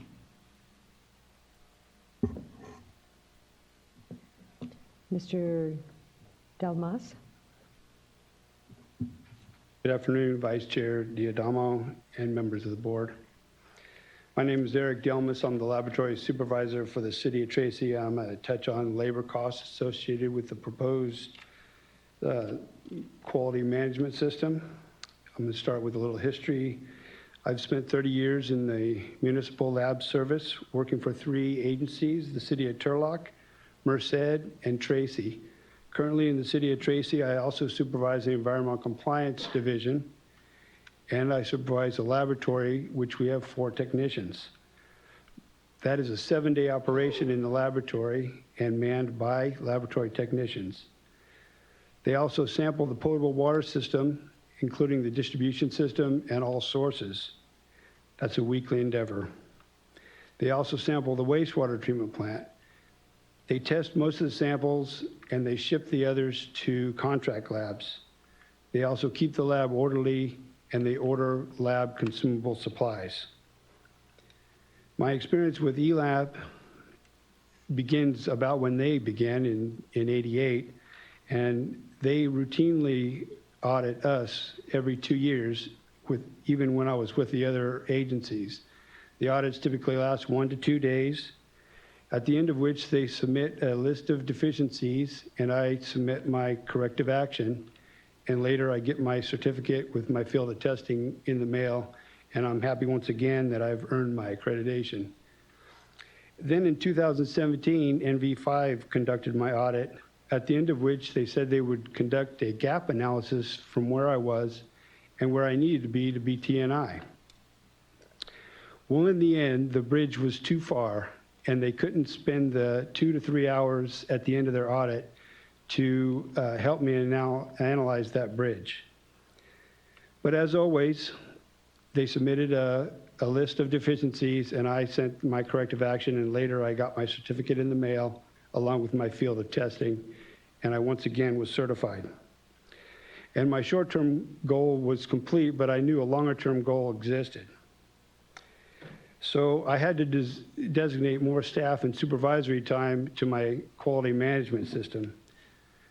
So I had to decide, do I squeeze more out of my existing staff, which could lead to OT, employee burnout, a distraction from their other core responsibilities and potential non-compliance, or do I create a new position, a quality assurance manager, and add to my staff?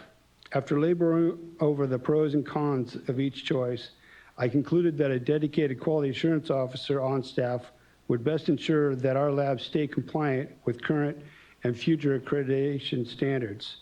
For without laboratory accreditation, it would be near impossible for me to ensure the safe drinking water of the citizens of Tracy and clean wastewater, not to mention the livelihoods of my employees. So we created this journey level position that demands $83,000 a year before benefits, totaling over $100,000 a year. In closing, I would like to impress upon the board that the proposed changes to the laboratory quality management system is not cost neutral. Thank you. Thank you. Sarah Burke, followed by Daniel Fleischer.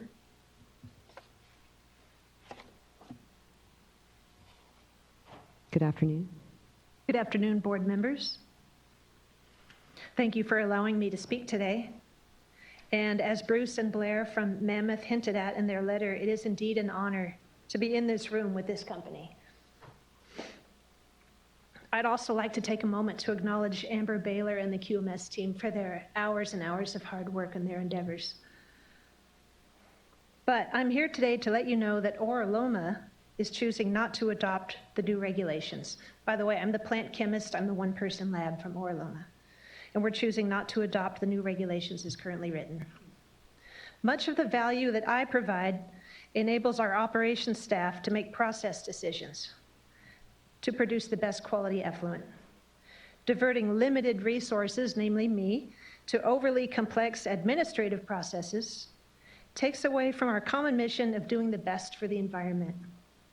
To allow our people to provide the greatest value, Oraloma will send our regulatory samples to a contract lab and focus our resources on work with the highest value to our mission.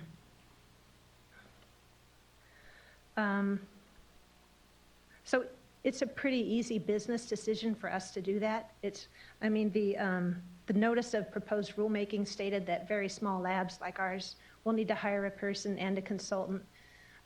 Who knows what that will cost, but I know that to send our samples out is about $20,000 a year. It's a pretty easy decision. But the downside is, for instance, you could look at our total suspended solids test, which is in our NPDES permit. If you have 2 samples in a row that exceed your monthly average, you need to go into accelerated monitoring because your plant is upset. So right now, I can run one day and get a result a few hours later, and I can run one the next day and get a result a few hours later, and know that we're in trouble and we need to start accelerated monitoring right away. If I were to send it out to a commercial lab, I probably wouldn't get results for about 14 calendar days, including the weekends. And so we wouldn't know for 15 days that we needed to be in accelerated monitoring. And we would perhaps have been polluting San Francisco Bay at the rate of 12 million gallons a day of substandardly treated wastewater. Not that we wanted to, of course, but plants can get upset. Whereas if I were running them in-house, we'd know right away. Now, I'm sure that we would have some idea that our plant was upset, and I can still run those tests. I just can't report them to the state. So I could have a very good idea that we probably should be in accelerated monitoring. And if I shared that with management, I know they would support me to put an extreme rush on those results from a commercial lab. But there's no requirement to do that. You know, it would be our goodwill, and we would do it. But just wanted to share that concept with you. And in closing, I'd like to share with you that I know of 4 more small labs in the Bay Area choosing not to adopt the regulations, and another that's choosing a wait-and-see approach. And these are very small labs like myself. Thank you. Thanks. Sorry, I have a follow-up question. So do you think you would make the same decision if there was the California QMS, as Ms. Baylor's been working very hard in developing, and as the larger group has been working really hard in developing? Would that also, though, probably be beyond the sort of business decision for your lab? I guess you can't speak for others. I'd have to see the QMS sort of in its entirety from A to Z, and we would definitely take a thorough look at it and make that decision. But it would certainly bring us closer to a yes. Thanks so much. It was really helpful. Sure, thank you. Information.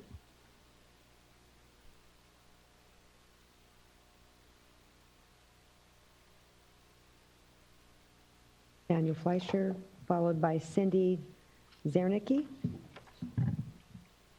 Good afternoon, Vice Chair Diadamo and members of the board. My name is Daniel Fleischer, Dan. I'm the lab supervisor for the city of Roseville, and I really wanted to go into the cost of the proposed regulations. So just some background, we have 2 ELAP certified laboratories, small 1 to 3 people laboratories. We, in talking with a consultant, deemed that it would be necessary for us to bring on a full-time employee to manage this quality system. And for us, that would be a management employee would demand roughly $100,000 a year in salary, obviously much more in benefits. That's not even taking into account the difficulty to hire this person with the new universal everybody needs one demand. And then that's also not even taking into account the difficulty in then retaining them.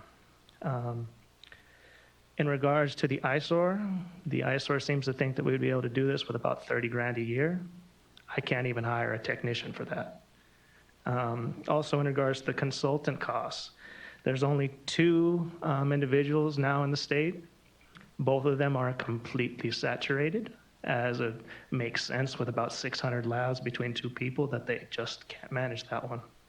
So that would make us have to go outside the state, draw that cost from roughly $31,000 to probably $75 to $100 to bring, an out-of-state consultant in to help us do this. So in closing, it would be entirely cheaper to drop ELAB certification for both of those laboratories and send all of our samples out. As Sarah just mentioned, that is not conducive to public health or environmental safety just due to the time it takes. You're never going to be as reactive with having your own in-house lab do your regulatory samples compared to having to send them out. City of Roseville is in full support of the California QMS, and honestly, we would be much more in support of a non-TNI-based version of it. The only reason we only have a TNI-based version is because that was the direction, the forced direction that they were given to generate it. I don't think TNI is the only way to do this. And then as Amber also showed you, the findings, none of the majority are actually fixed by either system. So this is really a lot of money and it's not fixing our primary issues. Thank you very much for your time. Thank you. Okay. I'm sorry on this name. Shumithra, ready? Left also? Okay. Beatrix.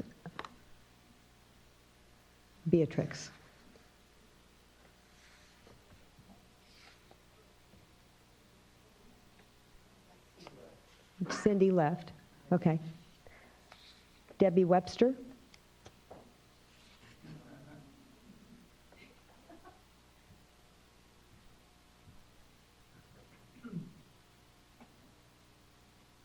Thank you, Vice Chair Diadamo and board members. I appreciate the opportunity. My name is Debbie Webster. I'm the Executive Officer of the Central Valley Clean Water Association, and we represent wastewater treatment plants within the Central Valley, many of them who have their own labs.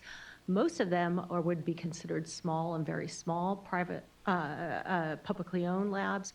There are also a number of private labs that operate in the Central Valley that support our wastewater treatment plants and their needs. And then also throughout the state for some specialty areas. So I'd like to actually, we're going to be submitting a comment letter that will have a number of issues, but I'd really like to focus on, it's almost one main area, and it has to do with the regulations. And then if I have some time, I'd actually like to talk about fees. So we'll go with that. Our primary request is that we either substantially modify the proposed regulations so that they can address the nuances or the differences between a private and a public laboratory. We feel very much as if the TNI standard was written for a private business model rather than a public entity model, and so therefore we see a lot of problems with that. And if not, that the state would adopt a different quality management system, such as the California QMS, or that there would be the opportunity to talk about that. TNI was set up and is administered towards, and is really focused and written towards the laboratory being a single entity, not a auxiliary entity like it is with our wastewater treatment plants. And as such, because the laboratory supports the wastewater treatment plant, which is part of usually the Public Works or Utility Department, which is part of the city management, the city structure, it is a small area, small part of a larger structure. And there are those other areas such as purchasing, hiring and firing. There's other areas in there that we really just don't see the connection between TNI and the ability to really comply with TNI and comply with the requirements that are made upon our public agencies. I appreciate hearing some of the comments earlier this morning that although it might be a misunderstanding, I think when we talk regulations that have requirements, it really needs to be clear of how they're going to be interpreted. Because when something says you shall do something and it's not something that you can do, you have to do something that's different. That flexibility, understanding where that flexibility is and maybe whether or not there are some changes that are needed to be modified, really needs to be fleshed out. As was mentioned by previous speakers and will be mentioned again, is we do have a very big concern about cost to our small agencies. We believe that they are valuable, that environmental labs treatment plants are valuable resources, and we want to see them continue to survive. So with that, I will wrap up and ask, at least on this issue, that the board would then would direct staff to hold an additional workshop. We would really like to see the pilot projects, understand a little bit more about them. Today was the first time that we're hearing some of them other than articles. Be able to ask questions, such as, have you gone through a T&I audit yet? Do you know if you even comply? You might have a book, but do you comply, and what is it going to take to do that? Those type of questions. And really hear again about some of the differences between what might be a California quality system. So with that, can I just add one more thing about fees? Is the fee structure as it was proposed? We did and have been attending workshops and being part of that. We are concerned it puts about, I want to say about 90% of ELAP, the regulatories that are regulated in one category, even though there's different tiered rates depending upon the fields of accreditation that are required. We think for both the on-site assessments or the auditing, and for others, there's other ways to combine that. We are very interested and have asked multiple times for more information about how this program is whether it's through an org chart, but how are you going to be able to implement it with the existing staff, and how is that going to work with the regulations? So we'd like to see that too. So thank you for letting me have another minute or two. I appreciate that. Okay. Next we have Jose Tellers, followed by Jared.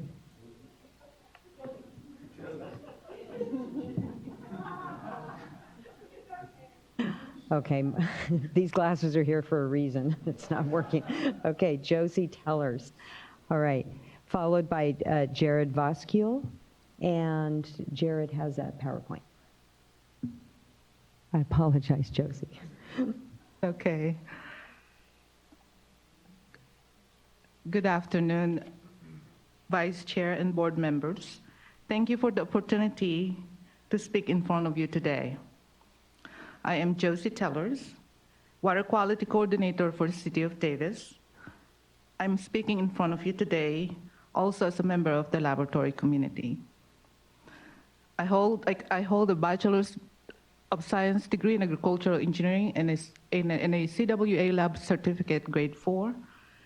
And I have been a member of the CWA State Laboratory Committee, currently holding a vice chair from the North, and I'm currently the chair for the Civic Laboratory Committee.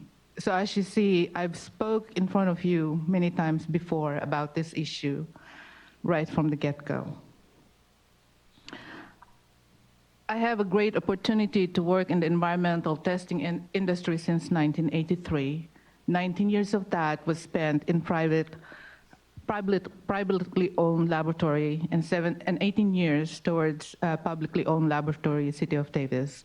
So I've been exposed to various standards, quality system, TNI, and the current ELAP regulations. The Laboratory of Davis was not certified when I was hired, and I got it certified. And again, like Trinity said, I brought my experience from the private laboratory to bring forward specificity to the current Title 22 regulations when I was bringing forward the quality assurance manual for the city. With this experience, I'm also exposed and realized that there's a vast difference of what a laboratory analyst does when you're working for a private laboratory and from public agencies. In public agencies, we wear many hats. One of those is doing analysis. We do cradle to grave type functions. In addition, we exist not to generate profit or for revenue. I'm a little nervous. And so even though I'm speaking in behalf of the public laboratories, I don't want to minimize the importance of our brothers and sisters in the private laboratory because we do need them. Most of our laboratories in publicly owned agencies the scope of work that we do are very small. We depend heavily to the commercial laboratory folks in order for us to comply with the full requirements of our permits and plant operations as well.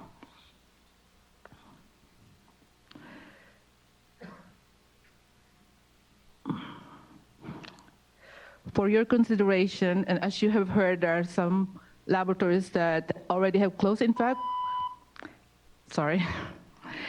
when we were starting out, one of our members already closed, knowing that we're going to go full TNI. They were the first casualty of that, of this effort. Anyways, I'm pleading with you today that for your consideration and for survival of all laboratories in California, regardless of size and sectors, that an alternative standards, currently known as the CQMS, be incorporated. The idea of a TNI-based standard or dual standard is nothing new. The state of Virginia did that.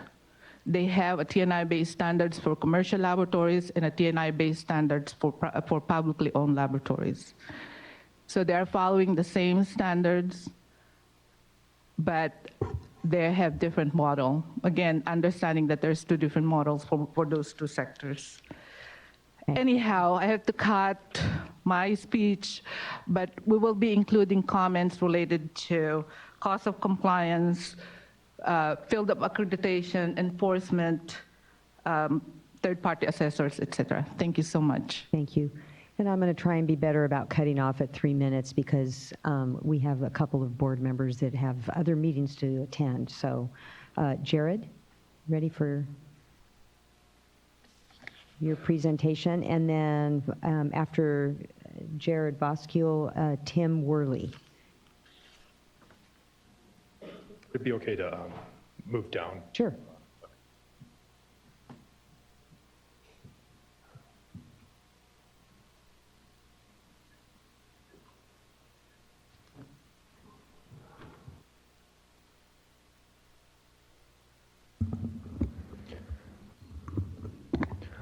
Hi, good afternoon, Madam Vice Chair and board members. Jared Voskule on behalf of CASA, the California Association of Sanitation Agencies. CASA represents more than 120 public agencies and municipalities that engage wastewater collection, treatment, recycling, and resource recovery. And approximately 280 labs in the state are accredited for wastewater testing by ELAP and will be impacted by these regulations. I'm a legislative and regulatory analyst for CASA, and while analyzing this rulemaking package, there were a few items that stuck out which I'd like to bring to your attention. By way of personal background, I hold a law degree and a graduate degree in sociology. I'd like to acknowledge the work staff and LTAC have done up to this point, and likewise express our remorse that there's not been more pre-decisional consensus amongst the stakeholders and staff. And I'd like to thank the board for this opportunity to present to you our position for these regulations. And before I jump into my formal presentation, I'd like to make to maybe cut to the chase and review where we are at this junction. We're here today because labs aren't required to have a quality management system. And ELAP's been using regulations to accredit from 1994 that were written before quality management system was a term of art. Those regulations are what need to be updated. We're not here because of systemic issues with labs nor bad data quality, but rather the lack of a QMS, as I'll explain later in this presentation. So there are three options for moving forward as I see it. Option one, proceed with this draft of regs, which is TNI light or TNI -2. But the municipal lab community for 5 years has said this will result in widespread lab closures because it's too onerous and costly. And I'll note by my own analysis that the TNI light version begs the question, if you're going to expend all of the public money, resources, and energy to scale up California labs to be accredited by TNI -2 changes, why not just have labs go all in to receive the benefits for that type of accreditation? Which leads me to option two. You could proceed with actual TNI and do the full real thing so that California labs would actually reap the dignity of the documentation of their data collection from all of their efforts to comply with TNI light. But that brings us back to 2014 when the state and ELAP were buckling under the weight of TNI, and instead of having California's license revoked, we dropped our authority to accredit for TNI, which doesn't portend well for TNI -2, and it may lead one to ask, why are we voluntarily returning to where we were 7 years ago when the system wasn't working? Or there's option three, which is the dual track approach, which is authorized legislatively by the Environmental Laboratory Accreditation Act and says that ELAP can offer accreditation by real full TNI and simultaneously by the state. Now this option would entail elevating staff's current proposal of TNI -2 up to full TNI and then use the California QMS in the alternative up to the state accreditation system. Now, no matter which path we pursue today, we have a few requests for the stakeholder process moving forward. First, we request the board to wait to hold its adoption hearing until after US EPA's 2019 audit report is released this spring in 2020. Second, we request before the adoption hearing for all of us to meet again through a board workshop to review in full together the California QMS and its cost savings. And at that workshop, we'd like for ELAP staff to present an updated economic model for TNI light that's responsive to concerns with the model. Third, we request the economic model and analysis of the alternative in the final rulemaking package be updated so it's responsive to the current version of the QMS that received the supermajority vote. And fourth and last, we'd like for you to consider directing ELAP to defer appointing new members to LTAC while we know there's a rush to do that, but first to wait to appoint them until we know which direction the board's going to be moving on this to ensure there's a constituted technical advisory committee that will be able to provide meaningful input on the version of regulations you go with. So all that laid out, I'm going to move onward into the sections of this presentation with the time remaining. First, I'd like to highlight 2 points not mentioned today in others' overviews of the program. Then I'll recap the October 2nd board meeting, which was the last time the staff, the board, and the stakeholders all met together to review items on which there was consensus from that meeting. Next, I'll do an examination of dual track accreditation statutory authorization. And two, with the release of the rulemaking package, it moves the proceeding standards into and under the Administrative Procedures Act. So I'd like to review a few key requirements under the APA pertaining to the economic analysis, which is a critical ingredient in this type of regulatory package. Then I'll explain our members' concerns with the cost implications, as well as our sense the model underestimates the actual costs and doesn't examine the impact of very small municipal labs. And I'll wrap up with a short policy comment for the proposal and review the pros and cons for the options moving forward. So I'd like to note what hadn't been mentioned previously, that ELAP is a fee-based program, and in the last 5 years, fees have increased 120%. And at the same time, ELAP's on-site assessment backlog has increased over 900%. Despite of a $1.5 million loan from the Drinking Water SRF to contract with a third-party lab consulting firm to lower that backlog by 60%, which raises concerns about the cost of the third-party assessment model in the proposed regs, as these costs notably are not included in the economic analysis for labs' cost of compliance. Now, ELAP accredits a little more than 350 municipal/publicly funded labs. ELAP also accredits more than 275 commercial labs. And in contrast, TNI only accredits approximately 35 labs in California, which may lead one to inquire about the reasons for requiring all of the labs on the prior two slides to level up to comply with an accreditation standard that only 5% of the labs in the state have elected to pursue. Now, the last time the board was assembled, it was nearly 15 months ago to hear a presentation on ELAP. And I know he's no longer on the board, but I think his point is still as resonant today. Vice Chair Moore noted at the end of the meeting when you were reflecting upon the presentation that he lacked enough information to make a fully informed decision on a TNI only approach or the dual track approach. And it's our sense that after such an evaluation by the board, then staff would have been directed on pursuing a TNI only or dual track approach.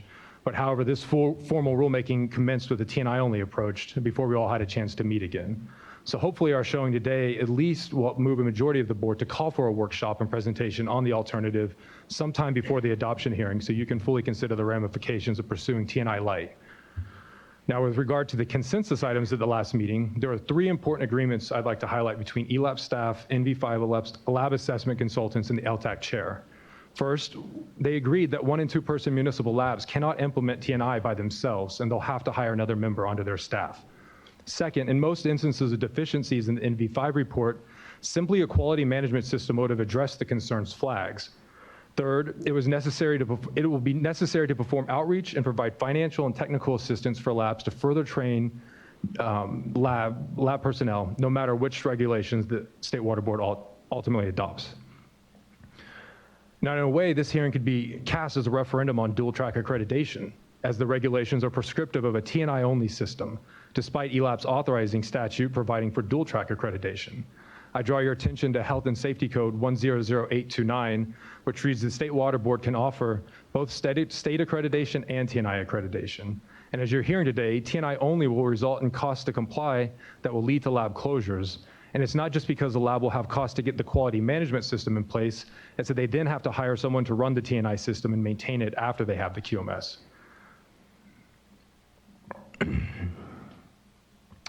There was an example recently in Clean Water Magazine about these proposed regulations, and one of the labs interviewed had been contacted by ELAP and provided mentorship.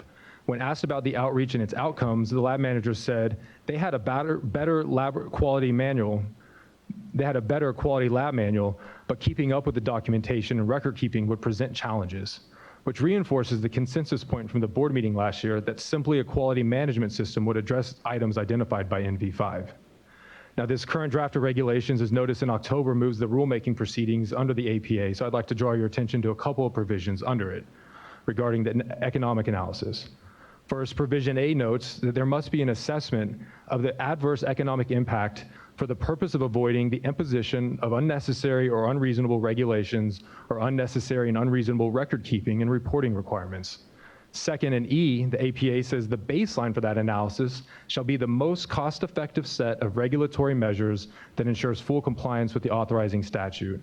And the authorizing statute provides for dual track accreditation.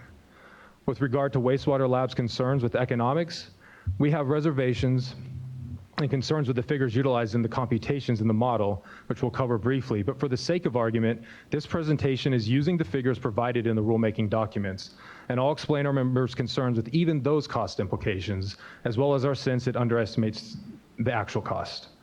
First, the notice of rulemaking statement acknowledges these regulations will have a significant statewide impact. And it's going to cost $22 million annually to keep up with the TNI system after spending $14 million for labs to get a QMS. And that $14 million figure provides a statewide quantification for those in-kind consulting services provided through the mentorship program. That means the proposed regulations are going to cost over $55 million in the first 5 years. And that's a hefty sum. And I've heard asked from others, why pursue this? And is there an urgency? I don't think there is. In a letter earlier this month, the ELAP chief wrote to the LTAC subcommittee that these regulations are not based on performance issues in accredited labs. And there was a spreadsheet provided from the chief with redactions listing the Office of Enforcement's referrals from ELAP over the last 5 years. There were 99 referrals over 5 years for 675 accredited labs, meaning less than 3% of the accredited labs were referred annually. Also, with regard to the state agency partners' need for data, 2/3 of the referrals were from state and regional water boards. And there was only 1 referral from US EPA over 5 years, 1 referral from DTSC, 2 from counties, and as many of all those combined from the public and the same from consultants, which seems to confirm a QMS is needed, not necessarily TNI. I'll also note with regards to the outcomes of the 99 referrals, there's only 1 lab over the last 5 years that had complete revocation. 33 referrals from the Office of Enforcement resulted in a notice of violation, while 18 did not, And of those that did, 11 provided corrective action plans, which ELAP approved and accepted, suggesting that this current system has components that are working. Also regarding NV5's report from the board meeting last year, a US EPA audit noted that it featured improper citation of drinking water regulations and that many of the findings cited by US EPA regulations for authority. In the same audit, they brought forth other programmatic concerns. Specifically, 45 of the 675 accredited labs had not received an OSA between 4 and 9 years. Some labs hadn't had an OSA in over 3 years, but were repeatedly issued new drinking water certificates, and that 10 members of ELAP staff with acute technical expertise required by US EPA for drinking water OSAs had been assigned non-drinking water assessments. And so this $55 million in the first 5 years has no impact on how ELAP manages the backlog because it just makes labs adopt a T&I management system of administrative documentation. I see you have a number of slides still, so. These are, I can move quickly Maybe through start these. moving. Yeah, sure thing. I Skipping a appreciate it. few or moving. To better quantify this, the economic model uses a $47,000 salary range to estimate it.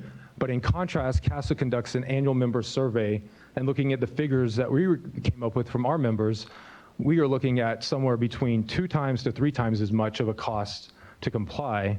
And in contrast to the State Water Board's own budget change proposal for its drinking water lab, it estimated at least $140,000 to comply and potentially over $500,000, depending on how you read the BCP, where it flags having to hire 3 people.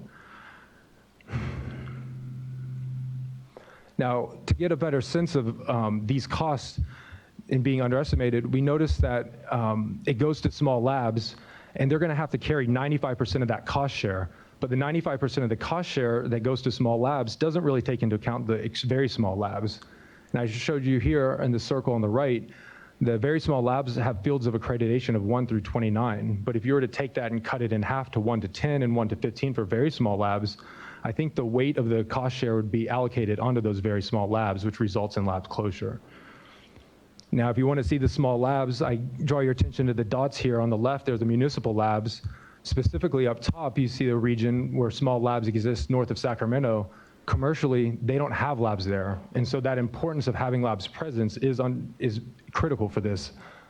And it drives back to the point that the small lab said, we have a better lab manual, but for a small lab, keeping up with this is going to be challenging. Now, I note that the APA says it's going to have a significant statewide adverse impact, and it's going to be $22 million annually. And I remind you of what the APA said regarding the standards. The baseline for the analysis is the most cost-effective set of regulations to avoid unnecessary, unreasonable record keeping and reporting, and that's in adherence to the Environmental Laboratory Accreditation Act, which provides dual-track accreditation. Restated somewhat differently, the notice of rulemaking states that the board must determine no reasonable alternative brought to its attention would be more effective and less burdensome. So doing an analysis of the proposed policy when in effect, it would seem incongruous to adopt a policy that will result in municipal lab closures and higher costs for commercial labs and services at a time when issues like toxicity, PFAS, lead in schools, and the Safe and Affordable Drinking Water Fund are going to need environmental laboratory services. I draw your attention to this map to look at the small municipal labs in the Central Coast and Central Valley, and look at the map on the right where all the public water system exceedances are from the Human Right to Water portal. These public water systems in the Central Valley and Central Coast need the lab services. And so the pathways for moving forward are option 1, as discussed previously, pursue the current draft of regulations. I don't see pros for this, but I see a lot of cons, including the labs who are accredited by ELAP won't be recognized by Excuse me, rather than repeating, I mean, you've already gone through the options, so if you could just wrap at this point. Okay, sure. I guess so the third option was that this straddles the boundaries, and it would allow the board to fulfill its legislative charter. It allows labs will have quality manuals. It allows the vibrant network of small labs to remain accredited, and it was approved and recommended by a majority of LTAC. I appreciate the extra time and your patience. Thank you. Appreciate it. Tim Worley. Thank you, Vice Chair Diadamo and members. I'm Tim Worley, Executive Director of the California-Nevada section of the American Waterworks Association. I will keep my comments very brief to assist in your timing. This is a difficult issue for us in some ways because we are an association of over 470 drinking water agencies within California. I would venture to say that all 388 of the laboratories on the drinking water program are members of ours. We also include in our membership commercial laboratories, including ones that have mentioned or spoken here today, Babcock, Eurofins, and others. So we have members that come out differently on this, but the bottom line for us is that we do believe there is an unmanageable burden for some of the very small laboratories under the proposed regulation. The fees and the administrative burden will be substantial, and I do agree that some of these laboratories will choose to close their doors or close their laboratories. So we do feel that there is an alternative that is needed to the proposed regulation. The dual track, we have not formally adopted a position on any particular thing such as California QMS, but we do encourage the board to look seriously for an alternative to what's being proposed in the administrative record. I'll just leave it there. Thank you for your time. Thank you. Bruce Godfrey, followed by Caitlin Kalua.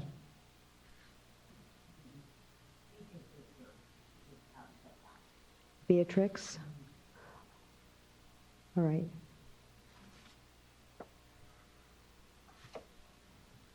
Maybe reset my timer. I don't know how.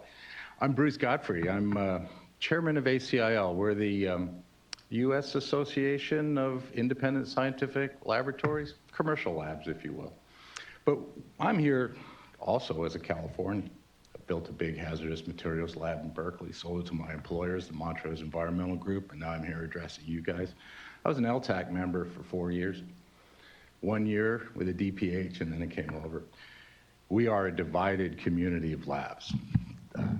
And, you know, I think when Chairman Clark presented it, that we were a group of us always in favor of TNI and a group of us somewhat not. And the reason for this is those of us in favor of TNI had been implementing it for the last 20 years, and we knew the value to the laboratories. And we spoke to our brothers and sisters in the laboratory community by saying it is doable. We felt the same way you did when we first got into it. I was one of those folks involved with Jerry and some others and actually putting the standard together. So I want to give you a few brief points so we can move on here. First of all, labs serve the public trust. We have a duty to demonstrate that trust. And the duty is manifest in accreditation to standards. So, and we're proposing a second standard. And when we were at LTAC, what we told all of the members who were looking at alternatives, you're probably going to end up with the same thing, and it'll be 100% different and 0% better. And we'll have spent 4 or 5 more years trying to get here. And that was why we were so united about staying the course and speaking to our brothers and sisters in the laboratory community on the public side of things and saying, we'll help you. We think you need this. We believe this is good for the state of California. We do not support a 2-tier system. Virginia was mentioned. I think you can, well, I'd really like to say that you have to answer the question, who deserves substandard lab services? Who does? So what you see in the 2-tier systems is there's kind of propensity towards social injustice. The laboratories that are not accredited to a higher standard are serving more poor minority communities. The system doesn't work, and we don't like it, and we've been against it since the start, and we're coming out against it now. One system based on the TNI, just the same as everybody else. It's a good thing for the state. And I was a mentor at Susanville. I have also started small laboratories for my employers, 3 people, 6 people, cleaned up the Hunters Point Naval Shipyard. Kind of a debate now whether it's actually clean or not. But the laboratory we put there had 6 people, and it was TNI and DOD accredited. It can be done. I've done it. I did it at Susanville for us. And Steve Stump gave you that message in there about how it worked. Thank you. Now I have a question for you. I appreciate you bringing up the equity issue, the social justice issue, because I and I suppose others as well are concerned about labs that may close under a TNI standard. And then we did receive examples of communities that would just choose not to go TNI and contract out, and then, maybe to some remote location where it may not be as effective of a service because of the delay. So could you speak to that issue specifically regarding the equity issues for these smaller communities? It's entirely possible. The commercial laboratories will mentor the laboratories to comply to TNI. We will help. We will do everything we can to ensure social justice and equity, but at the end of the day, this is going to be one of those things about the implementation of this. You've heard about how ELAP is it's an organization that has a few structural flaws or a few implementation flaws. Yes. Will they need to improve? Yes. And the rising tide will have to raise all the boats. That's the best way to say that. Thank you. I have a question. Please don't leave. I apologize, I didn't hear. I was just thinking of the question as you were starting to leave, so no apologies needed.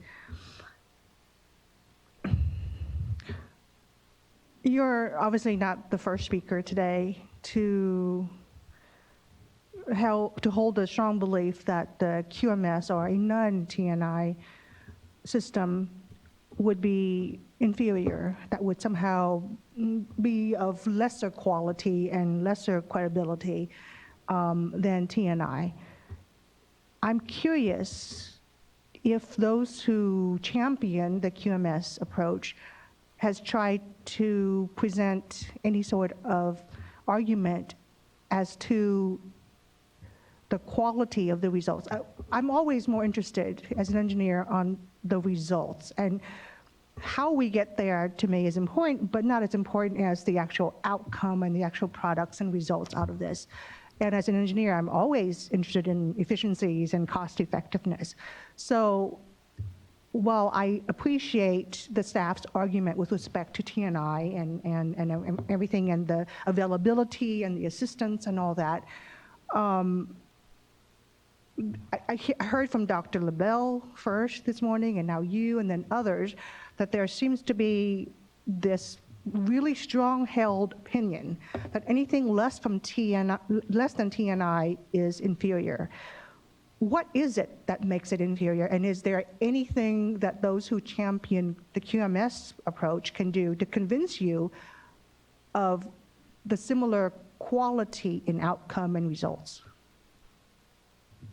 It's a good question. And it's only the way to answer it is quite simply, we've been at this for 20 years, and if you're going to write a standard, we wrote it. You're going to implement a standard, we implement it. Just because you've done something for 20 years doesn't mean that it's the only way to do it. I would have to be convinced that it is the better way to do it in terms of outcomes and results. I think it's a better way to do it in terms of outcomes and results, specifically for interstate and international commerce. I mean, automatically the TNI system is set up for that. You're going to have a difficult problem implementing this at ELAP. You will not have any assessors that know this standard. We will have to train assessors to do this. Mr. Gunning didn't point out that A2LA But that's a process obstacle. That's not necessarily a quality of outcome. In the quality of outcome, I would predict 0% better and 100% different. And that 100% difference from an engineering standpoint creates implementation and other interconnecting problems that make it less desirable. Thank you. Are there elements of TNI? I mean, like Virginia, you brought up the Virginia example where we have the municipal accreditation and the commercial lab accreditation. So are there aspects of TNI that could be then better adapted for municipal labs that might help them, accommodate their systems and procedures more smoothly?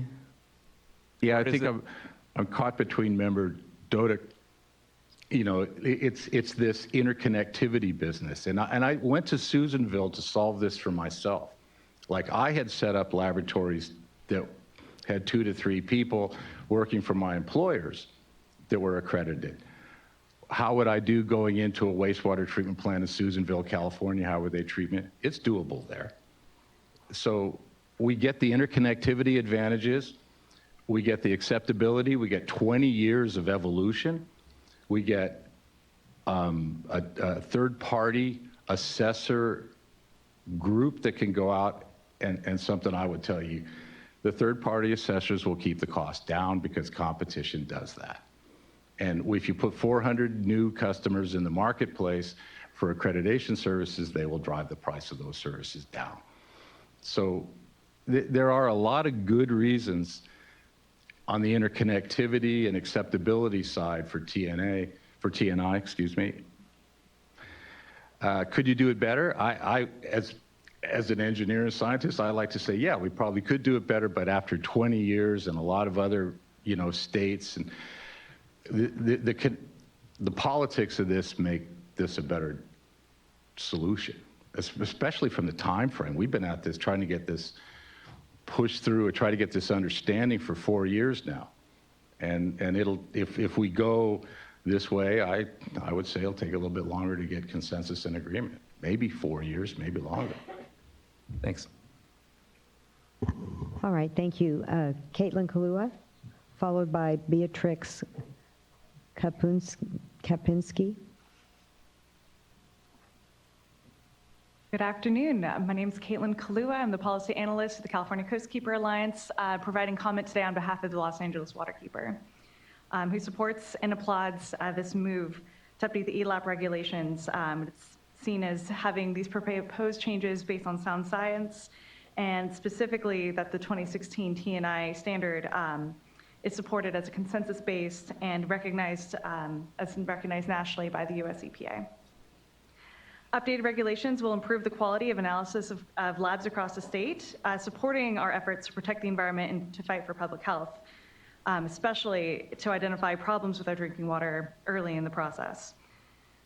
Strong regulations, will improve consistency between laboratories, which is critical to support new aquatic toxicity statistical methods. And finally, high quality labs are critical for our Clean Water Act enforcement work. In order to hold industrial facilities accountable under the Clean Water Act, we rely on lab analyses of stormwater samples that facilities and waterkeeper volunteers collect, and these lab results are critical evidence in any enforcement action and must be legally defensible.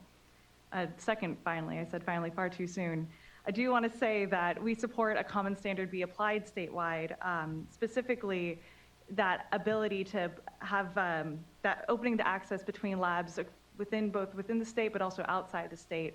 Note specifically, as we've seen with toxicity, it's important that labs be able to submit their samples to the properly accredited programs, and that's something we don't want to see hindered in any way. Just want to say thank you to your staff for their work to update these regulations, and we can thank your continued commitment to safe, clean, swimmable, fishable, drinkable water. Thank you. Thank you. Beatrix. Here. And then after Beatrix, David Kimbrough, that has a presentation. Vice Chair and the board members. It's nice to meet you, and good afternoon all. My name is Beatrix Kapinski, and I'm a Public Health Lab Director for Napa, Solano, Yolo Marin County Public Health Laboratory. And I also here to represent California Association for Public Health Laboratory Directors. So essentially, we're putting out 2 comments from California Association of Public Health Lab Directors. One is regarding the increase of ELAB fees and their impact, and our suggestions how to ease the burden on public health laboratories. And also, we have comments regarding accreditation standards and audits. So very briefly, I won't read the whole comment, but essentially, bottom line, The California Association of Public Health Laboratory members also had members on the ILTAC committee, and they voted in favor of recommending alternative regulation, which is a modified TNI. And the reason behind it, and I'll cut straight to the chase, is because all these regulations and keeping up with them would involve a very high financial burden on the laboratories. We potentially would need to hire somebody or refer to the third-party assessors. The concerns over there that they may not have enough expertise as we do have. So instead of having all this excessive documentation in place, we would recommend to perform audits, because that would be a true measurement of quality assurance. As scientists, I would say for us, proficiency testing and audits on a regular basis helps to assure the quality at the laboratory. Public health laboratories also comply with those clear regulations, which is clinical laboratory improvement amendments, and they have a very stringent regulations. And in regards to the fees, I would like to say that we differ from commercial and public utility laboratories. We have community service mission, and we funded by general funds monthly, and these fees will impact us to the level that we may need to drop field of accreditation or even drop the whole testing at the public health laboratories. So these comments will be submitted later.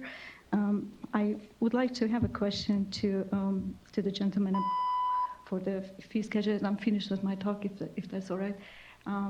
Is there any way to receive some general funds or reserve some general funds for ELAB, because you're basically impacting another governmental agency, and maybe that's a very naive question, but I was just curious because we are being supported by general funds. So whatever you do, it's impacting us and the stakeholders who decide how much general funds the public laboratory will allocate.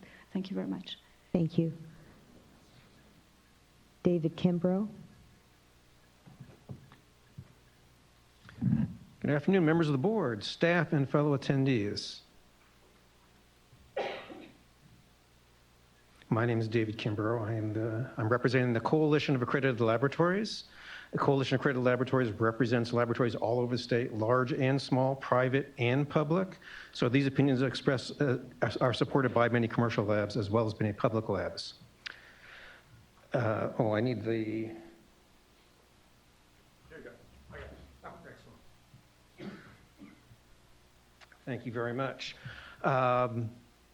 So to understand our comments, we have to understand what accreditation is. The heart of accreditation is that only accredited labs can test for regulatory compliance. Accredited labs can only use approved methods, and for a lab to become accredited, it must show it's capable of properly employing those methods. There's a body of approved methods which are set by the federal government with a few other sources, but this is the dominant source. How does accreditation occur? There are 4 steps. You probably heard this already. You have to fill out some forms, submit some paperwork, pay a fee, pass a PT sample, and pass your on-site assessment. Now, all of our comments will be framed within the context of the Administrative Procedures Act. The legislature wants regulations to have clarity, necessity, consistency, and cost effectiveness. And part of that process is that regulatory agencies need to consider the lowest cost alternatives.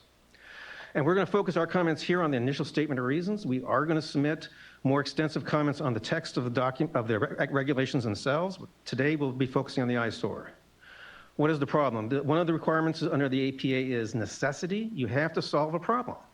So what problems do these regulations solve? According to the eyesore, the problem is that current regulations are vague, non-descriptive, and broad, and lack specificity and details. And so how does ELAB propose to fix this problem? By writing new regulations, which of course makes sense. And including in that is incorporating the TNI documents by reference. How much will this cost? 10 labs will be forced out of the program. Many laboratories who are not forced out of the program will have to decrease the scope of their accreditation.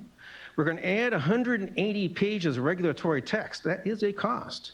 And the remaining laboratories will have to spend tens of millions of dollars annually. So is this the solution we're looking for? Is this the cost-effective solution to poorly written and non-specific regulations? We do not believe this is consistent with the APA's intent. But is this a problem? So how vague and how non-specific? So here's an example, the only example provided in the ISOR. It says the Quality Assurance Program manual, the requirements are vague and simply state they're it doesn't specify any particular quality assurance requirements or quality control requirements. And here is in fact the regulation. I don't expect anyone to read this, of course, but the point is it's rather short. 4 paragraphs, 8 sentences. So yeah, it's correct. The ISOR is correct that this is very general, very vague, not terribly specific. But the question is, shouldn't regulations in fact be broad and general? And is the current level of vagueness causing any actual problems? Labs continue to pass their PT samples. Labs pass their on-site assessments. So apparently it doesn't seem to be causing any actual on-the-ground problem. But even if that were a problem, is this the solution? Here is the actual text from the T&I document, Module 2, 5.9. You'll see it's not actually any different from what's currently in regulation. About the same number of words, organized into 5 paragraphs instead of 4.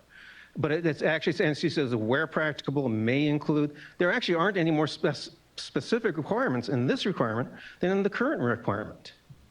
T&I language is also very vague. It doesn't also have any specific requirements in the new regulations or in the T&I documents. And the reason is the quality control requirements are found in the methods. Remember, methods are the core of the accreditation process. So taking just one example, method 314.0, which is for chloride, there are 9 pages of quality control requirements. These are just the headings of the sections that include all these requirements. So when you talk about, what actually impacts data quality, this is where it impacts data quality. And this does not change from the regulations. T&I doesn't change any of this. You're still going to have to implement 314.0. Most of the proposed changes are in process, in how you get accredited, not what you get accredited for. And in fact, it may actually be worse. So for example, here's a screenshot on 40 CFR 141, which is for drinking water. It's arranged in program, method, analyte fields of accreditation. Program is drinking water, the methods are listed here, and the analytes are over there. Now here's a sort of a one-page summary of how the T&I documents cover the same process. They have a different setup. It's called matrix technology analyte combinations. And the matrix is not the same as a method or a program. So we have a system here that's not really consistent with federal regulations, which is not a problem, but it is different. However, on another page, on a different module, it says to ignore this system here for drinking water. And you should be using the same system for drinking water. But then you notice it says note there, all in caps. Further down in a different module, it says the notes are provided for clarification. They do not contain actual requirements. So this note, according to that note, puts us back to where all the accreditation would be organized in this fashion rather than just for drinking water. But here's the thing. That note does not consistent with the other note because that note is a requirement. And it contradicts it. So it's not, as it says here, that the notes are there for examples or clarification of the text. It actually contradicts it. So now we look at this and we say, well, which one applies? It's not clear. And if you look at what ELAP writes in its own text, it's different as well. Here it's coming back something closer to the federal requirements, except it's only program and method, doesn't mention anything about analytes. So the T&I documents are not consistent internally. The T&I documents are not consistent with the proposed Title 22 text. Neither is consistent with federal regulations. And so the proposed regulations are actually less clear than the current regulations. And the costs are actually higher. So again, this is a repeat of the slide I had earlier, 10 labs forced out of the program, tens of millions of dollars. Well, how many tens of millions of dollars? So here is a diagram of T&I labs 2001, 2019. Now, in most cases, the number of T&I labs has increased, but in Florida and New York, it decreased significantly, more than 40%. And it's really key to recognize that these 2 states, Florida and New York, require all laboratories to be credited, whereas most of these other states have limitations. Some only require drinking water labs to T&I, others require only wastewater labs. Some may, if you, in Texas, for example, you only have to become TNI accredited if you're one, a wastewater lab, and two, doing work for other parties. So if you're doing strictly in-house, you don't have to do TNI. And almost all the labs that dropped out of the program in Florida and New York did so after they became TNI compliant. Becoming TNI compliant is not that difficult. Maintaining TNI accreditation is a difficult part. Bill Wright mentioned that earlier, because you have to keep all these records all the time. It's an ongoing thing. It is, in fact, prohibitive. And if you look at any individual requirement, most of them are not that bad, but there are hundreds and thousands of individual requirements. And when those add up, and you end up with the straw that broke the camel's back. And that's the problem here. Now, if we look at the ISOR, it has a model for determining costs. They say small labs, about 70% of those labs will need to hire one full-time equivalent employee. Medium labs, about 50% of those labs need to hire part-time, and no large lab will have to hire anybody. And this is, put this together on a table. This is very similar to what you see in the ISOR. So you put in those numbers into the ISOR model, you get about $15 million in salary costs, assuming you have to pay a chemical technician $46,000 a year. However, as was mentioned earlier, the Division of Drinking Water's own laboratory, the Drinking Water Radiation Lab, has prepared a cost estimate for it to become TNI compliant. And they indicated they would not hire less than an FTE and probably more. That FTE would be a research scientist 3 with a salary cap of $103,000 per year. If you put, so they're assuming that, that lab is one of the biggest labs in the state. The ISOR model that assumes that every lab smaller than these will have to need at least one FTE. That means all labs will need an FTE. If we put that number in here, we get up to $25 million.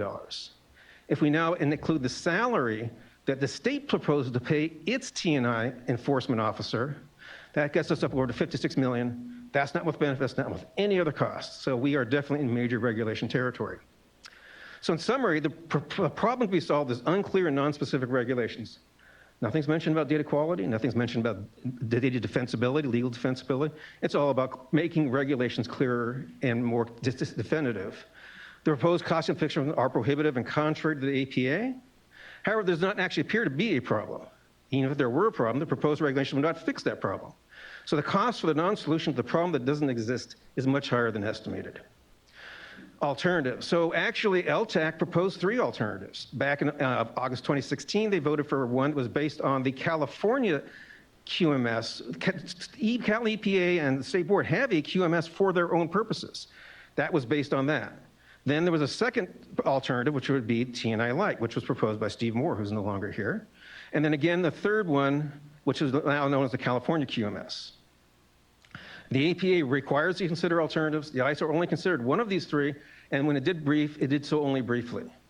We do like to point out that there is a problem with using copyrighted materials. The 11th Circuit Court of Appeal recently made a very clear ruling that laws are not copyrightable, and TNI also has a very strong requirement for licensing. So we propose, we'd like to propose that the regulations do not lack necessity, clarity, consistency, are not cost-effective, and contrary to the Administrative Procedures Act. Regulations should be rewritten to exclude TNI, be consistent with the APA and ELA. Consider at least one of the health tax alternative approaches, if not all of them. Thank you very much. Thank you. Next is John Franco Saraceno, followed by Jonathan Young, and then Adam Borchard.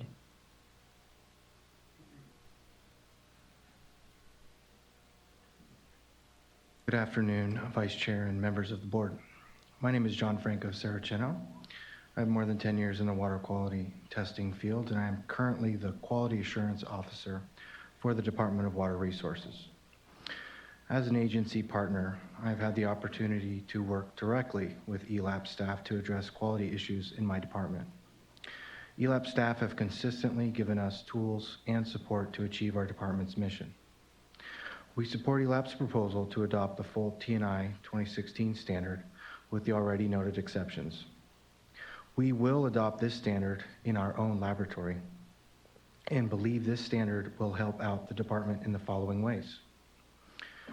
Our lab and contract labs will produce data of known and documented quality according to a nationally recognized standard. Statewide lab standards will lead to greater comparability of data across the state.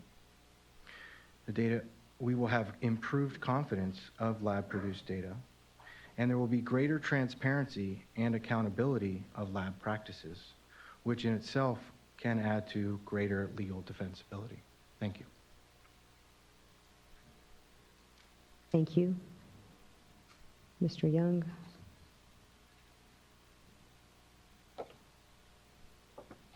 Good afternoon, Board. Jonathan Young with the California Municipal Utilities Association, and I want to thank you for allowing me to make some comments today. I just wanted to touch on a couple issues related to transparency in the proposed regulations. You've heard a little bit about the third-party assessment agencies and the process for having those conduct on-site assessments. Currently, ELAP can and the board can contract with third-party assessment agencies. We believe as a good practice that in the future, should whatever regulatory regime move forward, that those assessment agencies be vetted through LTAC and be available to be also vetted to the public through the LTAC process. And we believe by doing that, you will have a greater engagement and a greater accountability of these assessment agencies, not only to laboratories, but also to ELAP and the Division of Drinking Water. We do think the current proposed regulations don't properly flush out the roles of the third-party assessment agencies as they relate to the oversight by ELAP and the Division of Drinking Water, and also what could arise if there's disputes between labs and third-party assessment agencies. So we would recommend that we'd prefer that the regulations be flushed out to establish those roles and when ELAP should intervene between a dispute between a lab and a third-party assessment agency. We'd prefer that in the regulations. However, we understand that we're getting towards the end, possibly, and so we would also be supportive of some language in a resolution instructing ELAP in that 3-year window to also look at the development of guidance documents of how they would work and manage these third-party assessment agencies and work with labs to resolve any outstanding disputes. Another issue I want to touch on related to transparency is the posting of fields of accreditation or fields of testing on the website. Currently, they can be posted without notification to the laboratory community. We just recommend going forward that perhaps, again, LTAC be the vehicle for which those FOTs and FOAs be reviewed prior to the posting on the website. And those were the comments I had. So thank you. Thank you. Mr. Borchard.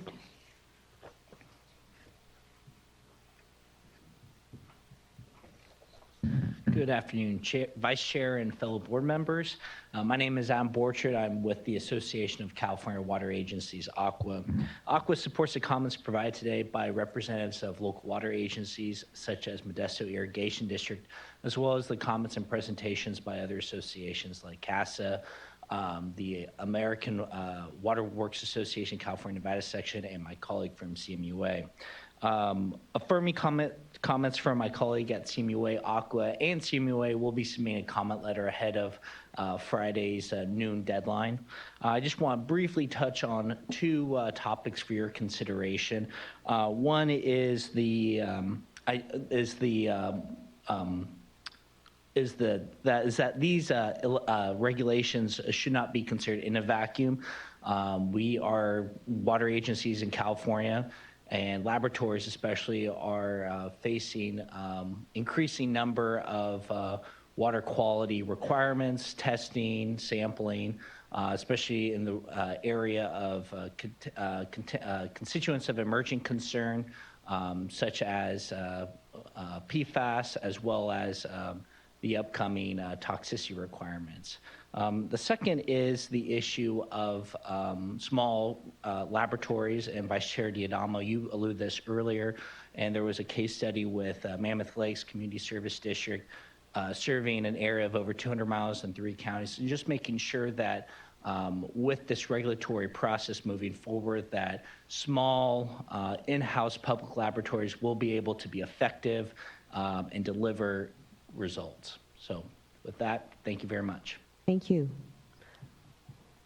All right, that's all we have for public comment. If staff could come back, I think we might have a few questions of you. Break? Okay, yeah, 5-minute break. Sounds good. All right, we'll reconvene at, let's do 3:40.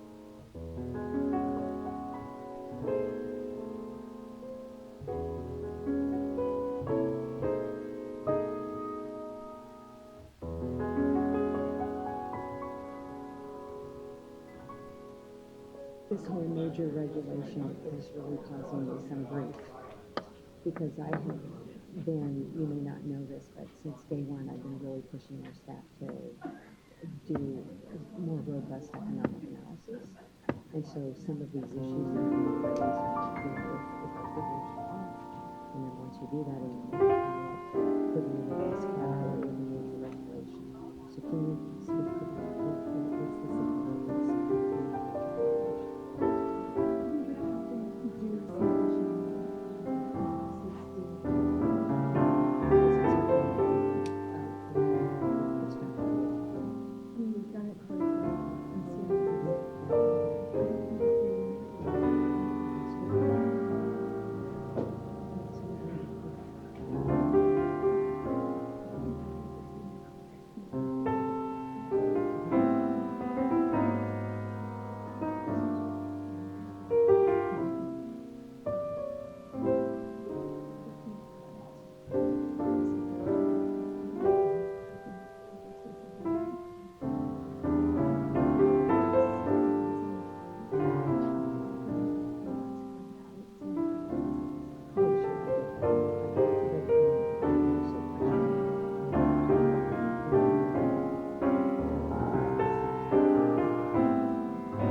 Okay.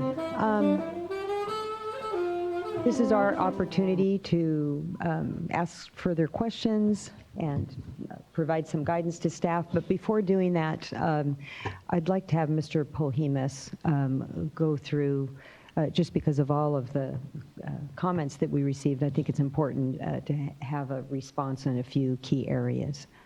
Sure, thank you. So Darren Polhemus, Deputy Director for the Division of Drinking Water.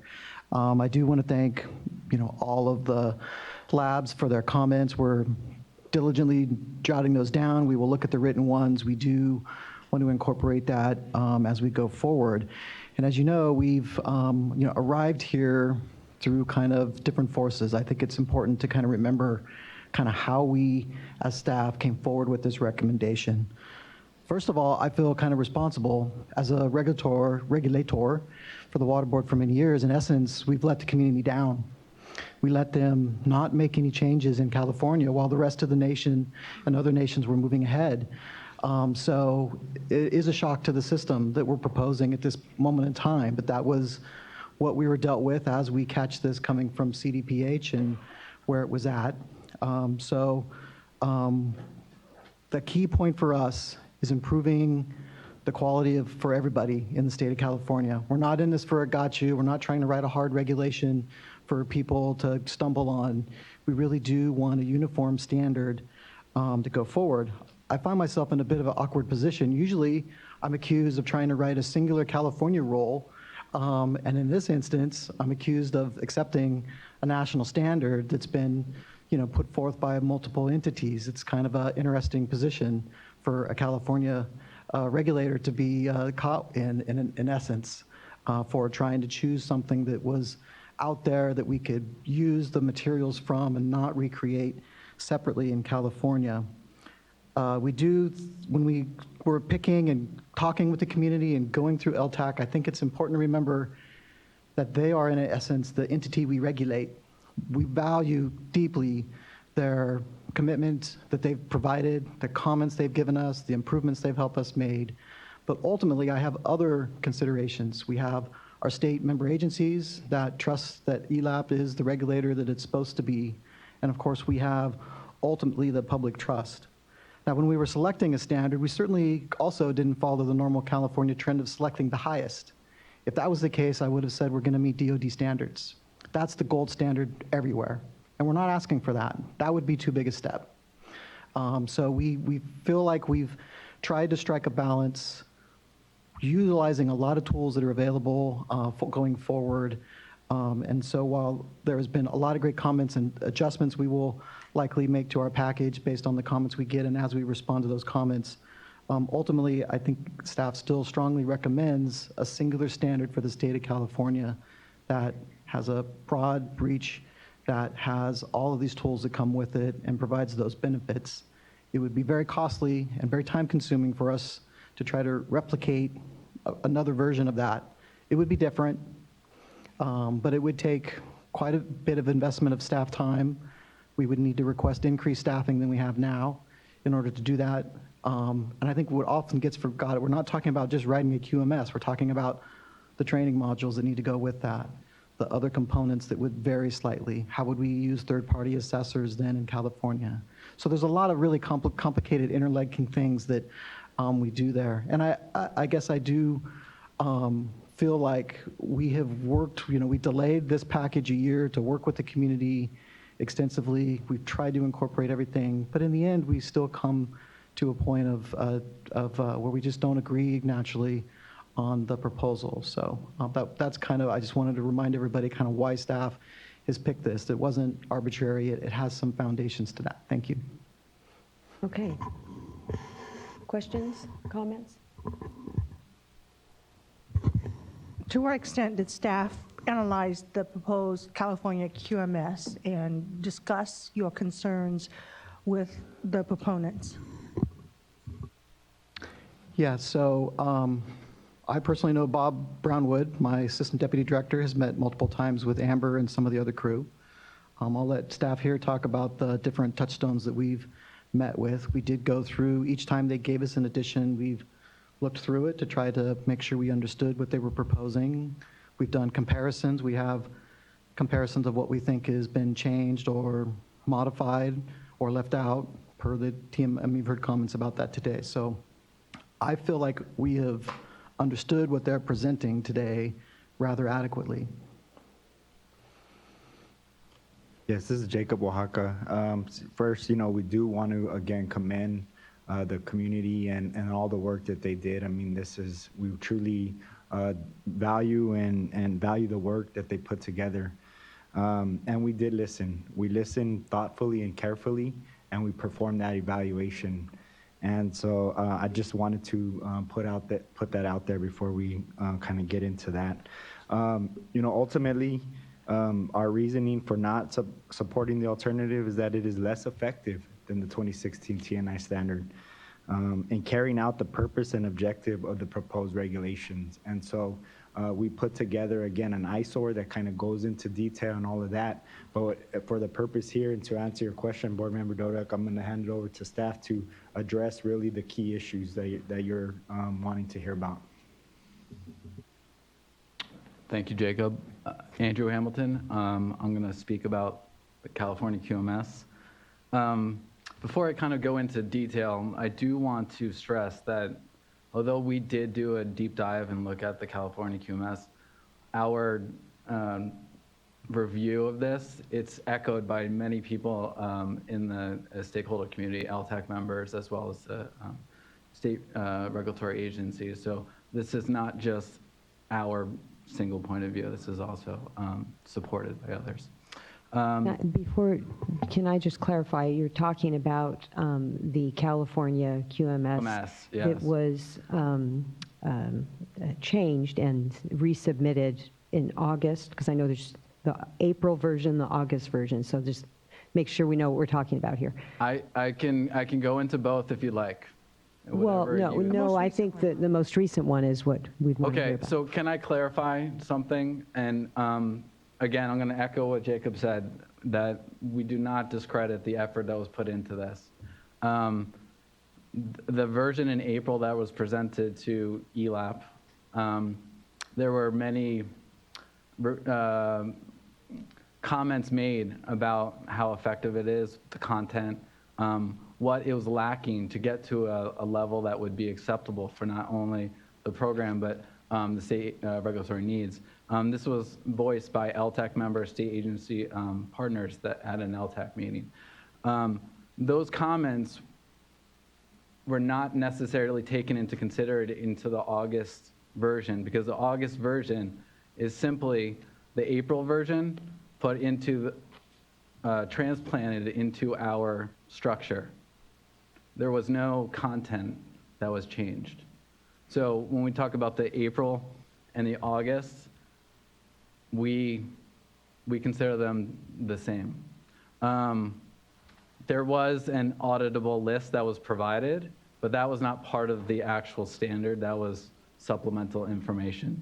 So where this review comes from is really that LTAC committee meeting, and where a lot of these review points were echoed by other members of the laboratory community. So bottom line, if we, and Board Member McGuire, you talked about this, the California QMS is essentially TNI except for a modified quality system section, module 2, if you will. And so where the difference lies is the amount of minimum criteria that's included for each requirement. That's where that's where the difference lies. So when I say minimum requirement, those 15 core elements that needed to be discussed, or that was suggested by Christine to discuss, they were touched upon, but there's no minimum criteria of each of those elements that were included in the California QMS. So when there's no minimum criteria, what happens is there's an ability for there's essentially misinterpretations of the requirement, because any criteria would satisfy that requirement. So if I may, I would like to provide an example, okay? So, we've done a multiple analysis, but let's talk about corrective actions.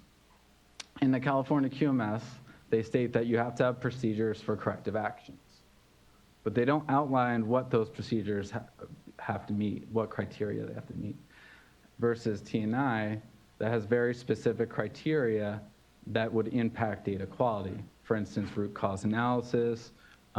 There's various areas in which it lays out the specific details and minimum criteria that have to be met to satisfy that requirement. Now, why is this important? When an eLab goes out to assess the lab, and it's a very basic heading of a requirement, like you need to have procedures, and there's no specificity or detail, we can't necessarily say whether or not you've satisfied that requirement or not. It's hard to audit, and therefore you essentially make this standard inauditable. Now, what the impact of that is in a larger laboratory community across the state is that you have multiple interpretations of what is required. So let's start with corrective actions. I could say, if I was a laboratory, I'm going to have very robust criteria of my corrective action procedures, and I'm going to be the really strict about the criteria that have to be met for this corrective action procedure. Jacob can say, I don't like that, I'm going to do less. But you know what? That still satisfies the requirement. Christine can say, corrective action procedures, I don't want to have any. That would satisfy the requirement. And then if you extrapolate that out and, look at the audience here, there's, I don't know, a couple, maybe 100 people. We have 700 labs. If you start having these labs having multiple interpretations, you don't standardize the laboratory practices. And what happens is essentially you're left with what we have today, which is vague requirements, non-specific details of what fulfills that requirement, and you're left with a non-standardized laboratory community. And that's why eLab does not recommend the California QMS and the proposal. And I'd like to just add to that in the sense that when we talk about data quality, right, what you heard is that you get inconsistency amongst laboratories, right? And when we talk about data quality, when we meet with the state regulatory agencies who are using the data that eLab or accredited labs are producing, they talk about 4 key things: accuracy, consistency, quality assurance, and legal defensibility. To them, that's what data quality is. It's not just a result. It's not just a number that comes out of a laboratory. Yes, we care about it. Like you said earlier, Board Member Doda, we care about that result. And that's where you do get the accuracy. Yes, the accuracy is there.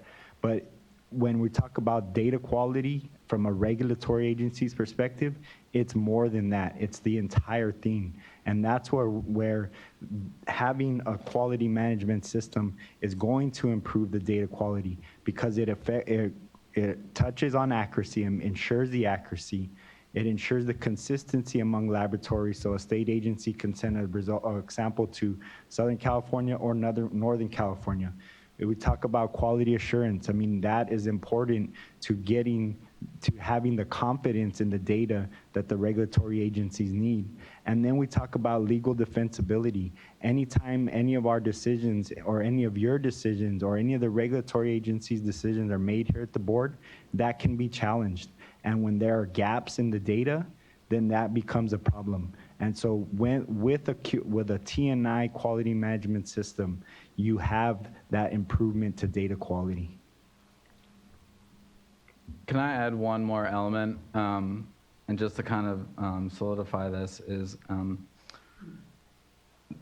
what was recommended by LTAC was a standard that is based off a quality management system.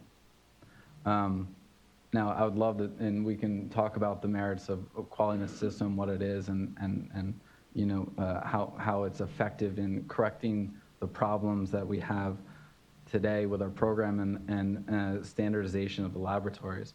But essentially, by removing the specificity and the details and the minimum requirements of the laboratory, it reduces the effectiveness of that that quality management system, and therefore it doesn't necessarily address the issues that we face today with the laboratory program and the laboratories within it. And what I like to leave you one last thing is, you know, in the State Water Board, we do or die by permits, right? Drinking water permits, WDRs, and PDS permits. Where the lack of specific criteria really hits home is if in those permits you said you have to have good water quality, but don't lay out the limits that each discharger or water system has to meet, then how do you know if it's good quality? And that's essentially, if you translate that into the California QMS, that is why staff does not recommend it as a proposal.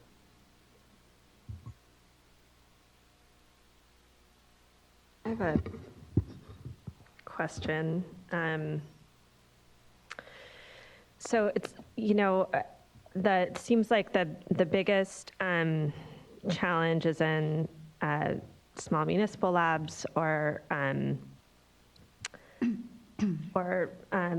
publicly owned labs. And what I heard was, I think, from trying to to piece things out, is that some of the requirements in TNI aren't,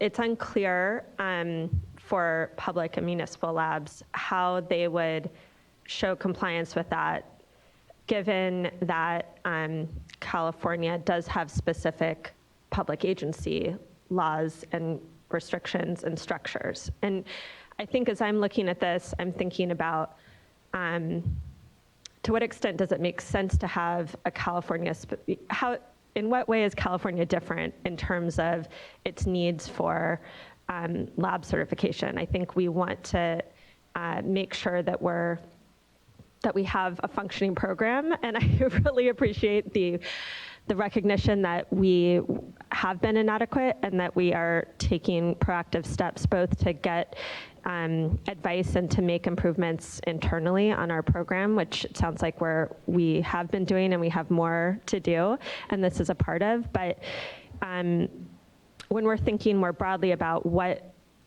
makes sense, does it make sense for California to have its own set of standards for lab quality assurance versus other states? I don't know that there's a specific California-specific need to do something different or, you know, have multiple tracks. It seems like the one area that may make sense to me is, and it seems like to be as an issue, is this area of public and municipal agency compliance with some of these process issues. And I'm wondering if that could be addressed both in terms of I think it wouldn't address all of the cost of compliance concerns, but I do wonder if some of the certainty or clarity could be addressed by providing more guidance, specific guidance for California public agencies in terms of compliance with TNI based on what's already required for California public agencies in terms of Public Records Act. You know, there's a whole host of public agency law that is specific to California that touches on some of these issues, and it seems like we could provide more clarity about how the two are reconciled in ways that may reduce angst and cost for public systems and highlight where there are actual inconsistencies or challenges for public agencies in terms of meeting it. That's a big concern of ours, and Christine Sotelo has spent a lot of time trying to think about how to basically address that need. Like I say, we're trying to bring everybody up and addressing that. So I'm sure she'd be happy to talk about some of the things we're planning, after adoption to try to pull forward on that, visas training and other components like that that would be hopefully helpful. We want to be helpful to the community at large. Yeah, absolutely. I think we value the public agencies. They're half of our population, and we are partners in service here to protect water quality and public health. And so I think the first step is really to engage LTAC and rally their constituents and bring these issues to them, whatever standard we choose.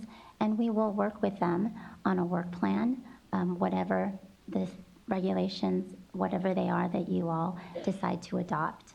And we will absolutely work with all the associations to help laboratories, not only on the technical issues that I mentioned earlier in my presentation, but whatever QMS that the board adopts. I guess I'll just, in the interest of, trying to be efficient with time, first of all, I really appreciate the work that folks have put into developing an alternative, and I can understand the frustration of feeling like you're putting in all of this work and then it doesn't feel like it's given its full hearing on. I also feel, though, that it's important to have a clear standard that is going to bring our labs and our program up to basic thresholds. And I think that it's more challenging to try to create something from scratch, even though you guys have made a huge step forward in what that would be from scratch. And it makes more sense for us to try to build on something that is accepted nationally, make sure that we can ensure its consistency with the California context in terms of public agencies. I guess I think that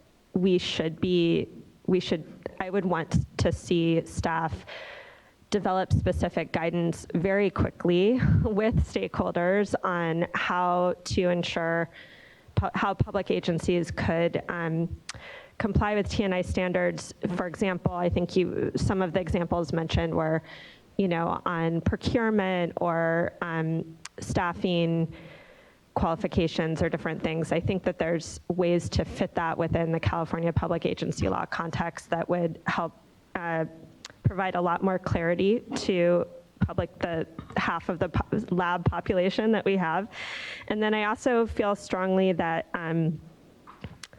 this will have a major impact across the state on small labs. And I hear that. I think really resonated with some of the comments that you all traveled to talk about the really tough decisions you have. I think what will end up happening is a lot of small labs will close or be transferred. I guess not close. My sense is you still may use it from a operational standpoint, but they won't be certified for your certification needs, and that adds cost. And I think it's incumbent on us and the ELAP program to make sure that we are proactively monitoring where there's access challenges for remote or isolated communities and really all of our facilities to ensure that they can access lab services. And I think access means some level of affordability, but ensuring that we are proactively finding out where there's challenges, or actually before there's challenges, identifying areas of concern or risk for access for public labs, and then making sure that we're, I think, proactively providing mentorship and coaching beyond just trainings. I think trainings are great, and I love the idea of, all of the training plans that you all have. My experience with trainings is even if you have time to go through your own adaptation yourself, that you still need ongoing support. And I think somebody talked about how just once you could get TMI compliant, but then the challenge is maintaining that. So I think we need to really hear that and make sure that we're providing that support for especially the labs in serving, underserved areas or remote or isolated areas, because that's vital for our state. I guess I would also just want some clarification as this process moves forward on the oversight of, and sort of the issues around oversight and considering challenges to third-party assessors or TPAs. I may have gotten that name wrong. And just ensuring that there is adequate competition and choices so that that can not be too costly as an option. And then, but that's where I end up, I think, is just ensuring that, we're making sure that our labs can be accessible to everyone in California, that we can rely on the results, and that there is standardization and defensibility and high quality throughout the state. Thank you. Yeah, thank you again for the presentation today, and thank you to all the folks who came out to present your perspectives. It's really helpful, and boy, this is a lot to take in and to think about. And so, I'll just say that my questions earlier to the quality management system and the fact that there are a lot of similarities, it sounds like commonalities between TNI and the proposal under the California QMS, just makes me wonder if we're not all speaking the same language. And the fact about regulations moving around, but in the end being the same outcome, I think lets out the fact that perhaps there were some conversations that could have happened over the past few months to better, or maybe over the development of the California QMS or through this regulatory process to better understand where those differences are and try and reconcile them. So I appreciate the comments and the idea about providing additional guidance for municipal labs and small labs. That absolutely makes sense to me as well. But here today we're talking about the regulatory process and the development of the regulations. So I think a number of stakeholders brought up the idea of a workshop to have an additional discussion point about the differences and maybe commonalities or maybe opportunities that we can look at in terms of the California QMS versus TNI. And I think, to me as a board member, it would help me better understand. You talk about the board making a decision in terms of what quality management system to use. So I need that additional information to help me better understand where there are those trade-offs, or if there's a middle ground somewhere. And to me, I feel like there might be a middle ground, and I don't know today what that is or what that would look like in terms of building additional flexibility for municipal labs to help absorb this change. I appreciate the 3-year transition window and ideas about guidance, but I think there's hopefully a little bit more that we can do. And there were a lot of comments that were shared on different aspects of the regulations, and I appreciate your acknowledgement that you're going to look through those, and the comment letters are still coming in through the end of this week. So obviously we don't know what all the comments will be. So there's a ways to go here to get this prepared for at least my consideration of adoption. So I just ask, I don't know how the other board members feel, but I would certainly be supportive of a workshop type discussion on this. So I'll just give my thoughts on that and a few other issues. This has been challenging, I think, for all of us, because we really do want to get the program up and running to be a much stronger program. I think for it to be languishing this long is frustrating, and I am sympathetic. I spent some time over the last several weeks receiving calls from stakeholders, and I do think that they got a sense that there would be another alternative on the table. For me, the time that I've spent on this, I am much more comfortable. Ms. Baylor had that chart. I've seen the chart. I've had so many meetings with staff and stakeholders. I think I've driven staff crazy, constantly asking these questions, but I regret that we didn't have a more public vetting of an alternative. So although I am comfortable at this point as one board member, I'm sort of torn on this because I think that it's important for us to make a decision soon. And so my question to staff is that we've got the adoption date in March. Is there some opportunity to have additional dialogue, whether it's a full-blown board workshop or some additional stakeholder meetings? What I wish that we would have had today is a more thorough discussion, putting up a chart. This is California QMS, this is what's being proposed, and this is what's in T&I.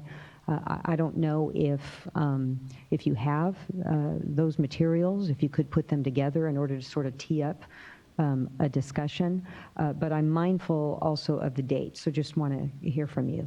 Sure, thank you. So I definitely sense their frustration. We're bound kind of in the APA process. It's not like a regular board adopting a resolution or something where we can have multiple choice. We have to put forward a regulation. There's some discussion of the alternatives we looked at, but there has to be a reg package. And of course, we worked closely with the board members, the executive staff, and came up with what we thought was a proposal from a staff basis to present. And I get that they're frustrated that they think there should be like a choice for you. And the choice is you can reject what we put forward, and then we would start anew on another regulatory package as one alternative path. Meeting, I guess, from my personal standpoint, looking at it going forward, since we believe that T&I, once you modify it, you lose all of the components we've talked about. You lose the training, you lose the national support, you lose the interconnection with the other states. So any discussion around that basically means, that you're whittling away at that. So we've always tried to balance a weighing of, are those alternatives and the benefits that may come with them offset by then these other values associated with T&I. And that's kind of where we've been. It's not been, gee, we can just change a couple sentences here and there to modify it. It's not like we're trying to write a particular order, an NPDES permit order or something where there's room to negotiate on some facts. Because once you venture too far from that edge, and we're already cutting two components out that we think, are minor, and we would like to have a discussion with the T&I national community at large about how that fits in and be part of that community to continue to go forward so that we can make adjustments from within side rather than always standing on the outside.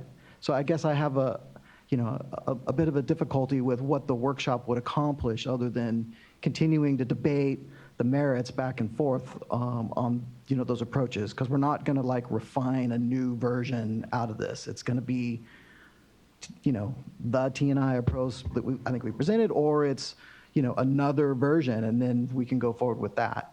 Well, although I appreciate, Board Member McGuire, your suggestion, but I mean, for me, it would be maybe another checkpoint. There is a sense that out there that we didn't take this seriously. And I view it more as showing your work. I know we've got a staff report, so that's a place that it can be done, response to comments, but also aligning a bit with Board Member Firestone in looking at next steps. My sense is that as I've asked these questions of, well, gee, where is there flexibility? And then you've given specific areas of flexibility with T&I. That's an educational opportunity for the labs to see that, oh, well, gee, maybe I didn't look at it that way. And so I view whether it's a workshop or additional stakeholder outreach as an opportunity for you to show your work where you believe that there are opportunities for flexibility within the T&I standard that would work for the smaller labs, and then also to be showing your work on your analysis of the California QMS, the April and the August, where you give specific examples of what you've analyzed and how you view those areas to be challenging. So I just think that I'm looking for a way to sort of thread the needle to move forward and get more of the laboratory community on board, moving forward with us on this. And I also appreciate, Ms. Sotelo, what you said about, top of the priority is to be working with LTAC. There does seem to be a little bit of a rift there, and so I think improving the relationship. They're not the decision makers, but they're a valued partner, and it's important for us to be able to continue to work with them. So whether it's even a workshop before this board, I'm looking for some additional outreach before we go to final. Yeah. May I Yeah. offer a potential compromise? First of all, I will also add my thanks to those already expressed, to everyone, not just for appearing today, not for all the analysis that you've done, but just your work these entire years with staff, and thank you to staff as well. I know you've put a lot of hard work and a lot of hours into this.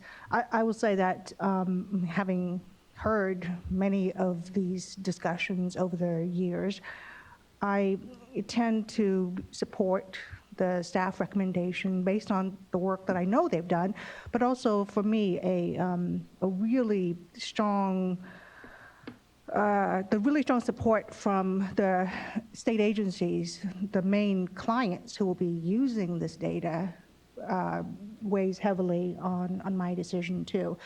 But sitting here today, I will admit I have not read the entirety of the QMS proposal, and there were several things I heard that, were of interest to me. So while I recognize that there's a lot of challenge involved in trying to schedule a formal board workshop, I suggest that staff convene a stakeholder meeting. I certainly would want to participate in that. I would ask Board Member McGuire to join me.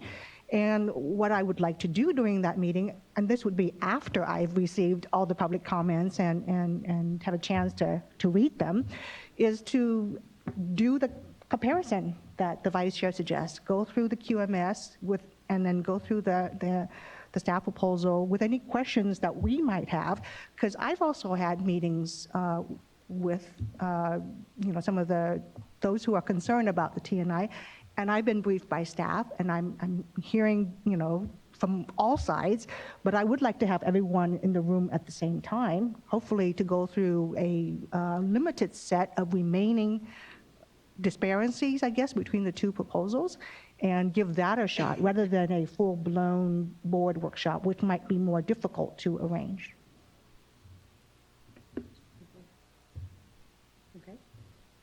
So I just volunteered us. Sounds good. Board Member McGuire. I like that idea. And let's try to do this. The comments are due this Friday. I think, Board Member McGuire, if we shoot for mid-January, that should give us plenty of time to go through everything? Okay. Let's shoot for mid-January, please. And we'll work with you on calendaring. Will do. Thank you. And then I think Board Member Firestone already touched on these points, but just going through my list here, when this comes before us in March, I would like to see more meat on the bones on technical assistance and outreach. And, I think someone mentioned even a work plan, just much more specific information about the plan going forward. Working, of course, with LTAC, the American Council of Independent Labs, et cetera. And then the other area that I think was flagged appropriately is the cost issue, and whether or not, if we've got the figures just slightly off by the time you multiply that throughout the state, that it could trigger it as a major regulation. This is an area that is very important to me, economic analysis, doing, as the best job possible so that when stakeholders raise concerns about economics, we can have a meaningful dialogue. And so my question would be for, as you move forward, to take a look at those figures again, take a look at what's been provided to us today, and if there needs to be an adjustment, then let's do it. And if that triggers a major regulation, then so be it. Yeah, we'll definitely commit to looking at any information that's provided to us about costs. I think we went into it with our own assumptions about, what kind of person would need to be hired. I don't think we were looking at laboratory directors having to be hired for this. So, we're willing to look at that information and do that additional analysis if necessary. Thank you. And the issue of the benefits package, all that goes into whether it's contracting out or hiring on staff. Okay. Okay, thank you. I agree with that concern, and I guess I also just, this is really a question, but it is troubling to hear that, or it seems like it was asserted that, or somebody said that other state agencies aren't necessarily adopting TNI, and I just want to be clear, if we adopt this, then the other state agencies will, or what is the, can you just help me understand that a little bit better? Okay, so they all will be, okay, great. Yeah, that would. And we've already put in, so this is Darren Plymouth, Deputy Director, Drinking Water. We've put in already a BCP. Our lab that we contract with at CDPH is taking the steps to do that. For them, it's even more costly. I know there was a cost comparison that popped up there. They're a reference lab. They meet way different standards than a regular compliance lab. So we're holding them to maybe the TNI plus standard, and so they are doing that. And the other part of the costs associated with that BCP, it gets a little confusing. It was partly an increase for TNI. It's also an increase because they were actually not able to do all of the testing I needed them to do, so they're adding components of methods that they weren't able to perform that we found out kind of late in the game. In addition to a lot of research studies. Yes. It's a whole host of tasks that they're doing as Drinking Water's reference lab. So it's not a good comparison.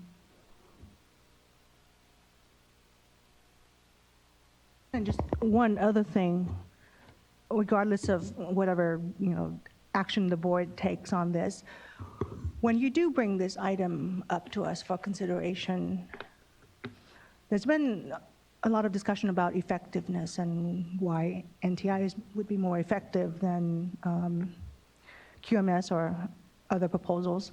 I would like staff to, at the same time that you bring this to us for consideration, also discuss performance measures. What measures will you put in place and will track to determine the effectiveness of whatever regulation this board adopts? And I want to have that discussion as we consider adoption.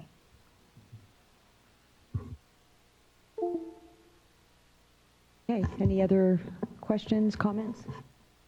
All right, thank you all, thank you staff, and thank you so much to the stakeholder community for engaging in today's hearing, and also for all of the work that you've been doing for the past several years on this. We're getting close to the finish, and hope that you stay engaged and continue to work with us and our staff. Thank you. Okay, why don't, well, we just have board member report and executive director, so unless you guys want to take a break, I think we can go right into it. All right. I'll just report on one item of, I think, might be of interest to all of you. I attended a meeting last week that was held at the Water Forum. They convened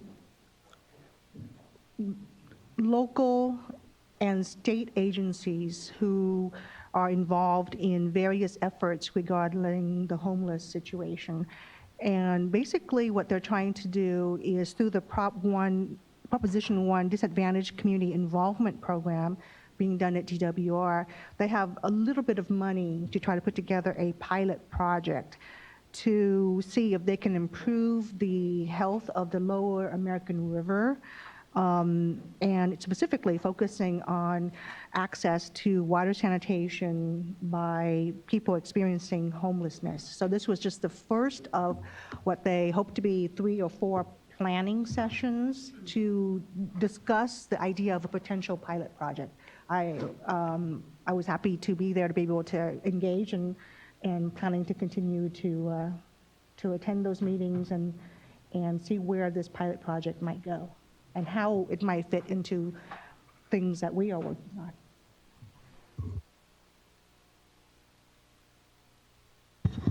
I don't have much to report, but I just wanted to note that we've, our executive director appointed the advisory committee for the Safe and Affordable Drinking Water Fund, and we are talking about kind of rebranding of our broader program around not just that fund, but the full suite of funding and assistance and regulatory tools that we have to ensure those goals. So I really look forward to the first meeting of that body or that group. I think it's going to be noticed, so all board members that want to can participate. It's going to be January 13th in Rancho Cordova at Region 5's office.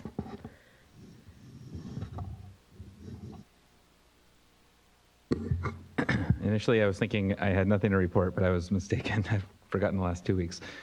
So I went to Aqua, the Aqua conference, and that was a very good time, always meeting with water user stakeholders there. And didn't attend a lot of the sessions, but the one I did attend was on Sigma implementation, and Eric Ekdahl was presenting, representing the board, and talking about the new streamlined permitting process for flood flow capture, and also talking about fully appropriated streams and some of the new mapping that's been shared. So I think there were a lot of eyes opened as to some of those types of challenges and opportunities in different watersheds. So I thought he did a nice job with that discussion. I very briefly, there was a 2-day public workshop here on PFAS issues.